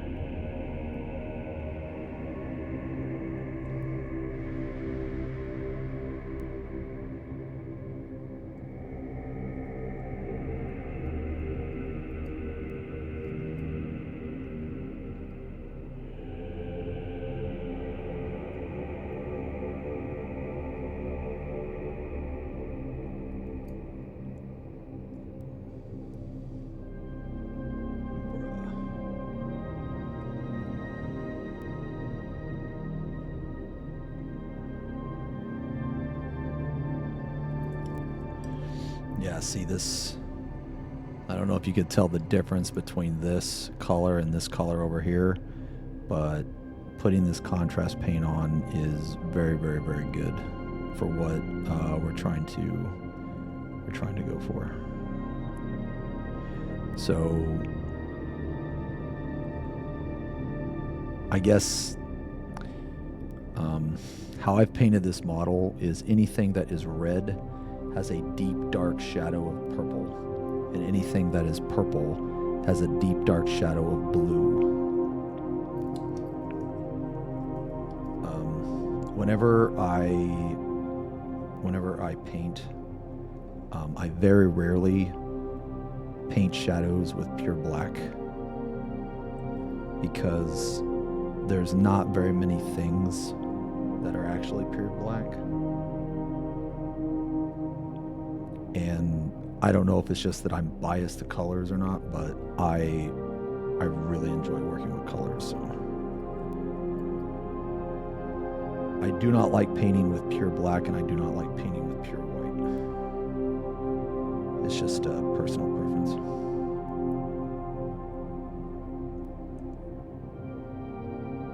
Now you can't make. This is actually a 1. Yeah, this is a 1. This is a smaller brush. A 1 is my favorite size because it's just small enough to get into these areas, but also big enough to cover almost anything you'd need to. I am biased towards red and purple gradients. I got into Warhammer painting because of you guys, because of chat. If you guys are familiar with the game Space Marine 2, I was really excited when that game came out. I don't really play that game anymore because I fucking rage quit because the game sucks. But I did enjoy playing it for a while there. And anyway, I was very excited about the game. And you guys were just like, hey, why don't you try to paint one of these? And I was like, what? You gotta be like a fucking, you gotta have talent or some shit. And they're like, no, it's easy. And, you know, it's like, you don't have to be the best. It's just about having fun. And yeah, so I had a lot of fun.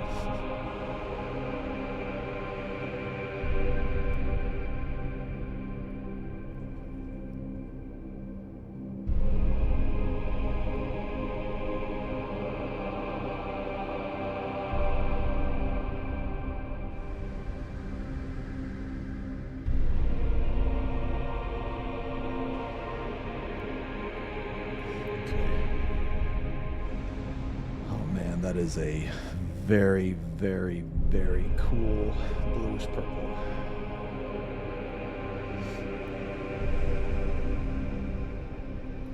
So the reason why we wanted this dark is because we're going to go back with Nargoth Night, which is what we base painted it. We're going to go back and we're going to highlight. We're going to start highlighting. So one way that I like to paint is I do a ton of highlights and layering on like everything that I paint.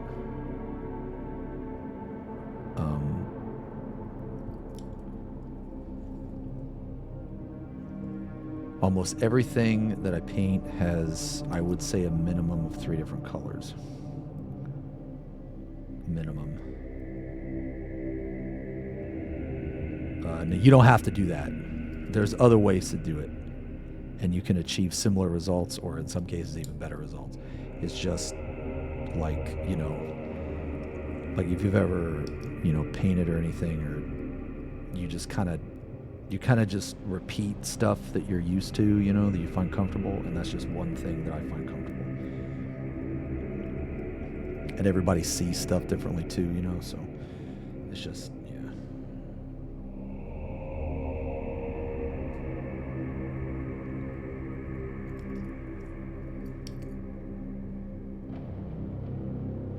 So this is the part where we need to be a little precise. We just don't want to get any of this paint on that pink area down there, if we can help it.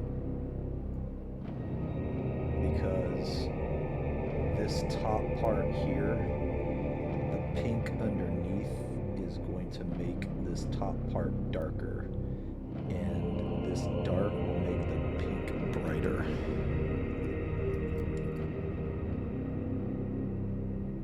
At least to me it does anyway.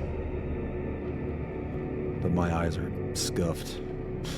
My eyes are fucked, man. Like, I go for cataract surgery in 2 weeks. I'm gonna shoot lasers in my eyes. I'm gonna be able to tell people's power level and shit after they're done with me, man. So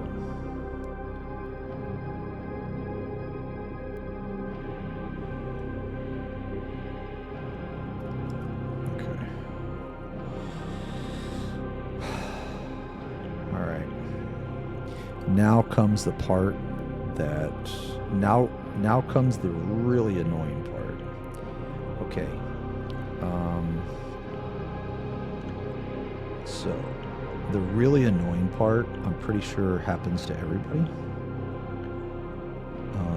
And that's the part where you finish what you've done and then you realize, hey, I forgot to paint that. So we're at that part now. And I'm going to show you. Thanks a lot, Griffin. Thanks a lot, man. If you check, I have like a lot. I have like other pictures of this guy and like other stuff that I've done too. If you're interested, you can check my Instagram. It should be pinned.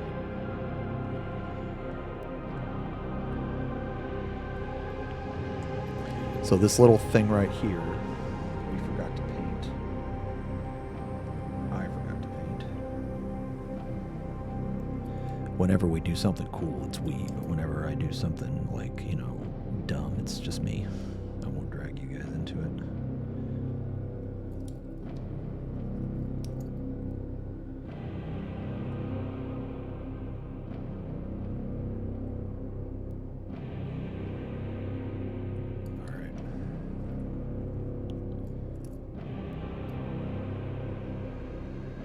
Some of the stuff that is like really, really deep in there, we don't care. It's completely fine if it's black, which is another really good reason to prime all your models black. Okay.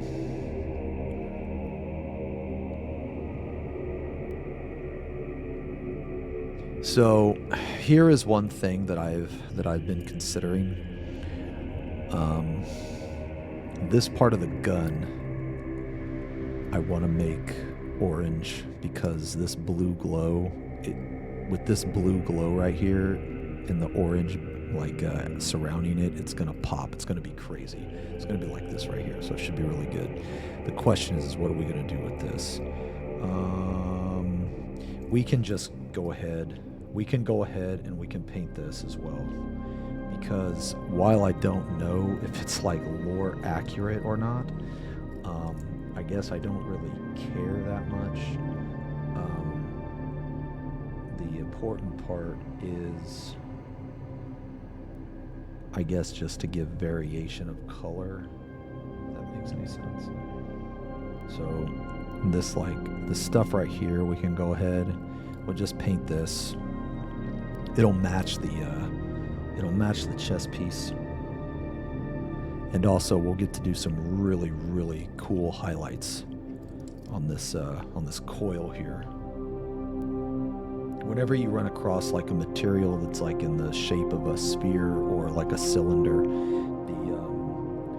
the potential for highlights is always very good. I mean, because this particular cylinder is small. You hate to hear that. But because it's small, we won't get to do like crazy stuff with the highlights, but like let's say this was bigger, like I don't know, like a power sword or like a weapon or something. You could do a lot of really cool stuff with it.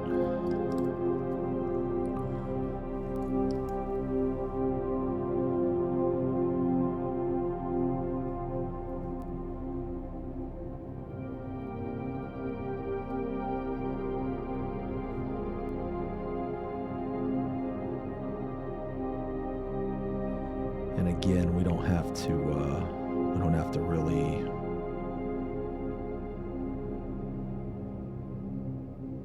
like fully cover it, because we just need it to be purple tint. But we do want it to be bright enough to it shines through the contrast paint.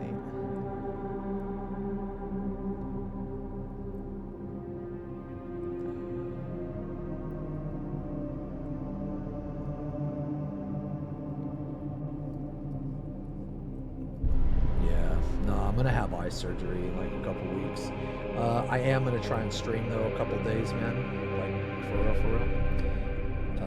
But that week, man, you guys are just gonna have to. You're gonna have to bear with me, man. I'm sorry. I'll do what I can. You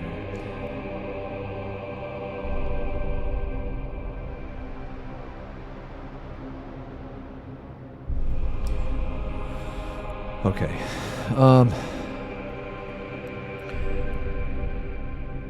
Okay, so we'll let that dry. Do the models have suggested itinerary? Yes, they do. Yeah, so they all have box art. So like, let me throw this contrast paint on here, man. I'll show you the box art of the Hype Tyrant.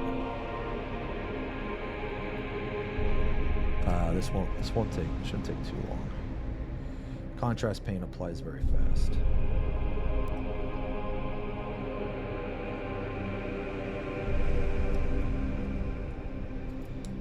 This is going to be really, really awful. Okay.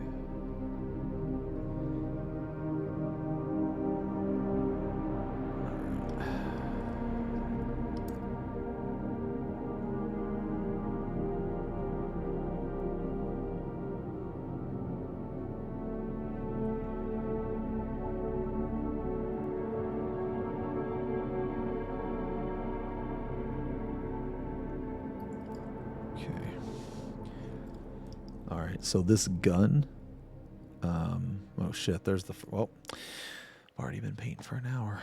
Okay, let me play the other playlist. Here we go. All right, this gun is going to be, or this coil rather, is going to be very, very cool. Like with the contrast paint. Because the contrast paint is going to seep into all the recesses inside of the coil.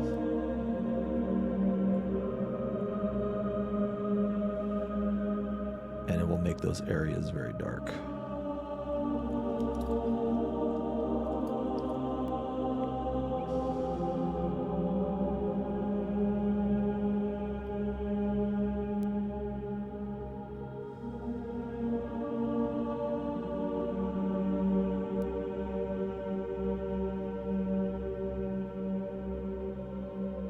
I think one of the videos that I want to do is I want to show people how to do slap chop, because slap chop is a very, very, very easy technique to do. It's a very easy painting style to do. Some people don't know about it. Some people are intimidated by painting, because I know I was. And if you learn how to slap chop, it will increase your motivation and your confidence. More importantly, your confidence. Slap chop is a huge confidence builder, because it doesn't require, like, at a basic level, slap chop is very easy to do. It doesn't require much skill. You can be really sloppy with it and you'll get great results. Yes, exactly. Now you can do advanced slap chop, which is, that's like, obviously the next level, right? But slap chop is a very, very good way to paint. I don't paint that way. I used to, but I don't anymore. And the reason why is because one of my favorite things to do is blend, and you can't really blend very well with slap chop just because it's not designed that way. But that's just kind of personal preference thing. But you can make some amazing stuff with slap chop. Okay.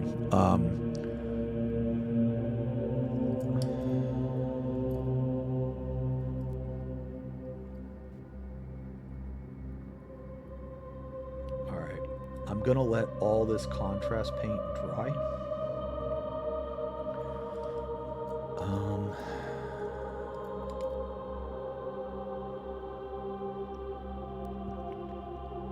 Gonna use the bathroom real quick. I'm gonna grab the box art for this guy, let you guys see. All right, give me 1 second.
honestly, if you guys are ever like, I'll link it in. You want me to DM it? No, I'll just link it in Twitch. Yeah, okay. Honestly, if you guys are ever, if you ever want any music like this, man, if you just type in 40K ambient, it will come up.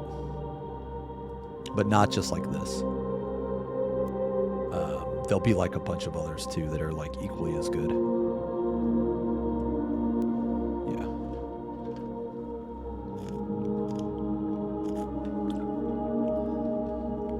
Okay, so, all right, I'm gonna show you the. Okay, so for anybody interested, in like the Hive Tyrant or anything like this, this is the box art for the Hive Tyrant. So this is the colors. So I've painted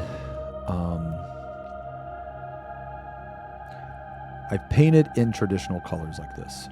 So let me show you guys the colors that I've painted in. Okay, so this is my 4th Tyranid that I've painted. Okay. Do you like mine better, Ash? I mean, I do too, but I'm biased because it's mine, right? But so I painted in this. I painted in this style before. I painted this guy. So this guy right here is in a very similar style. Very similar.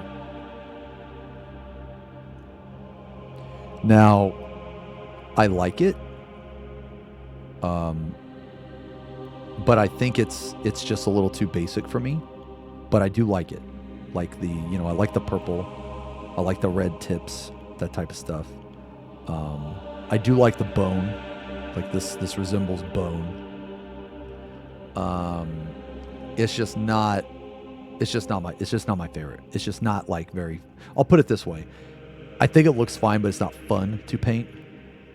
This was the 2nd Tyranid that I painted.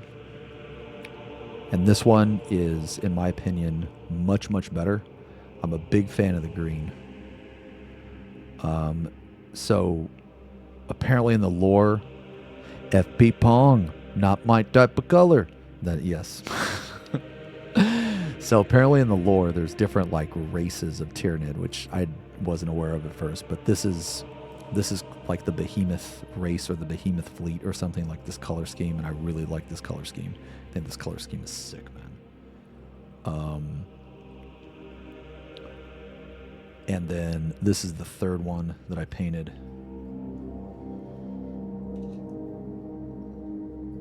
This is the 3rd one that I painted, and this one was actually my favorite. I swapped the green and the orange, and then I removed the purple from the body, I guess. I don't know, and I put it on like other parts. I like this one the best, so this is what I went with. So like if you compare the 2 color schemes together, this is kind of the same color scheme. So this is like all personal preference, man. You know what I mean? I've seen some other painters, man, that they do like incredible Tyranid work. Tyranids are always pretty, well, they're really fun to paint because you can add so much to them. Like all of these little tiny lines and shit, you know, you can add all that. Like all these lines, like all this line work that's not on the model. You have to add all that, you know? Yeah, like also like down here and shit. And I like adding all that. So anyway, so that's the color I went with, but yeah, the 2nd one, yeah, this one, so I really like the green on this one, man. Yeah, I really do. This color scheme is, I wanted to paint it almost identical to another fleet. You know what I mean? Because there's like different fleets of them or whatever. I'm not too big into Tyranid lore. Not because I don't want to be, just because I haven't like looked into it. But So I could be wrong on that, but that was from my understanding. Yeah, no, I love the blue. No, I love the blue and the green. Green's actually my favorite color. So like right here is the same. I use the same recipe more or less on that part. Also for right here, like on the wing. So, all right. But anyway, so the cool thing about the Hive Tyrant, man, is you can actually make different ones. So I made this one because there was no shot I was not gonna build one without the wings. Like these two down here, sure they look cool, but they don't have wings, man. Like I want the one with wings, so I built the one with wings. Wings are very fun to paint. I'm a wing guy. Apparently. Okay. All right. So anyway. Okay, so back to this. We don't have very many colors. We'll have very many colors to work with today, but that's fine. This is actually on the lower end. Right now we only have 4. Well, I guess 5. So we have 5. We have 5 colors total, which is I want to say on the lower end for me. Usually I have like 6 or 7, but okay. So obviously this looks more blue, and that's okay. So what we're gonna do now is we're gonna go back. We're gonna go back with our base color, and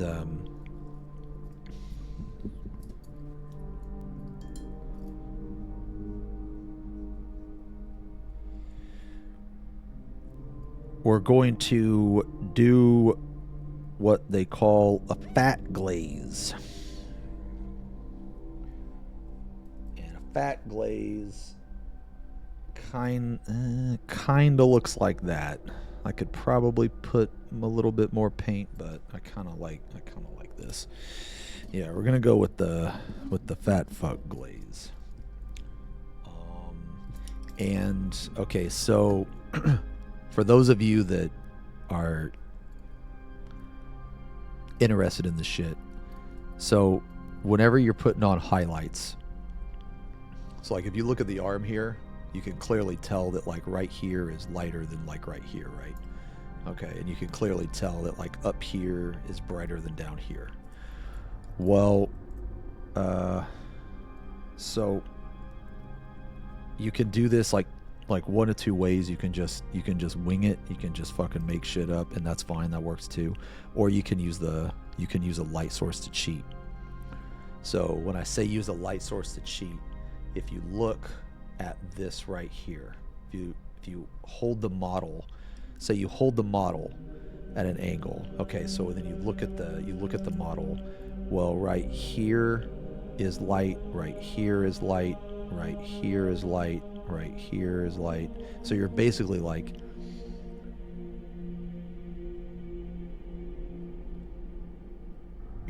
just like filling it in, you know what I mean? So wherever the light hits the model, this is one way to do this. Now, this first... Strummer, kisses, please. This first go is not going to be super significant. And the reason why is because we are just trying to bring back some of the purple, because the goal here is we want the deepest part to be blue, like a very dark blue. So a lot of this we're actually going to go back over with, like I said, like a fat glaze.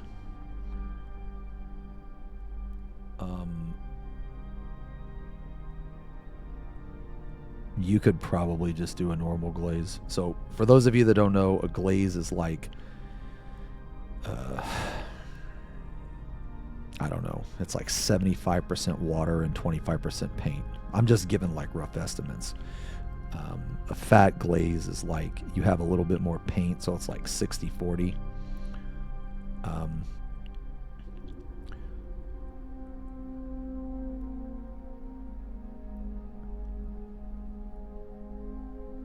but the whole point of a glaze is to, like, you're basically creating a tint, like you're creating a filter, kind of.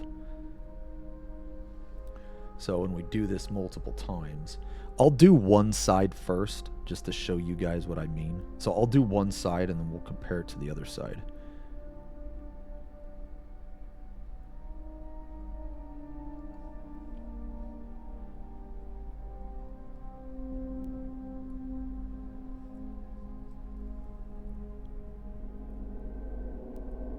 Glaze is like me saying you're the best painter I've seen in the world and handsome.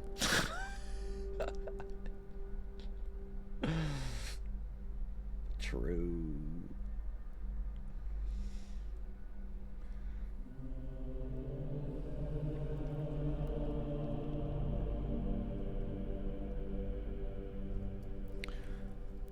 All right, so I put a little bit more paint in my brush, and the reason why is because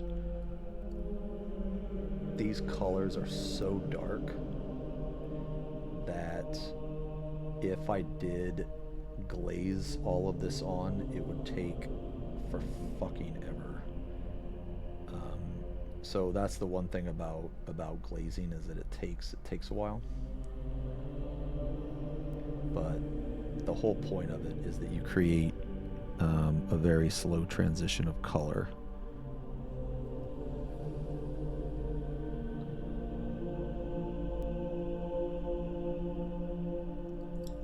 So in this particular case, what we're trying to do is we're trying to make it look like that the armor or the carapace or whatever, the carapace, it is naturally purple in color, but when the shadow hits it, it kind of turns blue because of the dark. So when you do that, when you have like multiple colors like that, it'll make what you're painting much more interesting, which is why I don't like painting with just pure black. You can make pure black very interesting. You can put like some dark blue as like shadow or highlights, make it look pretty good. It just takes some work. So like I said, I'm gonna do one side, and then, you know, like I'll like show you guys what I mean. But right now we're just layering and glazing. So I started with a glaze because what I normally do and what I would say you guys should do.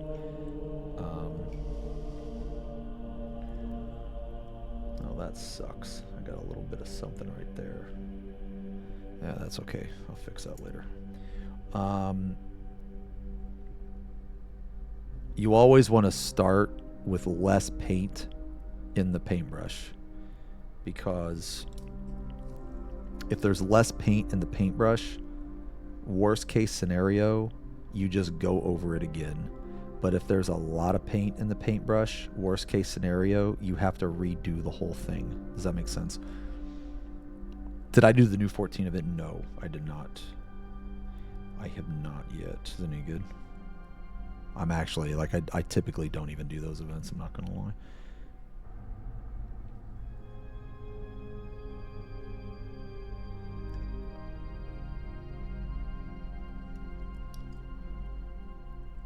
Oh, thanks a lot, Airden.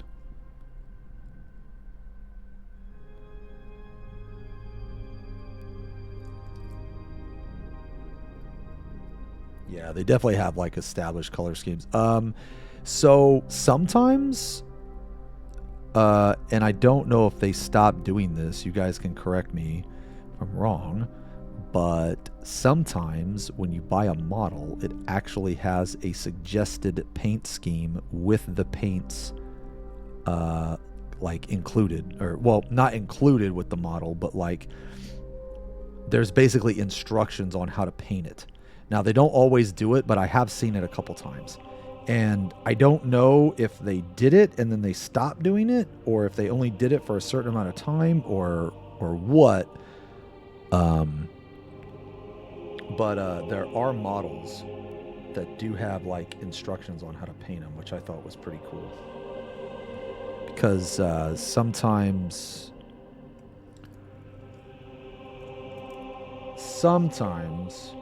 you will see something really awesome and you wonder how the heck they painted it.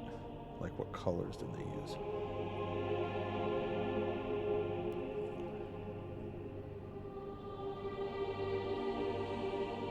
Alright, so right here we gotta be really fucking careful, man.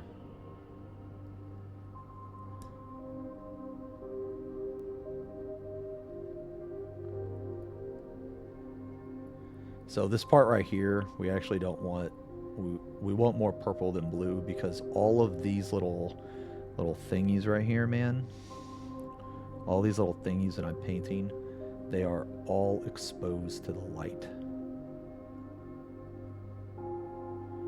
So they need to be lit up.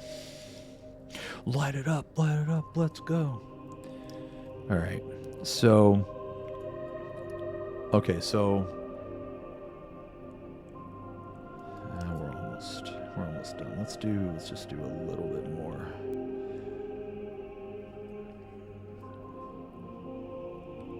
Yo, thanks Fab. Thanks, brother. I tried something different today.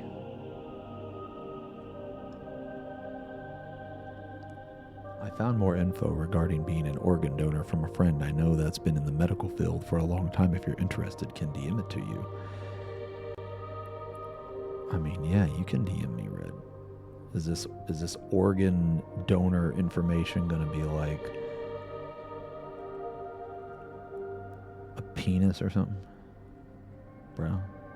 Quasi stole code from Neff, who stole code from someone else. Oh, I kind of heard that too. Karen.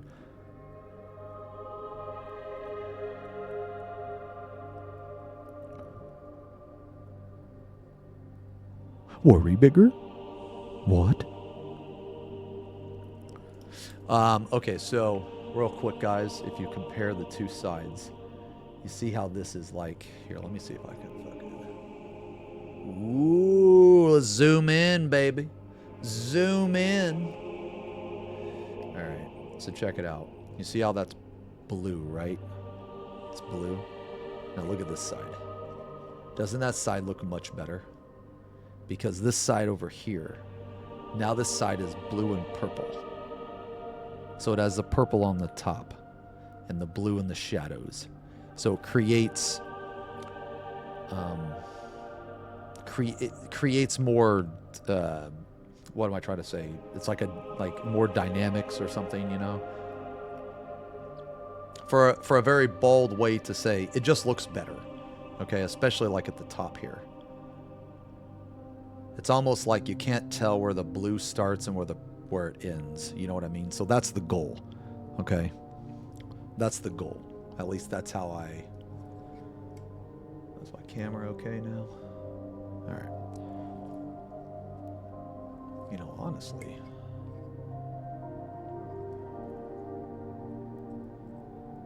Is this like better? Maybe this is better. Okay. So now we'll do the other side.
And this is about how thin the paint is, so it's like a layer.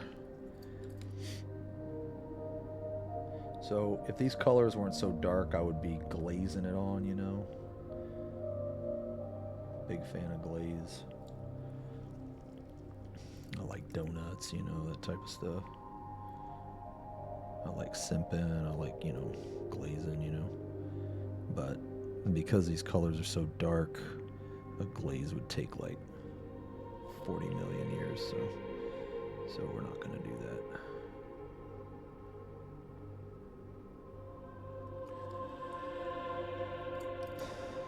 Okay.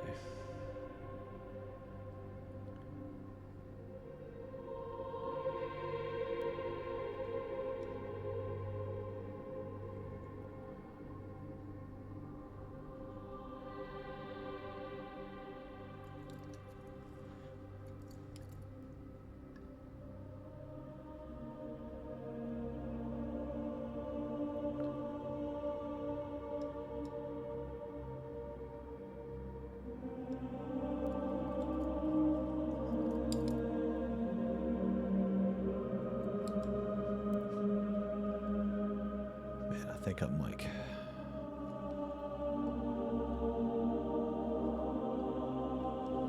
There it is, okay.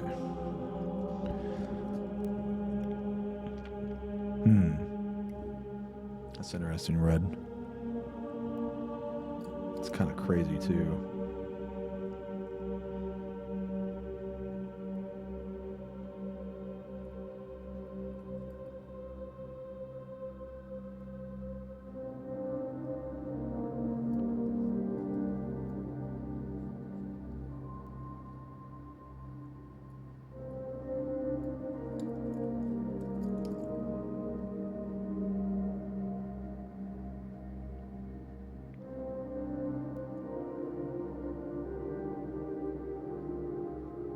Oh, if for whatever reason anybody is like struggling with keeping the paintbrush still, like on these little tiny minute like details and stuff, there's a trick to it, and that's pulling with the pinky.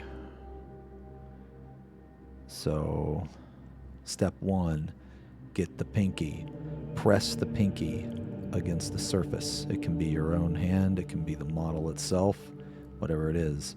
Then with your other hand, press against. Like, so basically, like, you're trying to come together like this, right? So this hand is pushing up, this hand is pushing down. So now you're creating stability, okay? And then you pull. You always pull, right? So when you do it like this, you can be like, you know, you can be hopped up on a bunch of fucking caffeine and sugar and shit, and you'll still be able to, you know, and I'm living proof of that because I'm currently on fucking Adderall and caffeine. So I'm drinking caffeine right now. Yo, cheers, brother. No, thanks a lot, Rims. Thanks a lot, man. Okay, so, all right. So here's one of those times where, oopsie, I forgot to paint something. And what I forgot to paint was right here. Now, this doesn't really matter too much because this is going to be in complete darkness. So, it doesn't really matter. This is the underside of the armor. One, no one is going to look at that, and it's going to be covered, so we don't really need to do any more. And the reason why is because of the next thing that I'm going to recommend.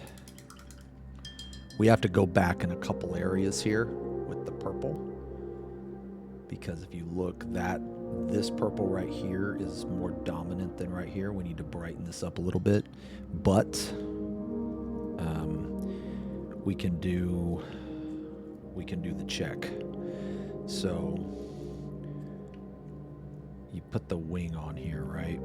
All right, so now we're gonna look at the front. Okay, is everything painted that we need it to be painted? Yes. All right. So now, put the wing on the back. Is everything painted? Yes, it is. Okay, so that side is good.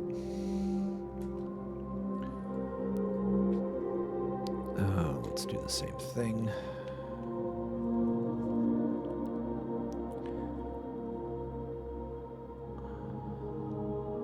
Okay. Next title I'm planning on playing? Ooh, I feel like there was a game. Oh, 14 stream entry period. Oh, nice, nice. I actually don't know, man. Ooh, look at that purple next to the green, man. Looks pretty good. Yeah, looks pretty good. This part right here, we're not done yet. This is going to be a separate video. Yeah, possibly. Possibly. Oh, Chillas. No. When does the Chillas game come out? Doesn't that come out soonish or something?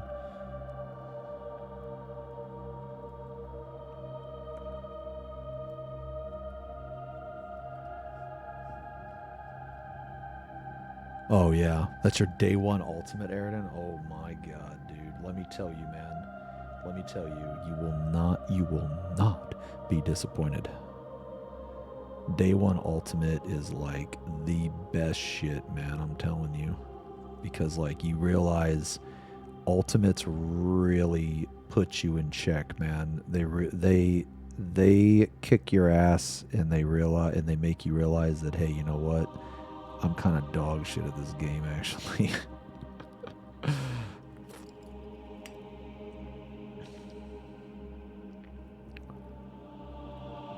Will I be playing Genital Jousting 2? No, I will not.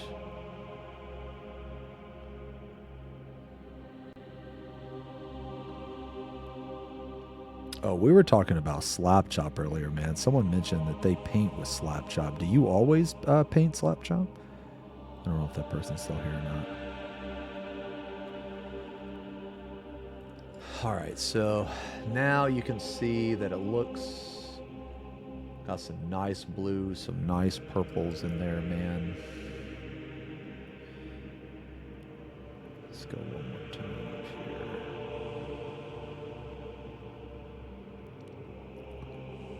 That's how I feel with current Savage tier. I mean, the current Savage tier is very hard, man.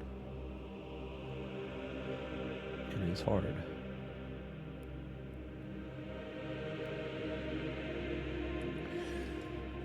All right. Now.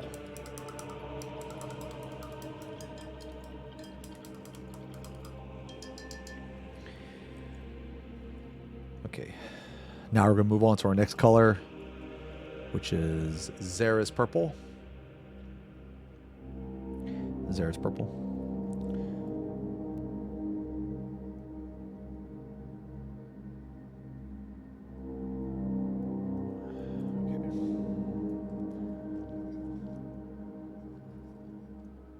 All right.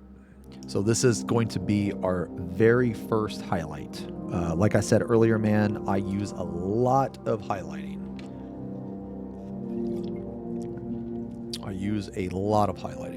Sometimes I will highlight like 5 times. I'm not kidding. It just depends. Wait, 0.8? Oh, no, you got it like fucking next time you go in there, man.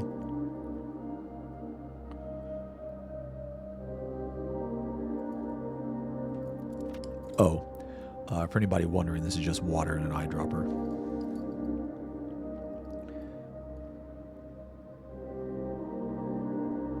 Okay, so my favorite, I guess, consistency is layer consistency, and layer consistency is somewhere around 50-50. So that's my favorite.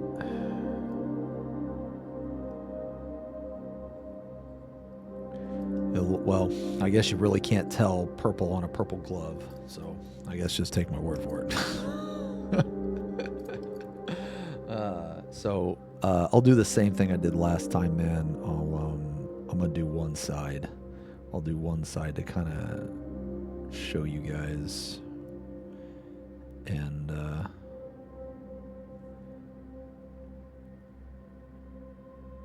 yeah.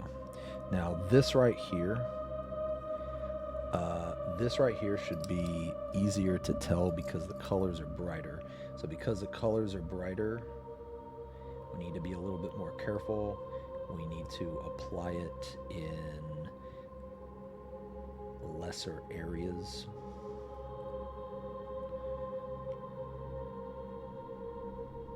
And we need to be careful to not kill all of the darker purple. Because the last thing you want to happen is everything looks the same color.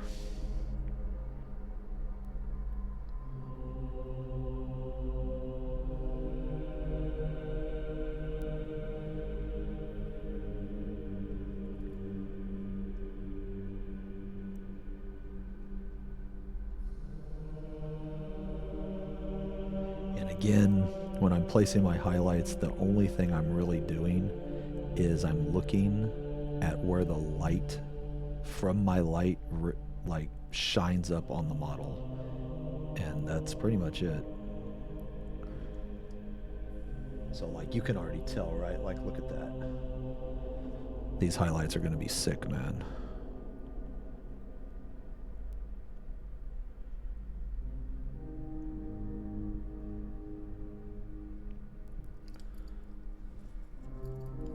Well, should be anyway. And eventually after you like, I don't know, man, like I'm not, like, don't get me wrong, like I'm not the, you know, I'm obviously not the best or anything, but the more you do this, the more you'll start to just, I don't know, get an eye for it. One thing that I would say that really, really helped me is like, you know, like learning how to paint is learn how, and this is going to sound like nerdy as fuck, but try to have an understanding of how light reflects off of surfaces. If you have an understanding of how light shines off of surfaces, it will help you tremendously in painting. Like, it's kind of crazy. And that's something that nobody told me. I just had to kind of... Basically, when I learned how to do non-metallic metal, that was the... and for those of you that don't know what non-metallic metal is, I'll just show you an example.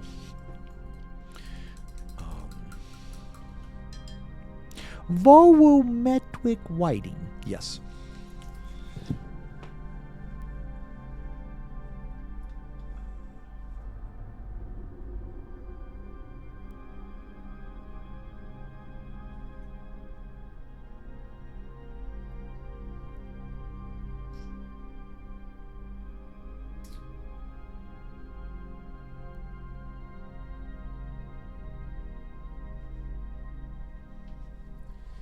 Okay. All right.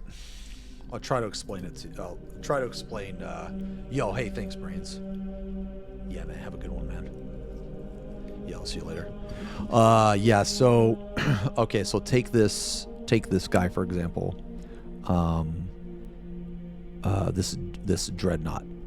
So, if you look, this is like metal, right? Now this is metallic paint. So if you look at his hammer is metallic paint. It's metallic paint is very good in the sense that it's very quick. So you just put it on and you put like a shader on there and you're done. Okay. So this is metallic paint. So whenever you hear the expression non-metallic metal, they mean like this. So like if you look, this is not a metallic paint, but it looks like metal. So,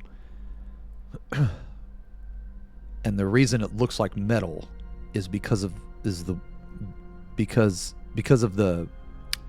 highlights and the placement of light and shadow, basically. So like if you look at the axe, right? Like there's like, you know, there's highlights, reflections, right?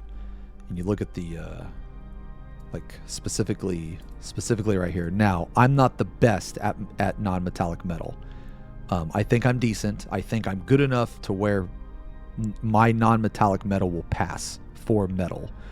But this is not metallic paint. This is just, you know what I mean? So another example of non-metallic metal.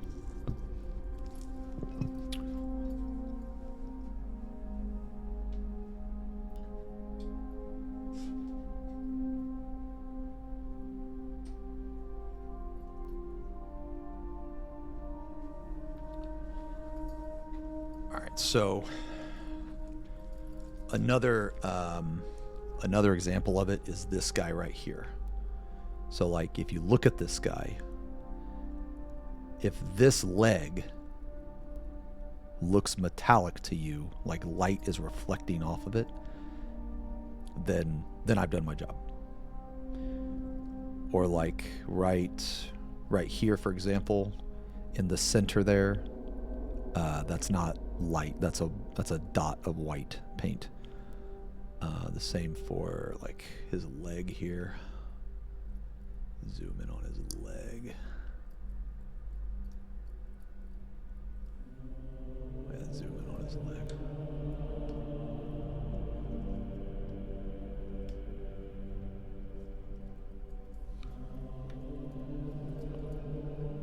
Sorry, his camera's being fucking annoying. Yeah, so like right here. So this is, so basically it's trying to create reflections and trying to create what it would look like on a metallic surface, basically. So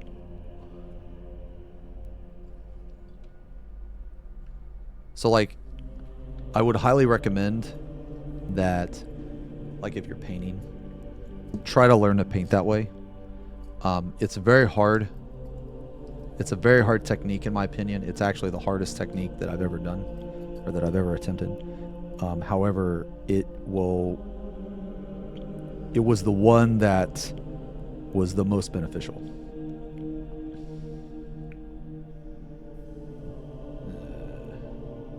Okay. All right.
All right, so down here we want there to be highlights, and we want there to be bright highlights, but we have to be careful. And the reason why is because if we cover too much, then it's not gonna look as good. So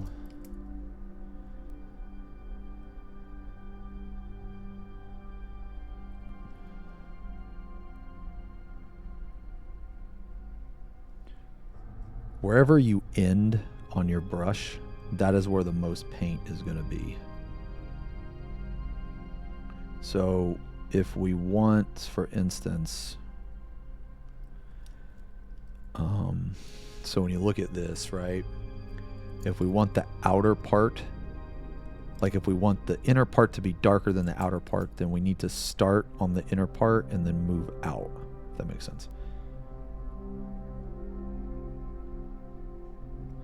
And then this right here, it kind of doesn't matter because it's all going to be bright. Just as long as we don't get it in the recesses, we'll be fine. But we're going to go over this like 2 more times with stuff, so.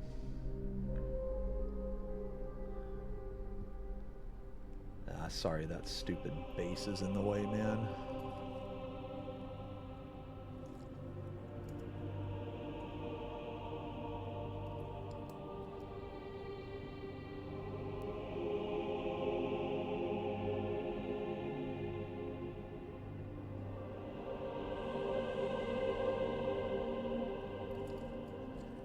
All right, so now you can see like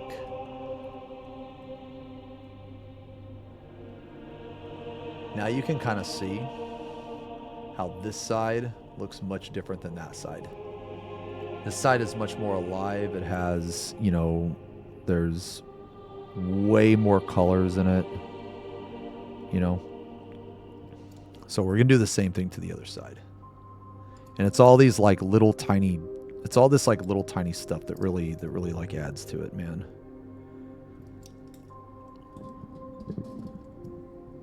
Oh, Fox lighting in a 2D medium was huge when I moved to 3D. Jesus. Yeah, dude, I'm gonna be real, man. I don't even know what the fuck it is you just said.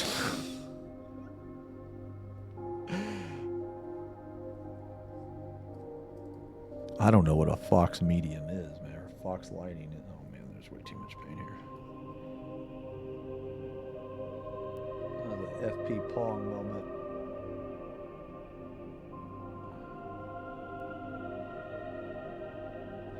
There you go, a little bit too much paint.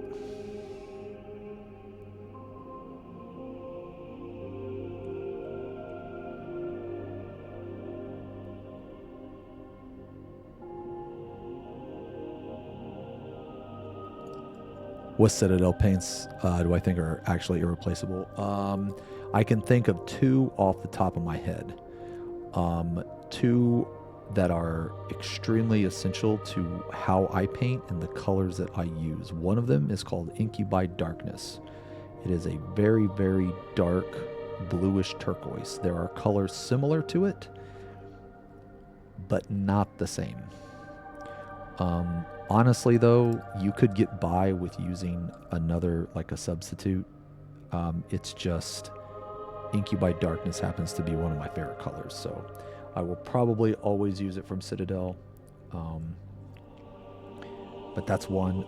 And another one, which I actually think is irreplaceable, is Doombull Brown.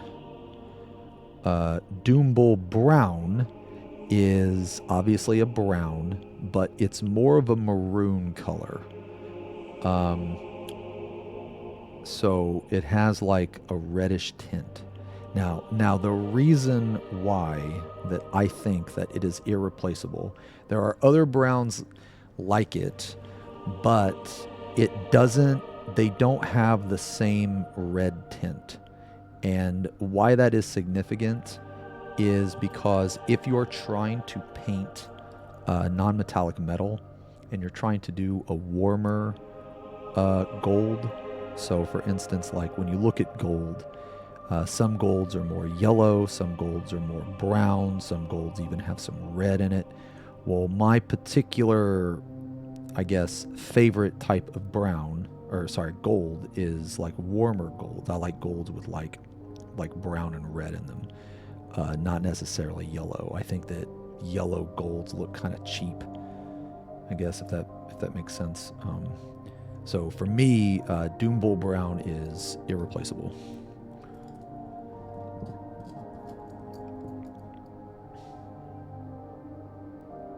But that doesn't mean that, like, you know, bright yellow golds are bad or anything. It's just personal preference.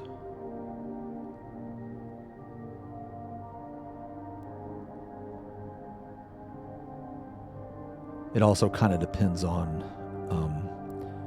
so with Doombull Brown, it also opens you up to many different routes, whereas yellow does not. So what I mean is like if you're trying to paint copper, you're not going to use yellow. if you're trying to paint bronze, you're not going to use yellow, right? So, but what color you are going to use is brown. And definitely with copper, you're going to use Dune Bull. And in my opinion, with bronze as well, it's just a really good color, man. It's just, and unfortunately, like there's not, I mean, there's like other colors that are also good, like, fuck man, like I have them back there, like orange brown from Vallejo is really good. Like scrupulous brown is also pretty decent. You know, there's a lot of different ones, but it's just for some reason, man, Doom Bull Brown is it's just good.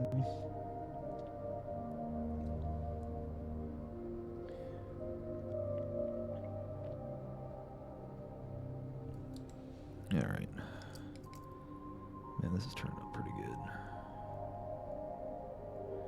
Yeah, turning out pretty good. Pretty good.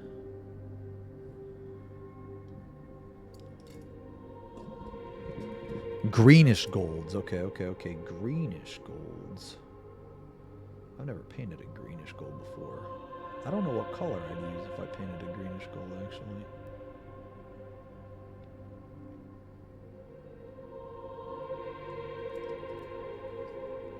All right, let me see. Okay, so, oop. All right, now here's something that I normally do when I layer like this. So, whenever I layer, I use pretty much the same consistency when I layer, or very similar anyway. I do like a 50-50, 60-40 around there. So you can see that it's like it's popping more. You know what I mean? It's popping more. Now I covered a little bit more area than I wanted to, but one, that was on purpose. Two, it's okay. And the reason why is because now we're going to go back to our other color, and this is a step that you can skip. You don't have to do it if you don't want to. I just enjoy doing it because I like blending.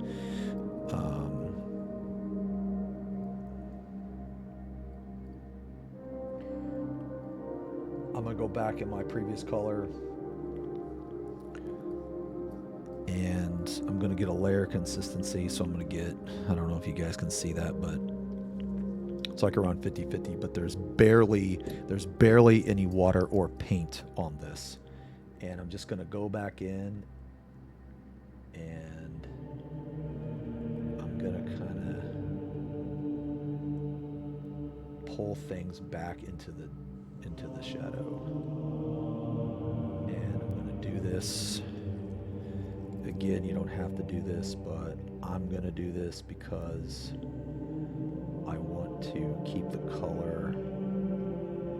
I say this all the time, but I really, really, really like it when the viewer or the person looking at something that I paint, they can't tell where one color starts and where one color ends. That's one of the things that I try to accomplish as much as I can.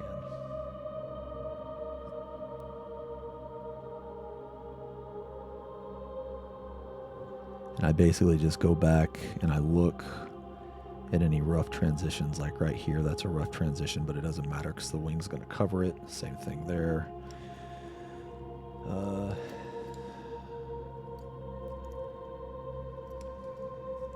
So right here, for example, now the wing is probably going to cover this, so in the end it probably isn't going to matter, but I'm lazy and I don't want to check if the wing is going to cover it. So I'm just going to go ahead and do it. It's not going to take that long.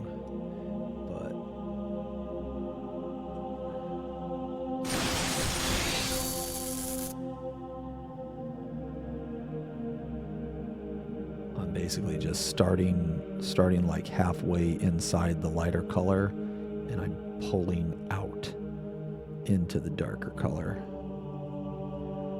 Like this is a little bit of a rough transition here. Let me zoom in a little bit.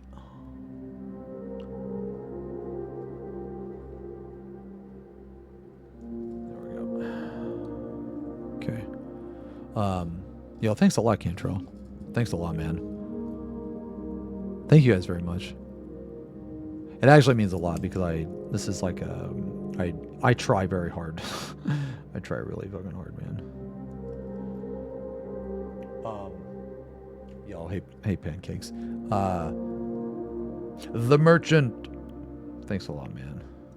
Oh crap, I'm stupid. I'm talking and now I'm blending a highlight into a highlight. It's alright.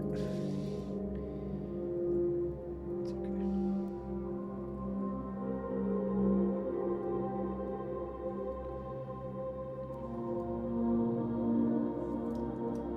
Alright, where did I do that at?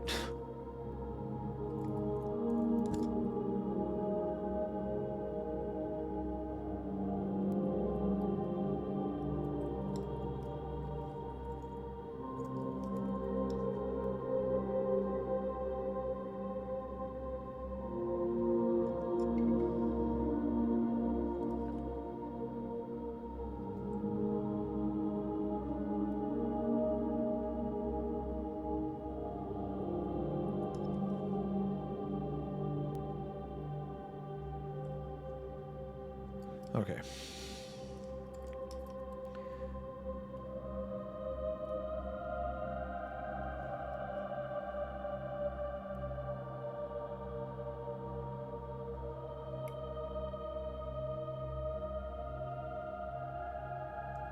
All right. Yo, this purple chest piece turned out pretty cool. Pretty cool.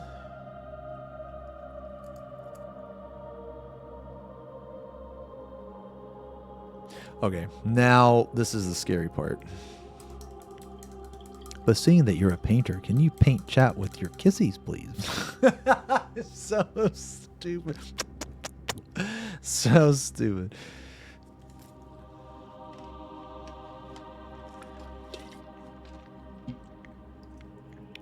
And that's red. And that's red. Okay, so this is the scary part. All right, so now we're going to do a huge color transition. Huge color transition. So because it's a huge color transition, man, we want the paint to be kind of thinner. So instead of like 60% water, we want like at least 61 or higher.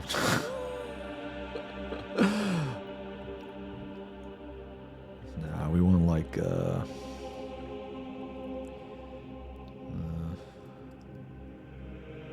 like about that. Yeah, we want like about that. Well, yeah. Okay.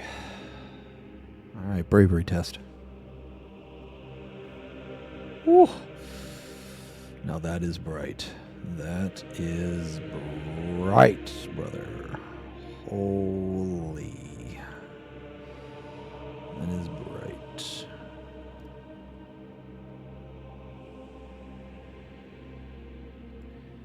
Yes, sir. Yes, sir.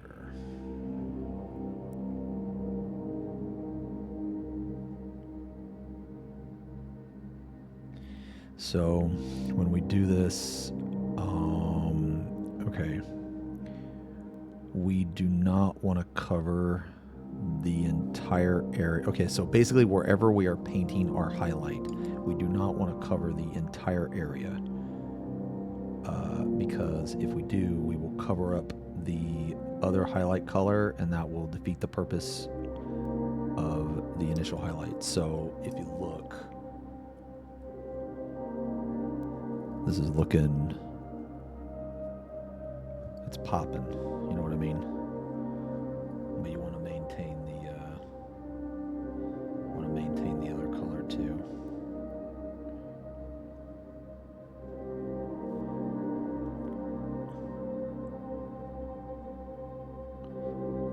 You want to do this very gently, by the way. Like,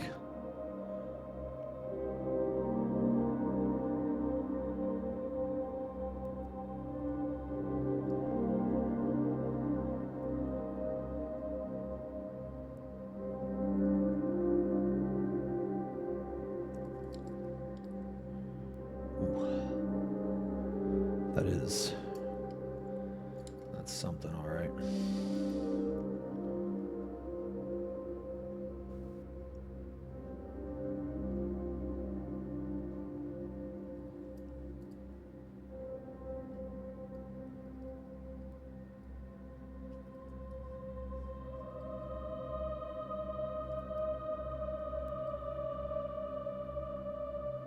Oh man.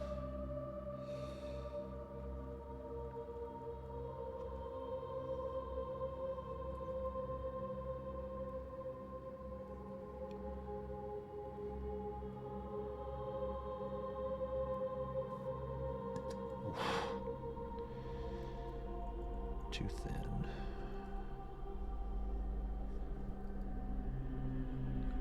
I swear, sometimes the hardest part about painting is the fucking consistency of the paint, man.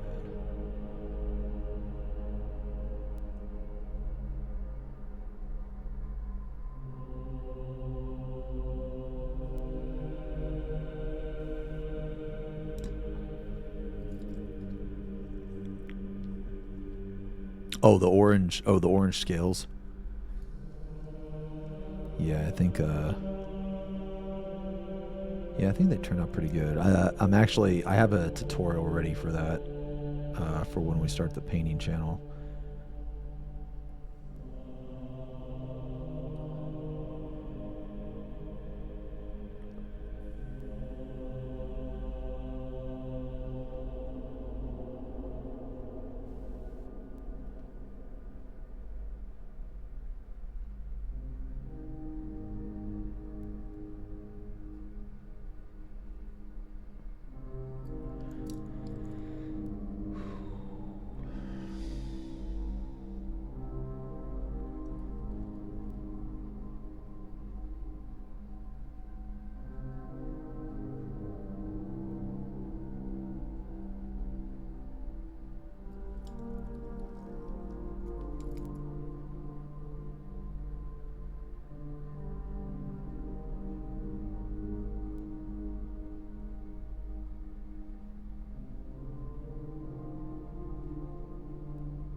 It's looking nice. Now, some of these transitions are a little rough, in my opinion. Like, I think it's okay. Some of them are a little rough, but we're gonna go back in. Man, I really wish I would attach this base, man. Ugh. We're gonna go back in.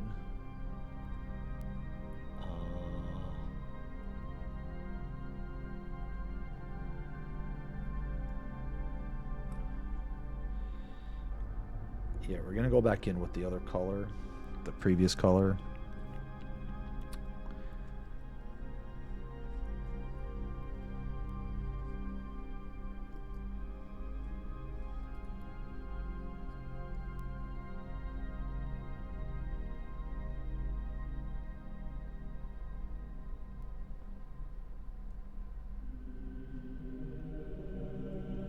Man, painting in there is really obnoxious.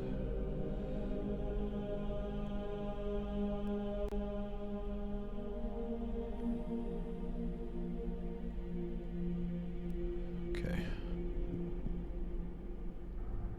Huh, there's a titty peeking over the camera bottom. Should I put my hat on, bro? Should I put my hat on?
All right.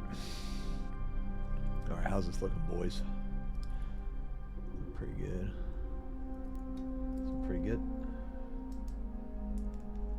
All right.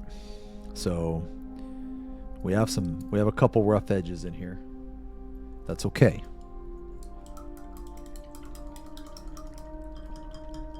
How many hours deep?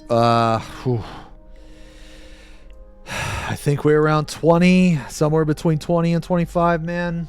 I should really start recording or really start keeping track, but yeah, somewhere around 20, 25. I think when it's all said and done, I'm going to be sitting around 30. Something like that, man. Oh, thanks a lot. Thank you very much. Yeah, I think it's around that.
All right, now we're ready for the final. Am I gonna do a whole army like this? No. I don't really paint armies, man. Yeah, I really paint armies. I kind of paint like separate models. Oh my god, I completely forgot about this. Okay, all right. Well, we got some work to do. We got some work to do. Okay.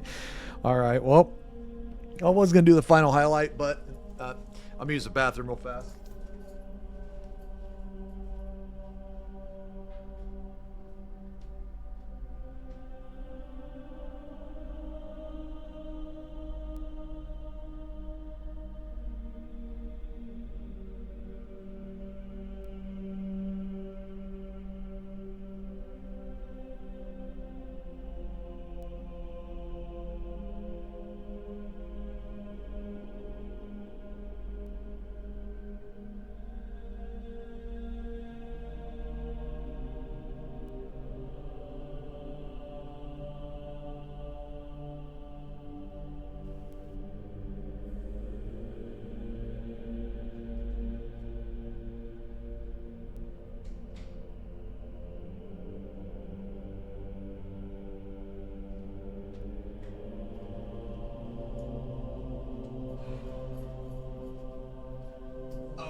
Wait, song name? Oh yeah, one sec, man. Let me link it. Oh man. Let me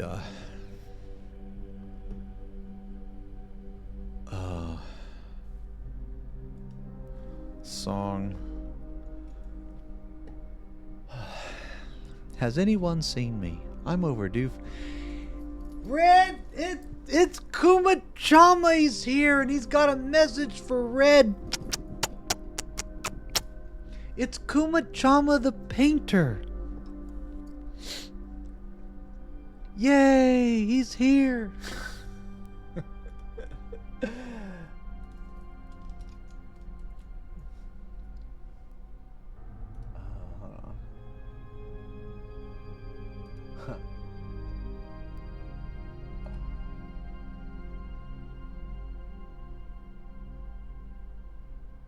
Oh, what is this?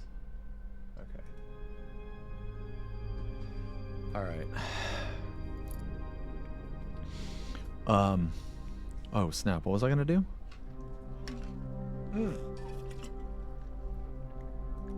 I like that song. Yeah.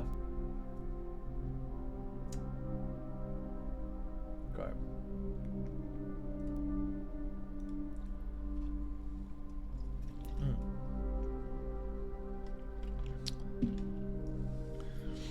Piss off, bear. Come on, bruh. Come on, you don't want to paint with Kumajama, dude. Come on, man.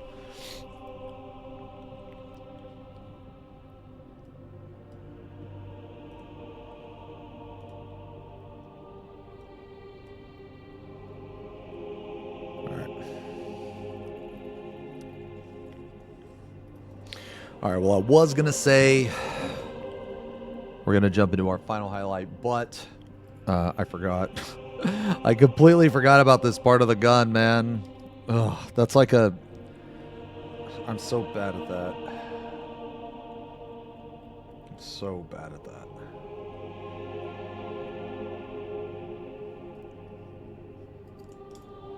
Sorry. Wait, it looks blurry? Wait, really? Does it really?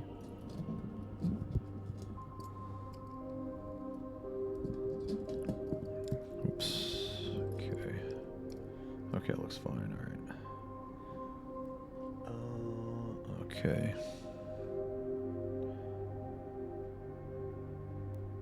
So this gun,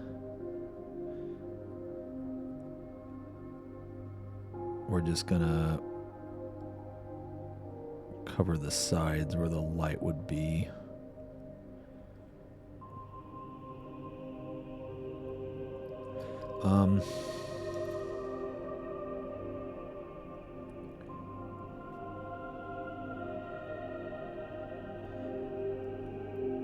So we are going to leave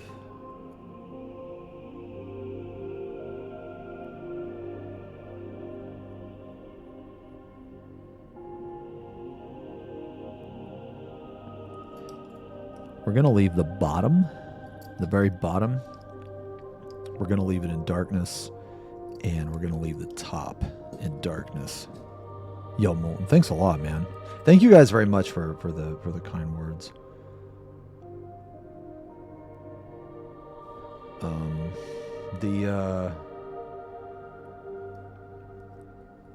So we're going to leave that part in darkness because it will make it'll make our highlights even better. And that's like one thing you can do with like cylinder objects.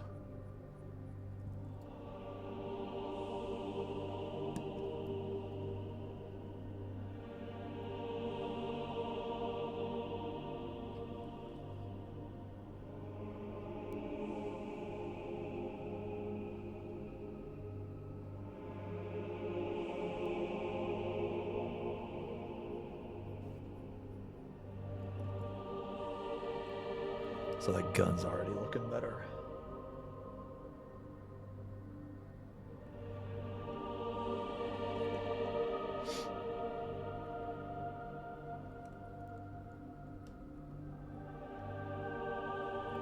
Yeah, there we go. Okay. All right. Let me see. Okay, so this is where... This right here is where the light is going to shine. So, so I'm gonna apply the next highlight here, and it should really start to show. I'm gonna zoom in just a little bit. Okay, is this better? Should be better, yeah.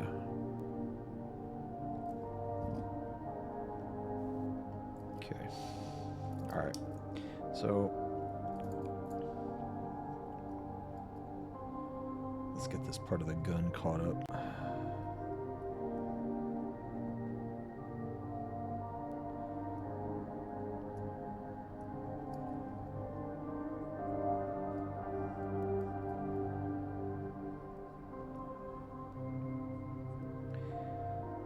Still a little bit too thick.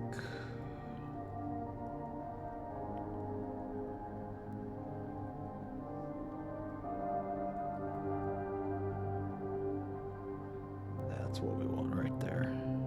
That. So if you look, you can see the purple underneath. So that's what we want. And the reason why is because when we apply it, probably won't show up immediately, but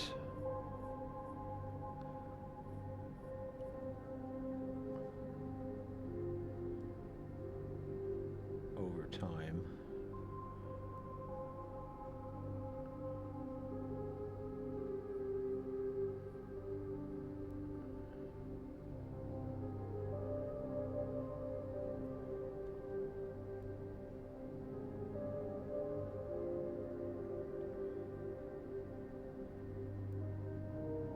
Now, we're probably going to have to go over this a couple times because the paint is like so thin.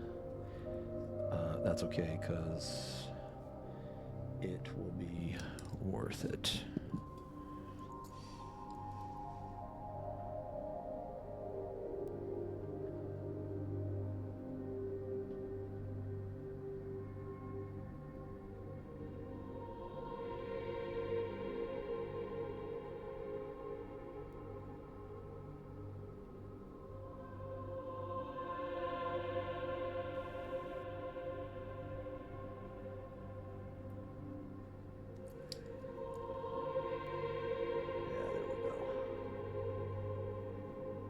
There we go.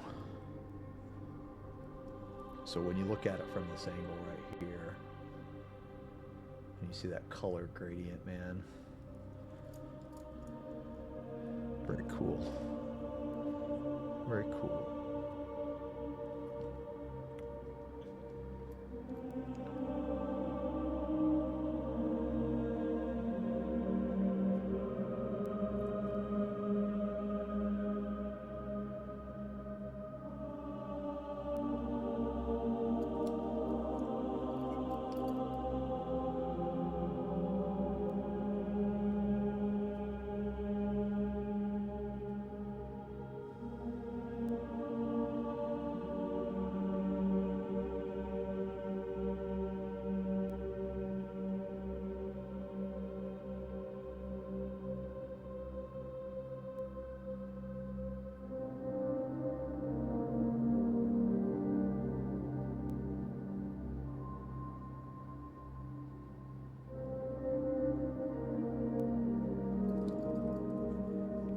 Very cool.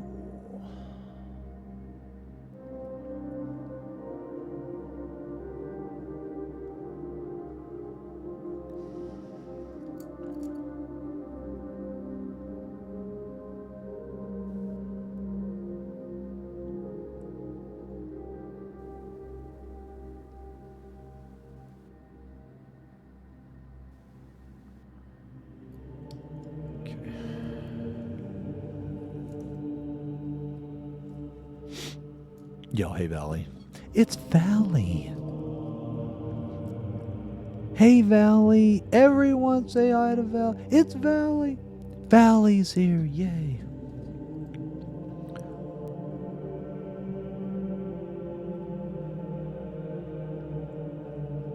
Alright, yeah, that was... Okay, yeah, that turned out okay. Alright, seems good.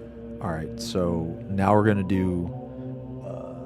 Now we're going to do the final highlight.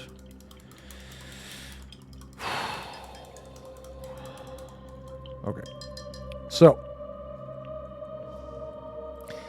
this is a motherfucking bravery test. This is the bravery test. Because if you look at this color in comparison to the last color, this is very bright. So, okay. Now, we need this to be thick enough to not be watery, but also we need this to be thin enough to not be like overbearing, I guess. Wait, what's up with those nails? Are they like that for painting? Why does everybody complain about my nails? Are you guys serious? Like, what's wrong with my nails, man? Like, what's wrong with them? Fine. Fine. You know what? Fine. I'll clip them right now. Jesus, man. I swear to God, man, you guys are fucking crazy, man. What's wrong with you now? What's wrong with you now?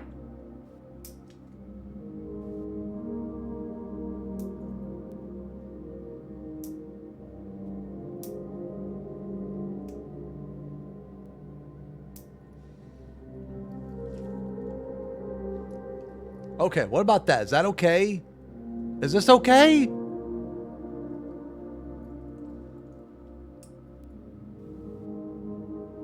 What do you mean they're so short?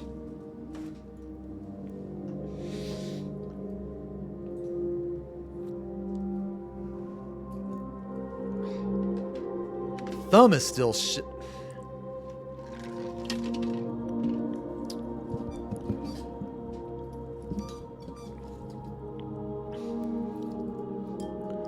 What was I saying?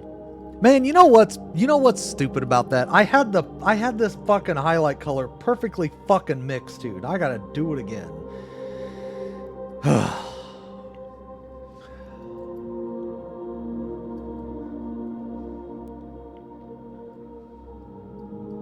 What's wrong with your nails, Drummer? Drummer. Drummer. I see your nails. So stupid. Strummer, I see your nails. That's like a fucking Sora video. Like a Sora video. It's like there's a man-sized rat. Doorbell footage. Doorbell cam footage. Strummer, open up. Let me look at them nails.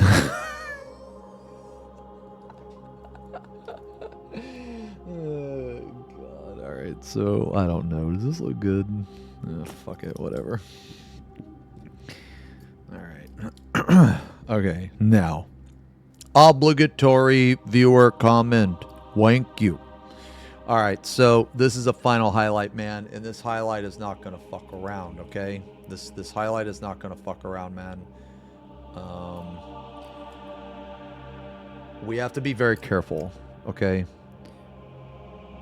Because you got to remember that this is not supposed to be red, okay? So, very carefully. And what I am doing is a technique called stippling. And what stippling is, imagine you are drawing polka dots and you are pressing down and lifting up. That is what I'm doing. And I'm doing this because we do not want the red to be overbearing. We only want the red in specific places where the light is the strongest. And if you're stippling and there's nothing coming off, then do it again. Be very patient. Very patient.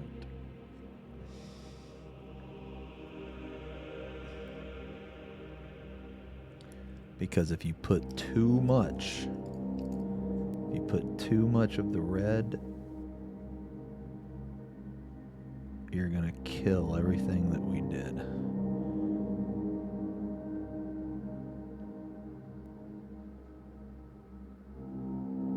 Very gentle with this part. Very gentle. This is one of those steps where it's like less is more, you know? Oh my God, this fucking bass.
Okay. All right.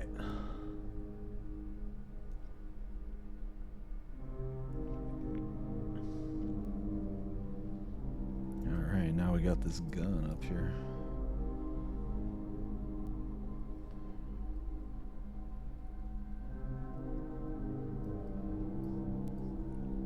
Okay. Oof.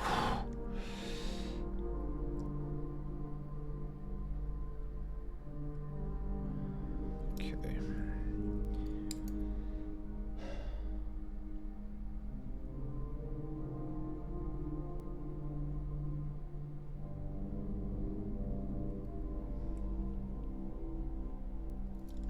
Dude, I'm sorry, guys.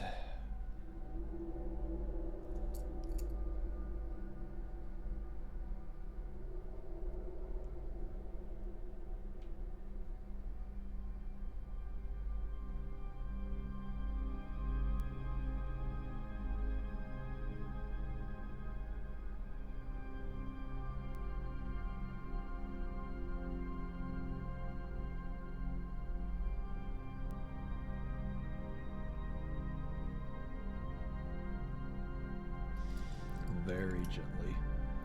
Ooh.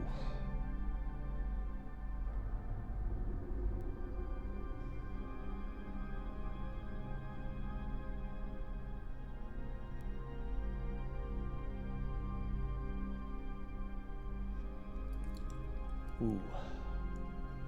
Yeah, look at that. Yeah, that was looking nice. Woo. Okay. Not bad, not bad.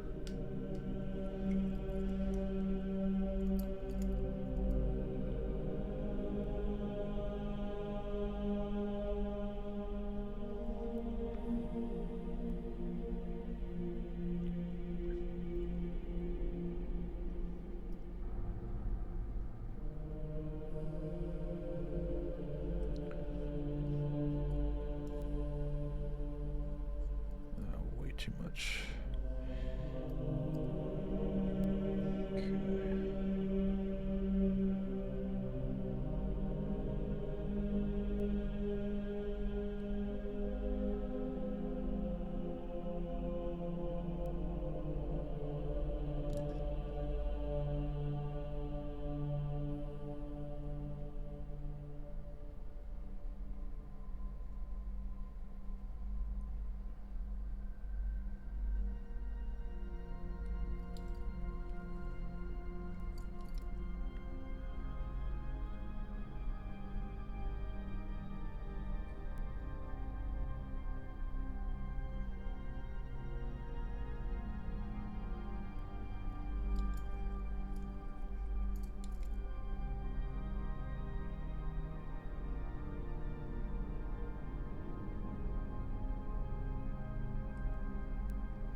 Take a look.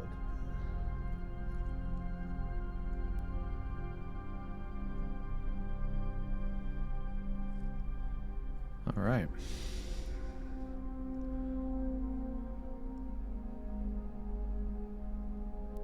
Crazy enough, boys. I think we're think we're actually done.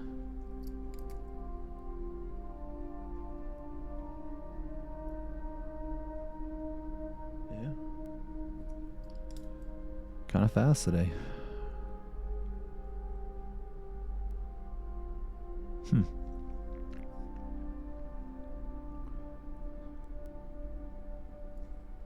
Well, damn.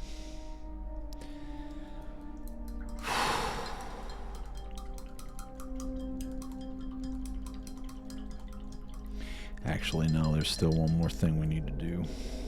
I forgot. Still one more thing. Sorry. We need to do the talons. Need to do the talons. Okay. So these are the talons right there. Imagine we're gonna do the same as we did the other talons, so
okay.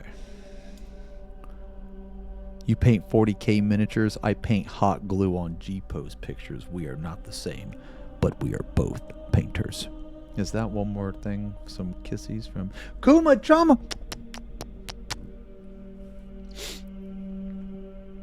Oh, I guess not. No.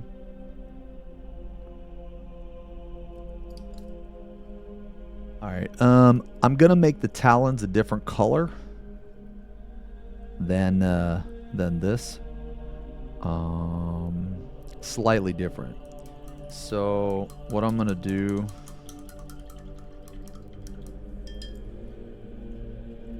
and we don't have to go over, like, we don't have to really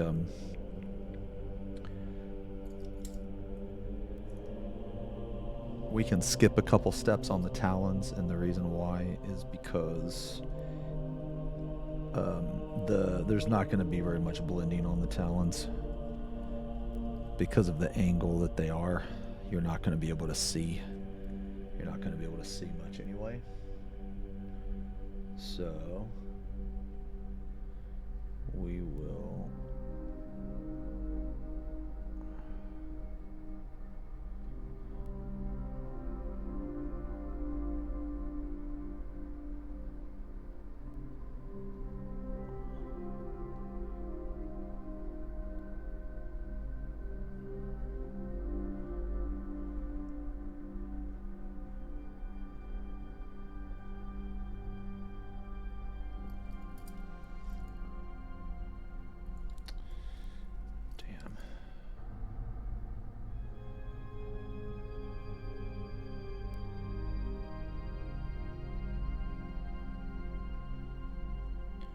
The only part of the talons we're actually going to paint, or, well, I guess focus on is the top. The bottom part of the talons. It's not going to matter, and the reason why it's not going to matter is because they're completely obscured with shadow. So you wouldn't be able to see any of that anyway. We're going to give these red highlights, though, because right now, as I mentioned earlier, this is just a personal preference of something that I do.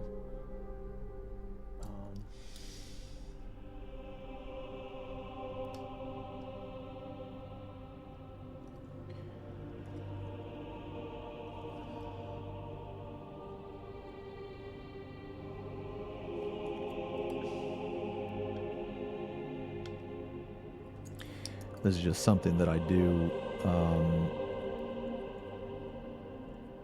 I don't like to have too many parts the same color.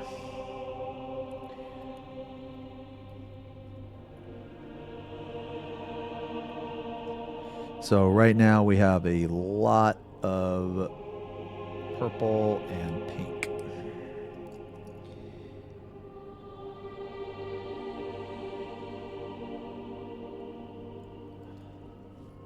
And that's okay for right now. But it's...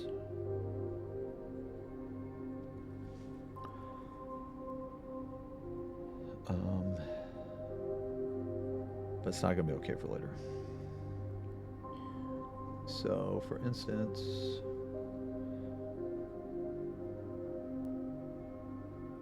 we're going to have to go over this a couple times, and the reason why is because this paint is lighter than the paint underneath it, and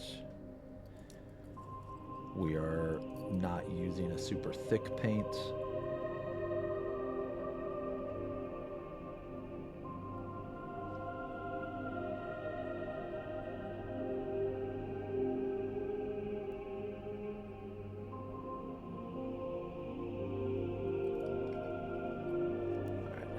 Man, I'm sorry. This stupid gun is probably obscuring the vision a lot.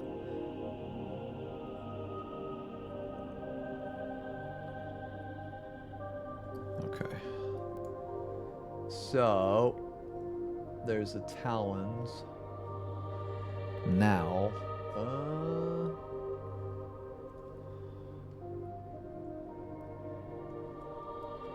so now we got to make it pop. Because right now it's kind of flat. And that's okay. But we're going to make it pop by adding our highlight. Our brightest highlight.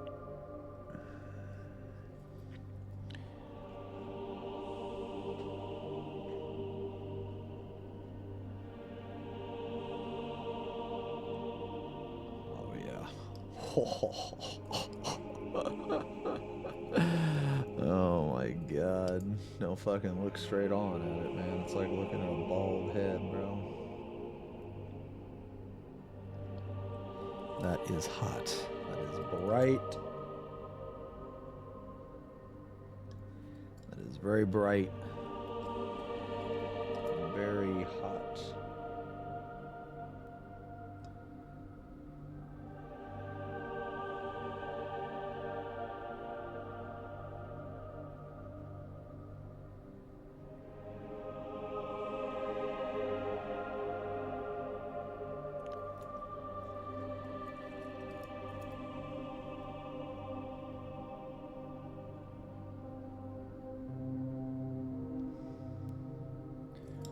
Oh yeah. Oh yeah.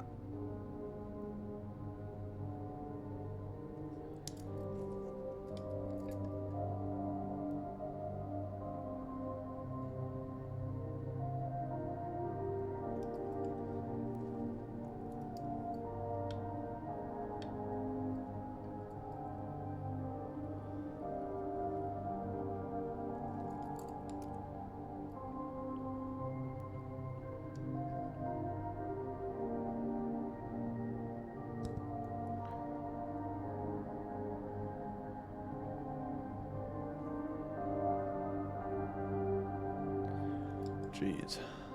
Okay.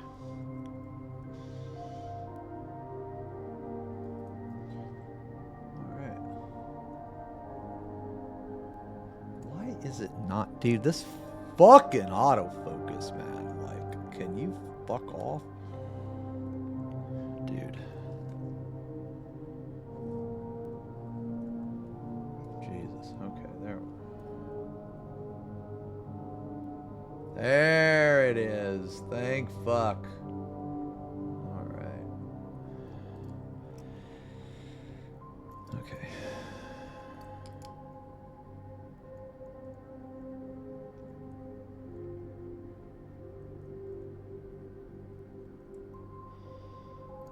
Okay.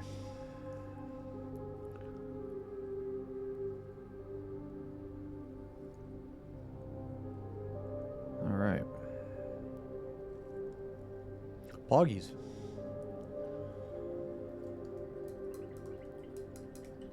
What brand of paints do I use? Tree stream after painting. So I'm gonna throw on the tree, but later tonight. Yeah, later tonight. I use all different types, but the main one I use is Citadel. I use Citadel, but I also use Vallejo. My preferred Vallejo.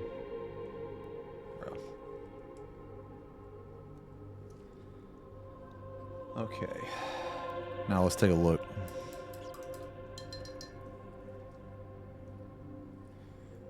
Let's take a look. Take a look at what we got. Alright, boys, what do you think? Think that chess piece looks cool? I think it looks pretty slick, man. I think it looks pretty slick. Pretty cool, pretty cool. Let's check it out.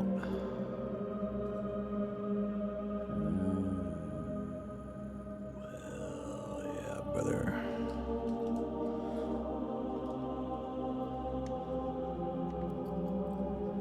Hell yeah.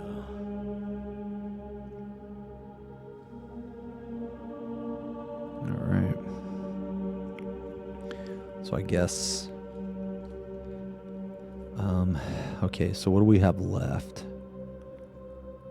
We have this nasty part right here, which it'll be. This will have like pinks in it, red, I think. So a little bit like the tail, but also a little bit purple. Also want to create a gradient down here. I don't even know what this is, like a nasty fucking organ bag or something. Ugh. Yeah. It's okay. Alright. Well, yeah, I think that's it. We did a good job today, man. Feel like this chess piece turned out pretty good. Palette was kind of small too. Yeah, not that many colors.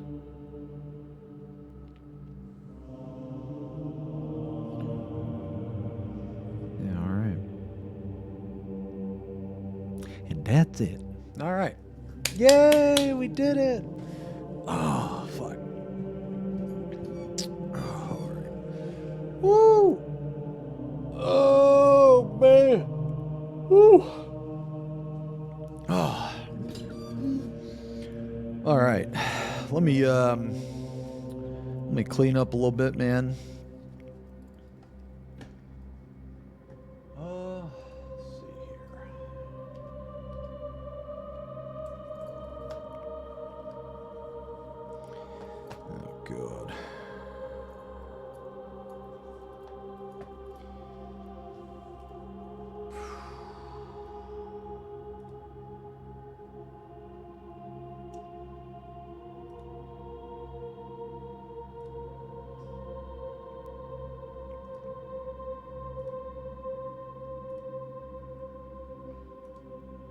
Let's see here.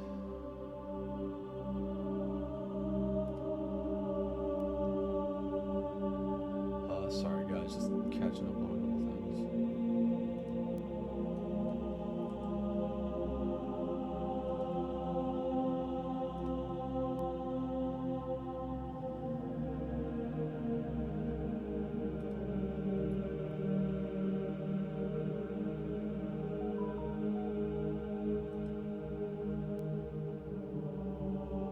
Okay, alright. I'm gonna give you a Nagaroth Knight right to your Screamer Pink, you feel me? About to Zeru's purple all over your Mephiston red. You'll be Talisar blue when I'm done. Cuh. Jesus.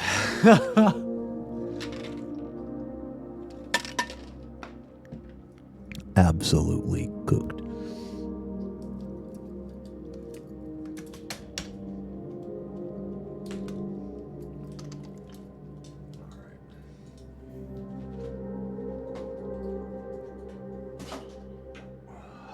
Okay.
break it, man. My fucking arm, dude.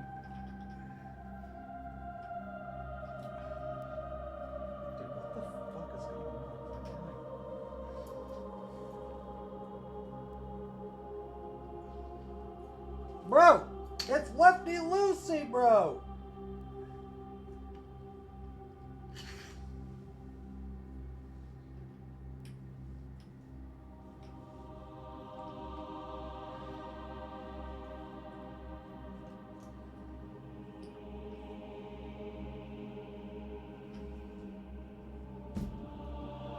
Damn. Okay.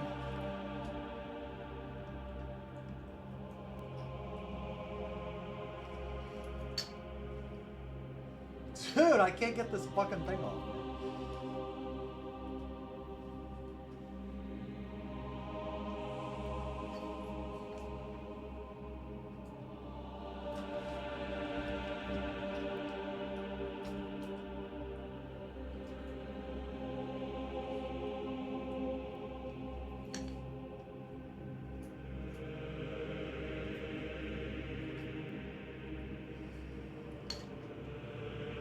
Bro, I'm gonna be real. I think I broke it. Okay, you know what, man? I will mess with this later. I will mess with this later. I think I broke my fucking... Alright. Okay, anyway, dudes. Yo. Yo, yo. Check it out.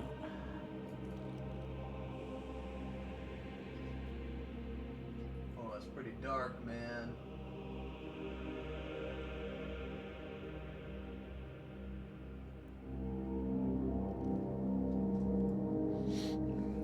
It's pretty dark. With more lighting, you'll be able to see the purple more. But it's kind of dark. Yeah. I have a dark spot. Yeah. Wait, but what that tail do? Oh my lord. I don't know. Alright. Well, we did it! Yay! Got the tail, or got the one thing done, boys. Got the chest piece done. Let me see here.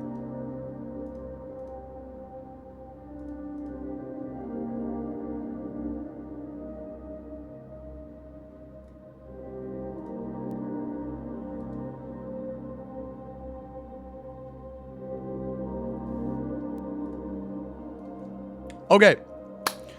All right, dudes, we done? And that's it. And he's done. Thank you guys a lot. Thank you guys for hanging out, man. Nice chill fucking stream. Tomorrow we're gonna be back on the same old bullshit. All right. So here, I'll just do it now. So you guys can fucking...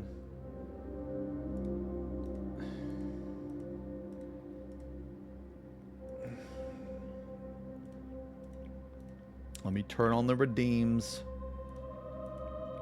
I know you're itching to fart.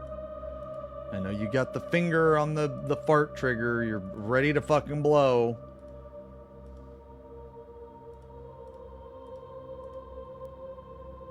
Hold on, okay. There it is. Alright. Alright, guys. Okay, thank you so much for hanging out, man. For anybody that cares, all what we did today, no one cares. All what we did today will be on a VOD. We'll have a short. We haven't started the painting channel yet. But thank you. I feel like we did good today. Thank you. I'll clap for that. We'll have a VOD. A short, some tutorial stuff. Yeah. Okay. So anyway, guys, thank you again for hanging out, man. I will be on tomorrow. I'll see you guys tomorrow. We'll do a paint stream tonight. Or sorry, we'll do a tree stream tonight. At some point, I will look into the Final Fantasy bot. It's been brought to my attention that the Final Fantasy bot is fun. And I like fun. You guys might not like fun, but I like fun. Yeah. So I'll look into that. So tonight, tree stream. Tomorrow, Final Fantasy. Yeah. Final Fantasy, and we're gonna do Party Finder, and I'm gonna play some Warrior. I'm gonna play some Warrior tomorrow because I got the axe this week, so it's time to grief. It's time to grief the Party Finder in that. Oh wait, what brand of paint do I use? Okay, so I mostly have Citadel, but I would recommend Vallejo. Citadel's fine, just the pot sucks. The quality of Citadel is pretty good, so I would say Citadel, but if you can, get it in a squirt bottle under Vallejo or Monument Hobbies. It's also pretty good, but anyway, guys, yeah. So I'm done, man. I'll see you guys tonight for the tree. Then tomorrow, do some Party Finder, clear for ones. Yeah, and I'll be playing Warrior because I recently got the axe and I haven't played too much Warrior. So anyway, thank you guys so much for hanging out. Thank you for the subs, the resubs. As always, I appreciate it, guys. Thank you so much. I'll see you tonight for the tree. So wherever you are in the world, have a great day. Have a great night. And I will see you tonight. K-Sut. K-Sut. Peace.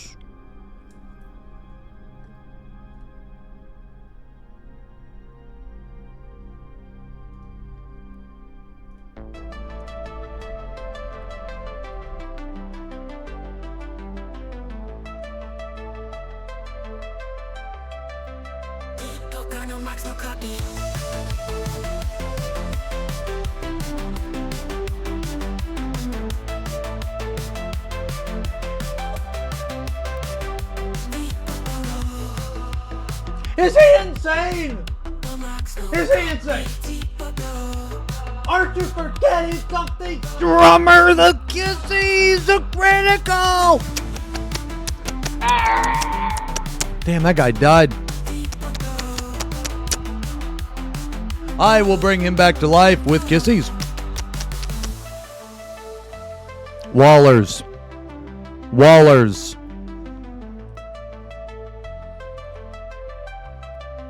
Commence wall. Wall.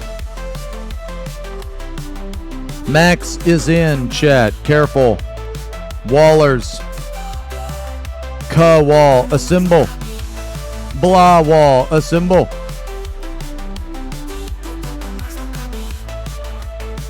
The feline. What? FP Pong. Sit.